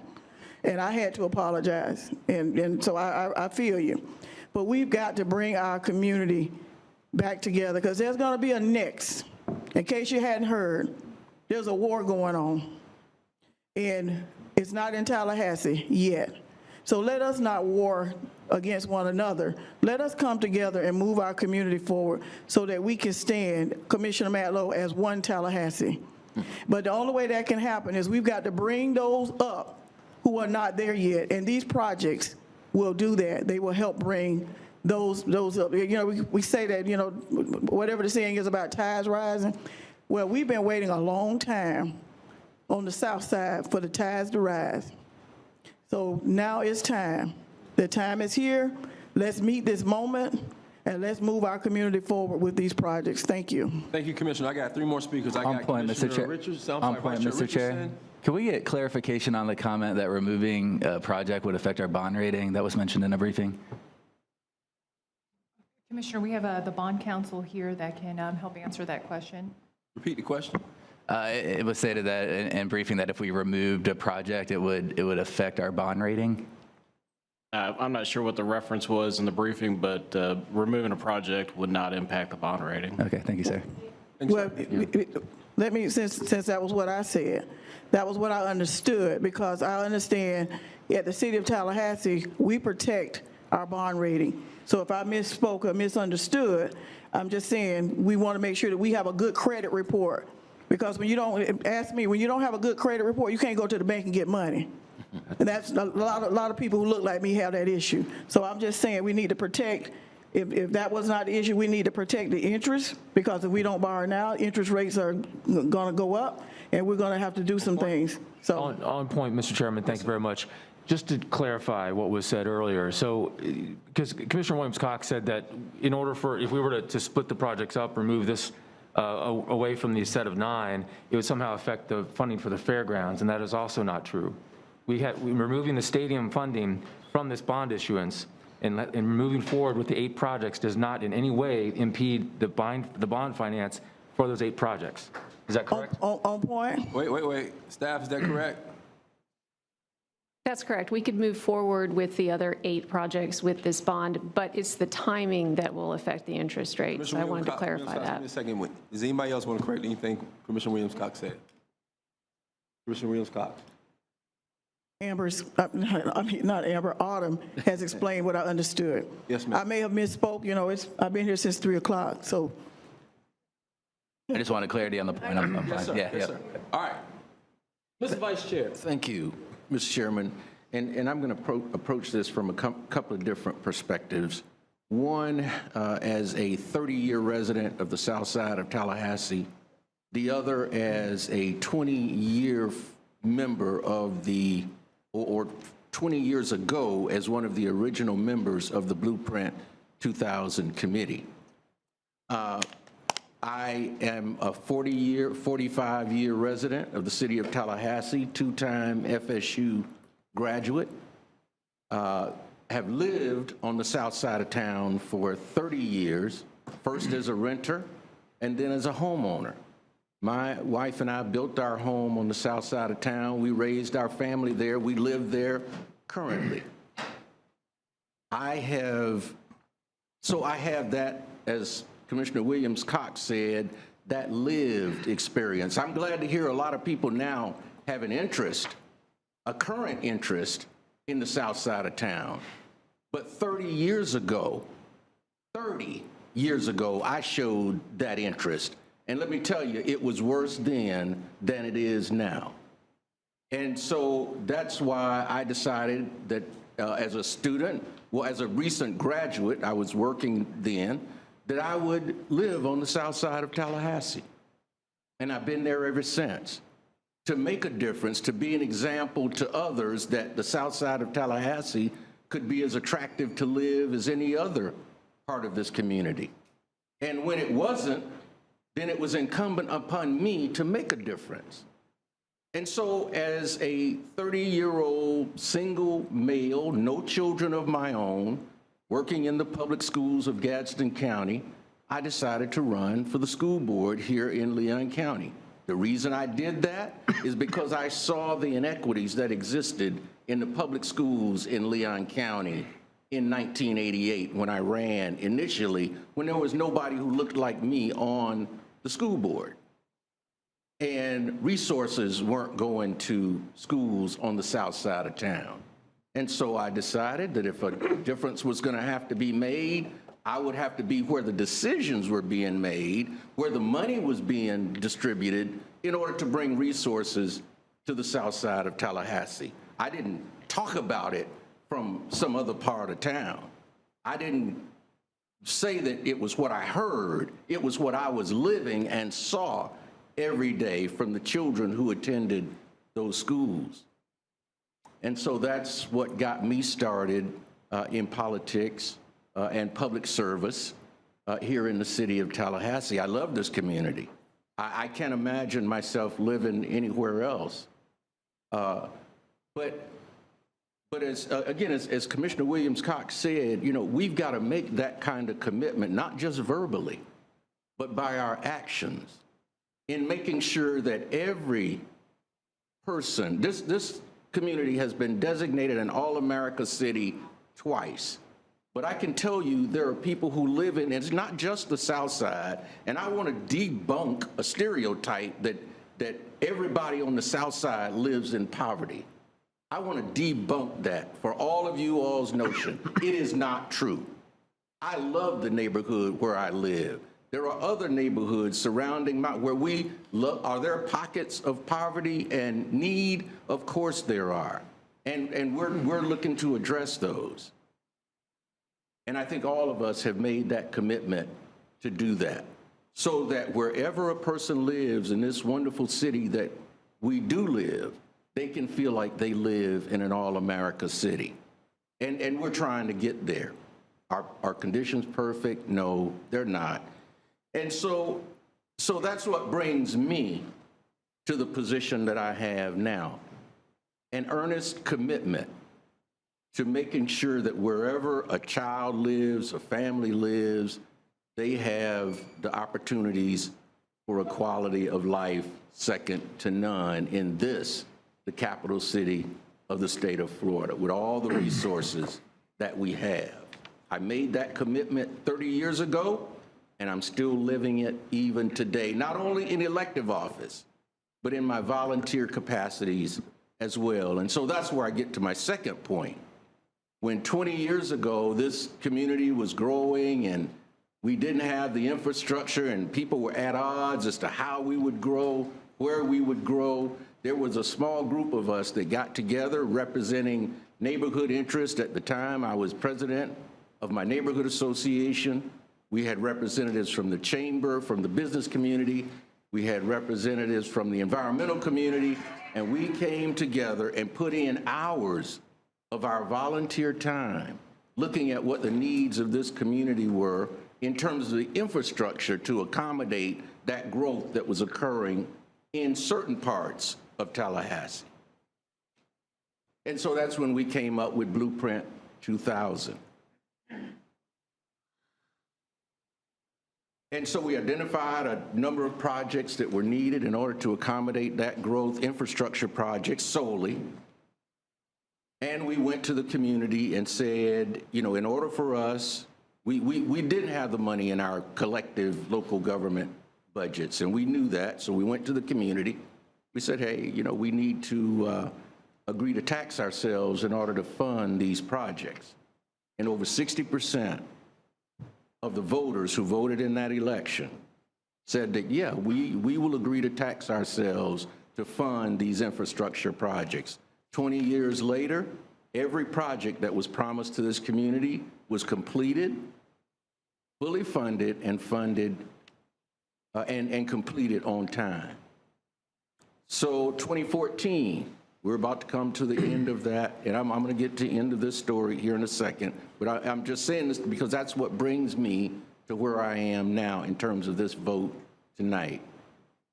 We realized that there were still needs that existed, infrastructure needs that existed in the community, and so we we spent hours, and I can't tell you how many hours we spent in these committee meetings, in community forums. We took input from all over this community, all over the community, giving everyone an opportunity to have input in what was needed in order for this community to continue to move forward.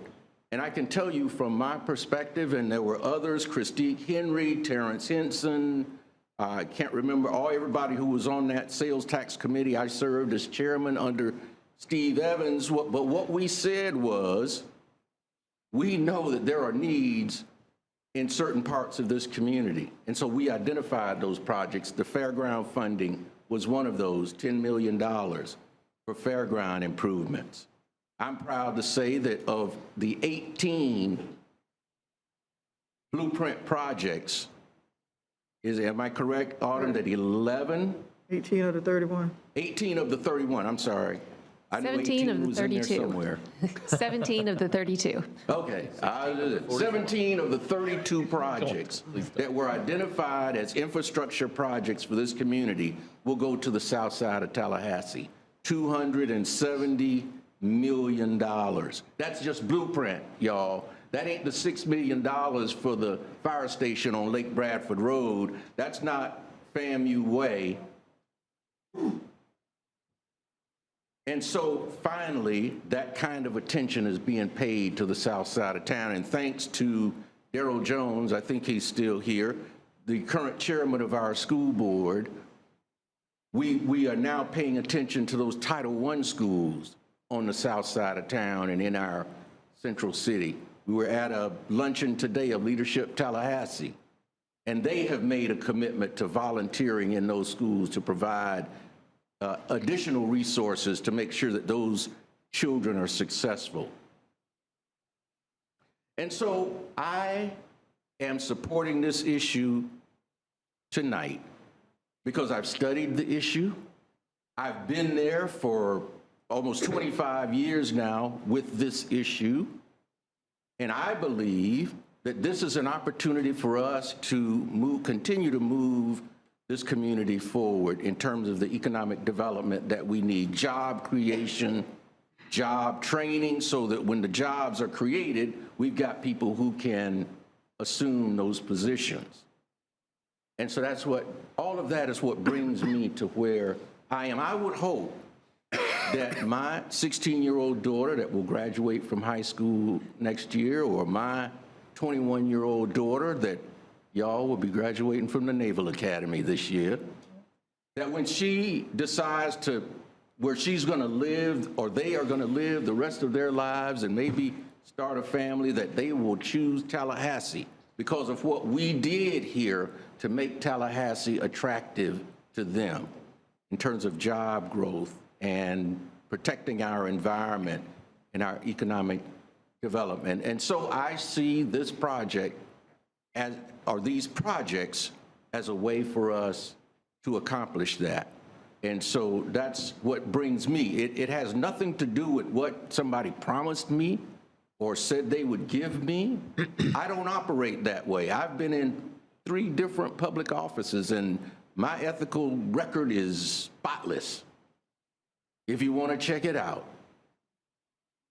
But I am in favor of these projects, because I think I feel strongly that it is the right thing to do to move this community forward, to uplift a portion of our community that has been neglected, but now is the time for us to address those issues, and I think we can do it this way.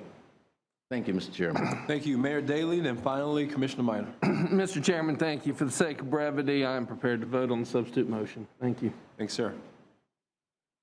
Commissioner Minor, is it? Thank you, Mr. Chairman. I want to thank everyone who has taken the time to reach out to us. I think it's been in the thousands emails. I mean, we got emails from Joe Biden and Donald Trump. I think they might have been the out-of-towners you were talking about. Yeah, exactly. Many people have said it. I'll say it again. Florida State is really a vital partner in this community, and its future success is intertwined with our own. The Doak improvements are important, and initially I supported the idea. When I was elected 3.5 years ago, however, there was one thing that I heard more than anything else. I'm glad to support you. When you get there, make sure our local government listens to us. Leon County residents have made it clear to me that they want their limited Blueprint sales tax dollars invested in other ways. I work for the people of Leon County, and I'm listening to them. Like all of you here at the table, I've spent many hours talking with people on the phone, in person, by email, text, Facebook Messenger. Many of them have spoken with me about, like you, I'm sure, about the opportunity cost. There are other better ways to invest this money to serve the entire community. And that got me thinking about my time at Second Harvest. I was CEO there for a few years, and we had Title I school teachers that would tell us that many of their students would come into class on Monday mornings starving because they didn't get enough food over the weekend. For many kids, the only real meal they get is from the school cafeteria on the weekdays, and that's during the school year. So we also dealt with people, the kids and the families that were not getting healthy meals over the summer. There are neighborhoods in this town that most of us don't go to that look like the third world. That's a fact. And I got to thinking of this in my many conversations with people in this town about this vote. And I'm thinking about those experiences I had at Second Harvest, helping people that are really struggling in this town, and comparing that with this project, as important as it is. And I do believe it's a strong economic driver. But as someone that is, I view it as an obligation to listen to the people I work for.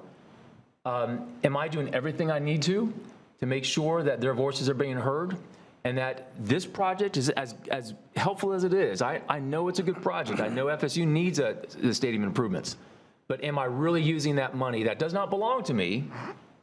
Am I really using those taxpayer dollars as a steward of those dollars? Am I using those in the best way to serve this entire community?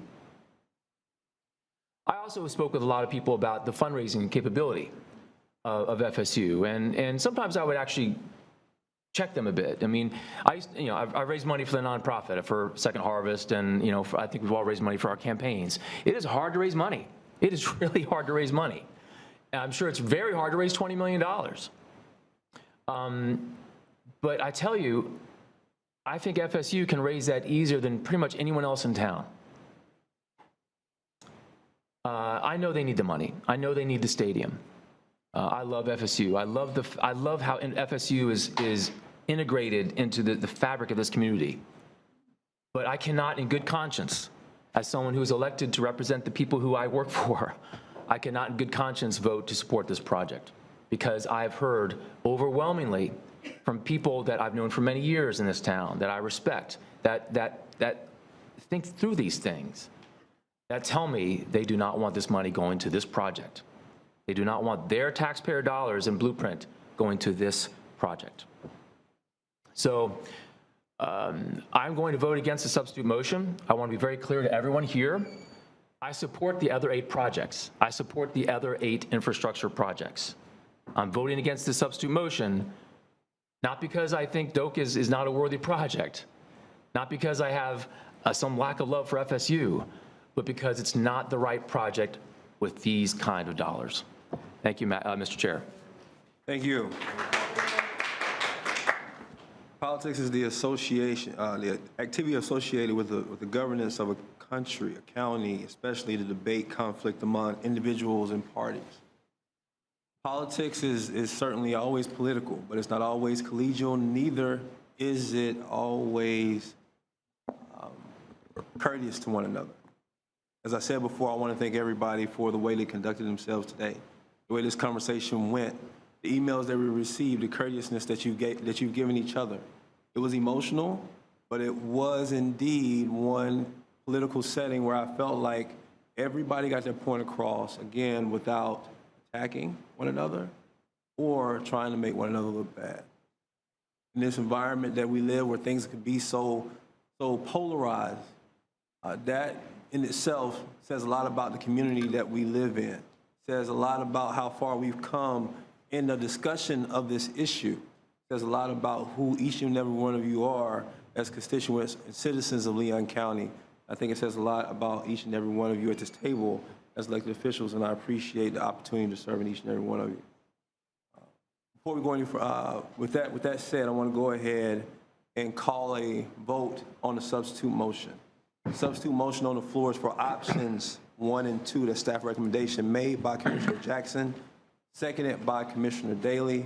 All those in favor indicate by saying aye. Aye. Aye. Those opposed? No. No. Roll call. Mayor Daley, Aye. Commissioner Matlow.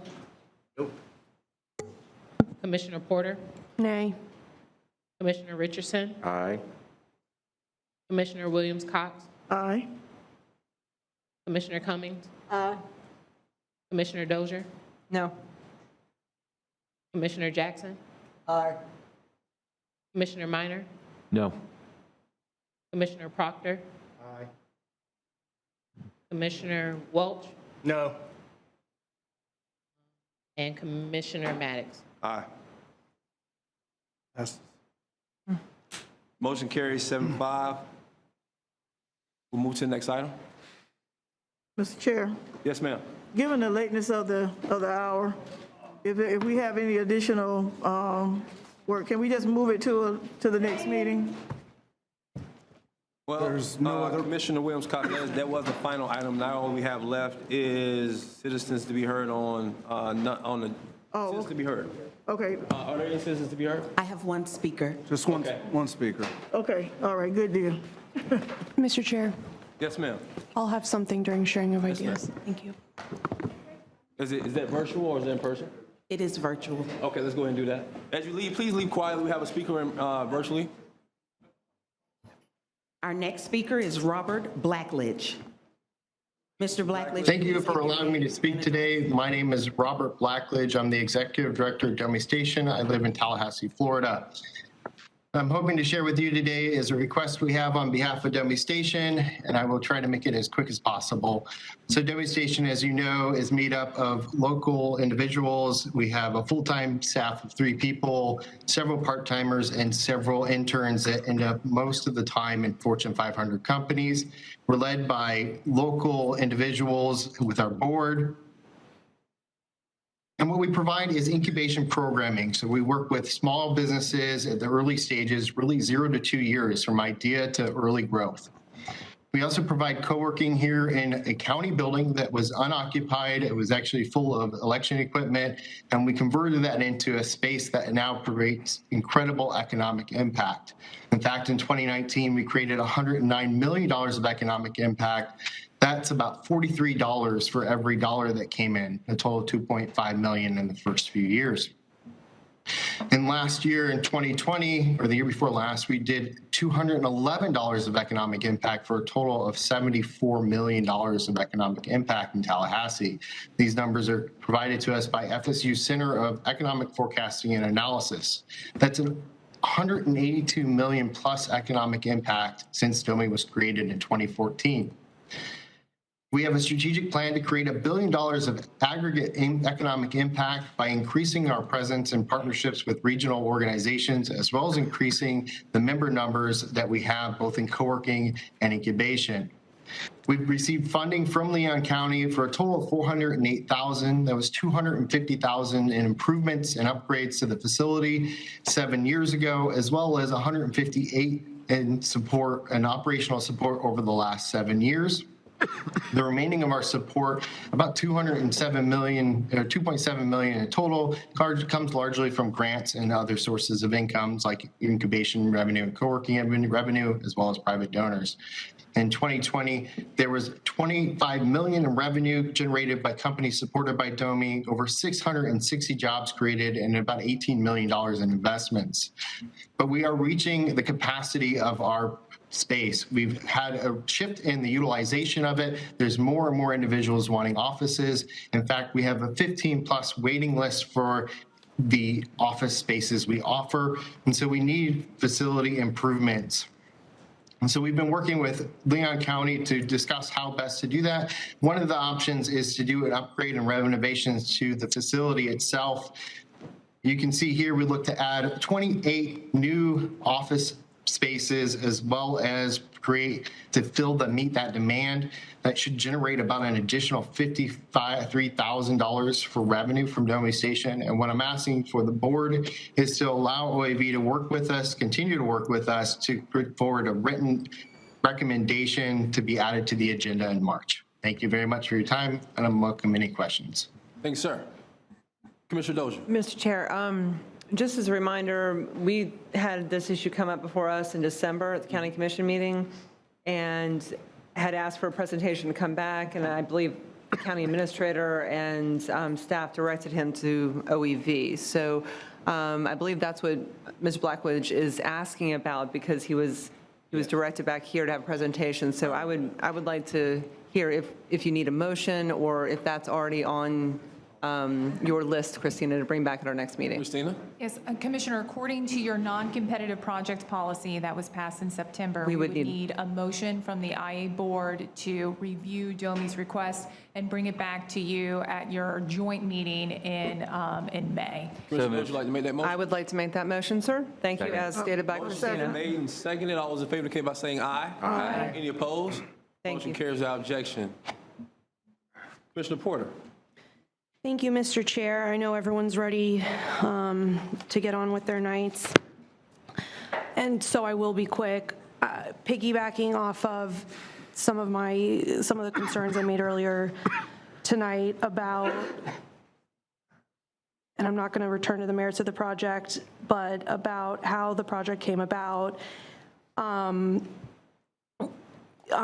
concerned.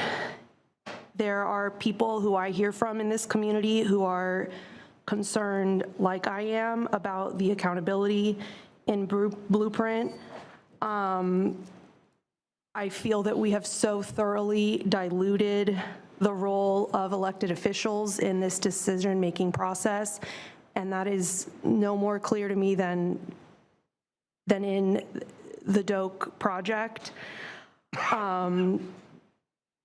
So I don't know a single board that doesn't have hiring authority over its executive director. It's the way CRTPA is, the CRA, the DIA. It's how the city and the county operate. I know this has been brought up in the past, but I would like to make a motion to bring back an agenda item to our next Blueprint meeting that would bring back an option to modify our interlocal agreement to allow for the direct hiring and firing of our intergovernmental director by the Intergovernmental Agency Board of Directors using the same weighted vote system that currently governs our votes. Motion's been made by Commissioner Porter. Is there a second? I'll second that. Motion's been seconded by Commissioner Matlow. I have Commissioner Dozier in the queue to speak. Any other commissioners? And just a point of clarification. I'm sorry. I did have one question. You mind? There's a point of clarification as well. I want to, clarify. Yeah, in that motion, I mean, I know with us, it's a supermajority. Are you leaving vote to do such if that passes? Are you leaving that to staff to bring back, or do you want to pose what would constitute the fire process or hiring process? Well, my understanding right now is that we have the IMC plays that role. And so what I'm asking for is at the very least an informational item about the procedural steps necessary to modify the interlocal agreement in that way. Okay, so it'd be like kind of like a two-step. So you're asking for the procedural process to modify that, and then after that point, we will vote whether or not we wanted to go ahead and look at modifying it? Okay, that makes sense. Mr. Chair, if I can, I'm sorry. If I could just clarify, just point of order here, because there are, first of all, the position that she's talking about, is she talking about a particular? She's talking about his position. Director of plays? Yes. There are several, there's at least 2 interlocal agreements that involve the Director of Places position. I don't have those handy, but it's not simply the Blueprint IA Board's authority to do so. There's also a county and city agreement that establishes the director of place over planning and OEV and Blueprint. So It's a little bit more complicated. I'll point to what you're saying. The IA director has more responsibilities than just the IA. The director of place Absolutely. has more responsibility. I think what Commissioner Porter is saying is that though the director of place now is over IA, what she's posing, what's the process by which IA could then take that director of place and say, no, we no longer want you to be over the IA. We bring in another director, and the director of place can be over the other things he's over, but not specifically over IA, correct? Yeah, I mean, my question is an informational item on what you're describing. Right. Mr. Chair, if I may? Yes, ma'am. Perhaps it would help, because I'm looking around the room, and this decision to shift the structure of the IA happened many, many years ago. It may help for all of us to have some information about the time at which Blueprint was an independent agency, and the decision to align it with the planning department, which created the director of place, and we had a Blueprint director and a director of planning. That was before OEV was created. So I tend to agree. I mean, planning department is something completely different than an independent agency, which is Blueprint, and we would need to get some clarity on that to know, I mean, what we could bring back, because the planning department, that is something that does need to report to the city manager and the county administrator, right? Yeah. So it's more about the Blueprint structure, and maybe it would be worth our while just to talk about the interlocal agreement, get a little history of that at our next meeting, and have a discussion about that. And I'll just pause and say, I've got some questions about the EVLC. I've talked to some of those members. They'd like to have a lot more role. I mean, there may be other questions that we want to ask about that, and that may help flesh out. Yeah, I was wondering, Commissioner Dozier, when's the last time, look, I'm gonna be honest with you, I'm probably not gonna move in favor of this, but when's the last time we had a review of the interlocal agreement as a whole? Not just a position, but the motion on the floor is specifically speaking to the position. Commissioner Cummings. Yes, Mr. Chair, I think it would be helpful in light of Commissioner Porter's motion if the concept would be bring something back to let us know where we are, what is the status right now in the interlocal agreements, and who has authority to do what. And I think if we have that groundwork laid, then we have a better idea of whether we want to make any changes going forward or whether we want to maintain status quo. Mr. Chair, with that, Commissioner. Yeah, I mean, there is obviously an objective, but my ask here, my motion is for an informational item that can include this historical review and you know, the questions that Commissioner Dozier was bringing up. If I could tinker with it a little bit, what you're asking for is a review of the interlocal agreement with specifically also coming back the governing of the IA director and hiring, as far as hiring, firing the position. Yes. Right. That is the motion on the floor. Are you still seconding that? Mr. Chair, Yes. one last. Commissioner Dozier on point, then I have Commissioner Richardson. Okay. I appreciate, you know, that this may be very different than what you all are looking at, so just had a question about a substitute motion. I raised that earlier, but with respect to that, I would like to make a substitute motion more in line with Commissioner Cummings, what you were saying, because I appreciate your comments there as someone who has joined us more recently. So I'd like to make a motion to bring back an item at the next IA meeting that gives us an overview of the interlocal agreement, the amendments that have happened over the last few years, because we haven't looked at it since the creation of OEV. That's the last time I believe it was amended. And within that, to particularly look at the governance structure and the hiring structure that predates the time when Blueprint was an independent agency. Just look at how we used to structure it during Blueprint 2000, the early years, I'll say that. So people have a comparison. There were reasons why we moved it and aligned it with Department of Place. I mean, there were some reasons there. That was a big decision. But that history may help everyone understand why that decision was made and unpack Commissioner Porter's question. And within that, we can look at other things. I believe that was the motion. That's fine with me. That's exactly what Okay. she's asking for. It's just more broad than what I thought. It wasn't Director of Place. This is more about the Blueprint Intergovernmental Agency agreement. Yeah, that's No, she fine. was talking about the IA agreement, not Place. Yeah, that is the motion, yeah. There's a motion on the floor. Well, then. No, it's okay. It was Yeah. amended based on the comments you made, so Okay. that's fine. Then if we're on the same place, that it's just a general, yeah. Main motion's good? If it is bringing back an agenda item to look at those issues and to help us all understand the intergovernmental agreement, I can support that. Clarification, her motion is her motion.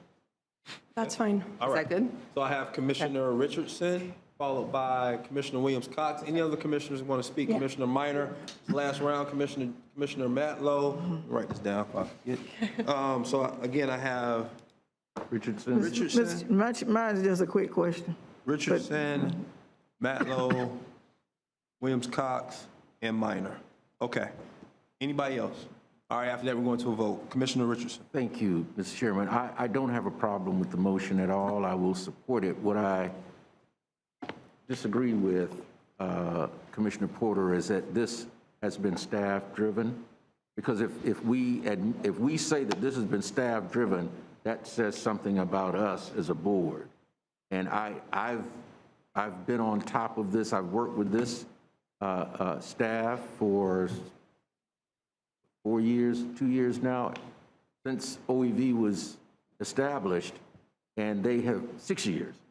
And they have been a professional staff that has taken the input of the board and moved that input forward with policies and the job that they have done with bringing forth the projects that this community voted on. So I'm not going to say that this is, and if it's, I haven't seen it.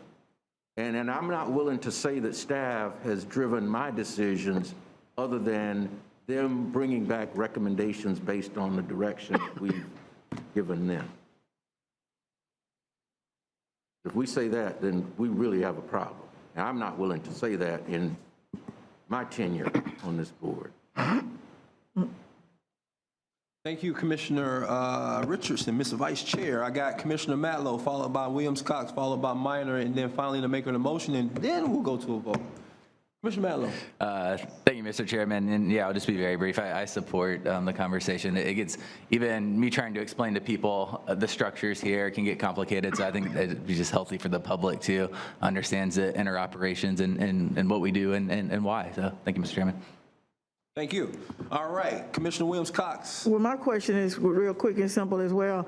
Why can't we just have information sent to us? Why do we need to bring an agenda item back if we're feeling that we're being staff-driven? Why can't we just get the information to do our own research and analysis and ask questions if we need to ask questions? Because when we ask for an agenda item, that means that somebody has to go do some research, do some work, bring back a recommendation or what have you. If we just want to know how it works, what the interlocal agreement looks like, when was the last time it was modified, what's in it, why can't we just ask them to send us some information? I mean, if we want to go the motion route, I don't have a problem with that, but I think we're intelligent enough to be able to read this and ask questions if we need to ask questions. Indeed, I do think we could ask for a status report, but I believe that the intent here is to do a little more than that. So, based off of the motion, I have Commissioner, the motion. Yeah, I have Commissioner Minor, and then the maker of the motion. I'm okay with the motion that stands. Let's, ready to vote. Thanks. I'm ready to vote, Yes, too. ma'am. All right, so the motion on the floor is? That we bring back an informational item with some history about the interlocal agreements. You want to help me with? Can you state her motion for? I'm sorry, Commissioner Porter. The motion on the floor is that we bring back information on the, A point of clarity, though, I believe an informational item doesn't allow us to take any action, if I'm right, Madam Attorney? An informational item that It's just information. It's just information, There's not going to be any so- options or Right. or anything. But if we bring back an item, what would be the correct posture? I mean, and I'm not suggesting any particular tweak, but just to give the board an option to ask for different additional information or take any other action. We want that in that posture. Madam Attorney, instead of just informational, a review of An the agenda item? interlocal agreement and past interlocal agreements, how we got to the point we are today. Also considering and looking at the construction or the hiring and firing process for the director of the IA. Would that get us to a point where during that item we'd be able to take action? It's not simply just informational? We can just call it an update as to amendments to the interlocal agreement that the board has taken over the years. All right. Okay. What he said. So that's the motion on the floor. So, Mr. A Chairman, review is and update. Is this an informational update with No, this is not an informational update. This would be a review and update of the interlocal agreement, including information about the past interlocal agreements and also looking at the hiring and firing process of the IA director. There's a motion on the floor. Mr. Mayor. Yeah, I'm not going to support the motion on the floor. I have no interest in moving forward with any additional actions. I'm very comfortable with the interlocal agreements. I'm comfortable with the governing structure of this board, comfortable with the staff that we have. All right. So, motion on the floor as stated. Any confusion on the motion? Yes. Yes, Mr. Chair, just for clarification. When I was speaking in reference to Commissioner Porter's request, and what I understand from Commissioner Dozier, Yes, ma'am. the motion is just to bring back information regarding the interlocal agreements and where we are now as far as the director of place. Okay. Right. So What I heard on this last discussion Right. is the information will come back as an agenda item with the caveat that perhaps this board could make some suggestions or make a motion to make some changes to the interlocal agreement. Yes. So informational would not, an informational piece of it's kind of like a status report. You will not make changes. The motion on the floor would allow us to update and review, which would give us the ability to make changes that we want to make to that document. At that same meeting? At that same meeting. Okay, and I would think that we would need some time, I wouldn't, if the motion is to bring back information, I would like to receive that information, be able to digest that information, and not necessarily make changes at the same time. Correct. Being a new member on this body. Mr. Chair, Commissioner Cummings, I'm with you.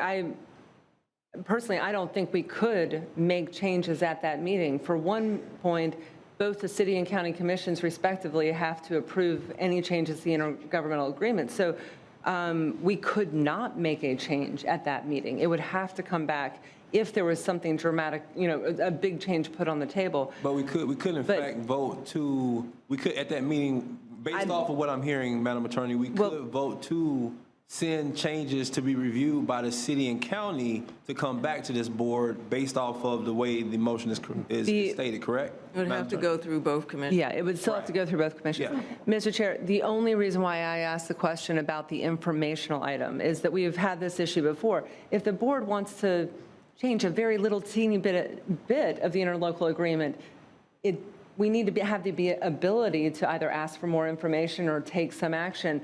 So just an informational item is kind of static, and we're prevented from doing anything, and then we wait a few months to take that action. That's the only thing. I'm not projecting what action or if any action might be. It just gives the board a chance to ask for more information or take action if we want. But no big changes could happen at that meeting. Yeah, that's it. So, is everybody clear? Yes, sir. And please, does anybody else want to speak? Because I really want to take this motion up. It's just on clarity on the point. So the motion is for the status update of the history. It's not asking to bring back options for hiring and firing, right? No. Is that correct? No, yeah. No, Okay, that's not the motion on the floor. The motion on the floor, Commissioner Porter? unless you want to change it, but No, the motion is just for basically a status update, a review and an update. Okay. I think the thing that needs to be clarified right here is an informational item is just an informational item, and there can be no changes during the informational item. That's fine. Okay, so it's just strictly information. So we're going back now to not using review and update. We're going to the word being information. All right, does everybody understand it's just a informational item? Right. That no changes can be made during that meeting. All right, we good on that? All right. Is that, you good with that motion? Seconder? Yes. Yes, sir. All those in favor of the motion on the floor indicate by saying aye. Aye. All those opposed? Matt, motion carries unanimously. Commissioner Minor. Thank you, Mr. Chairman, I appreciate it. Real quick, the Lake Jackson Greenway project is currently in design with about 60% of it completed. It should be ready for our review in December of this year. I'd like to host a community meeting this spring sometime that provides the public with an update on the project's design. I'd like to ask a member of Blueprint staff to attend and to help us with the presentation. I'm not sure a motion is required for this, but just to be safe, I wanted to make a motion for a Blueprint staff member to work with us to be present at that meeting. No, you're in right order because it does require staff time. We should vote on that. So the motion's been made by Commissioner Minor. Seconded by Commissioner Welch. Any objection? Seeing none, short is passed. Thank you. Thank you very much. Anything else? Motion to adjourn. We don't need a motion to adjourn. I can do that. I know we don't. Before you get out, Wait, sit down. just some clarity on that informational item. Yes, ma'am. Can we make that for the May meeting? Are you okay with that being for the May meeting? When's the next meeting? May. No, the next meeting is March I'm sorry, 31st, March. but that means that, we have to. Okay, so you okay with the May meeting? When it's ready. Or you want March? Or when I would prefer March. She prefer March. Can you get it ready for March?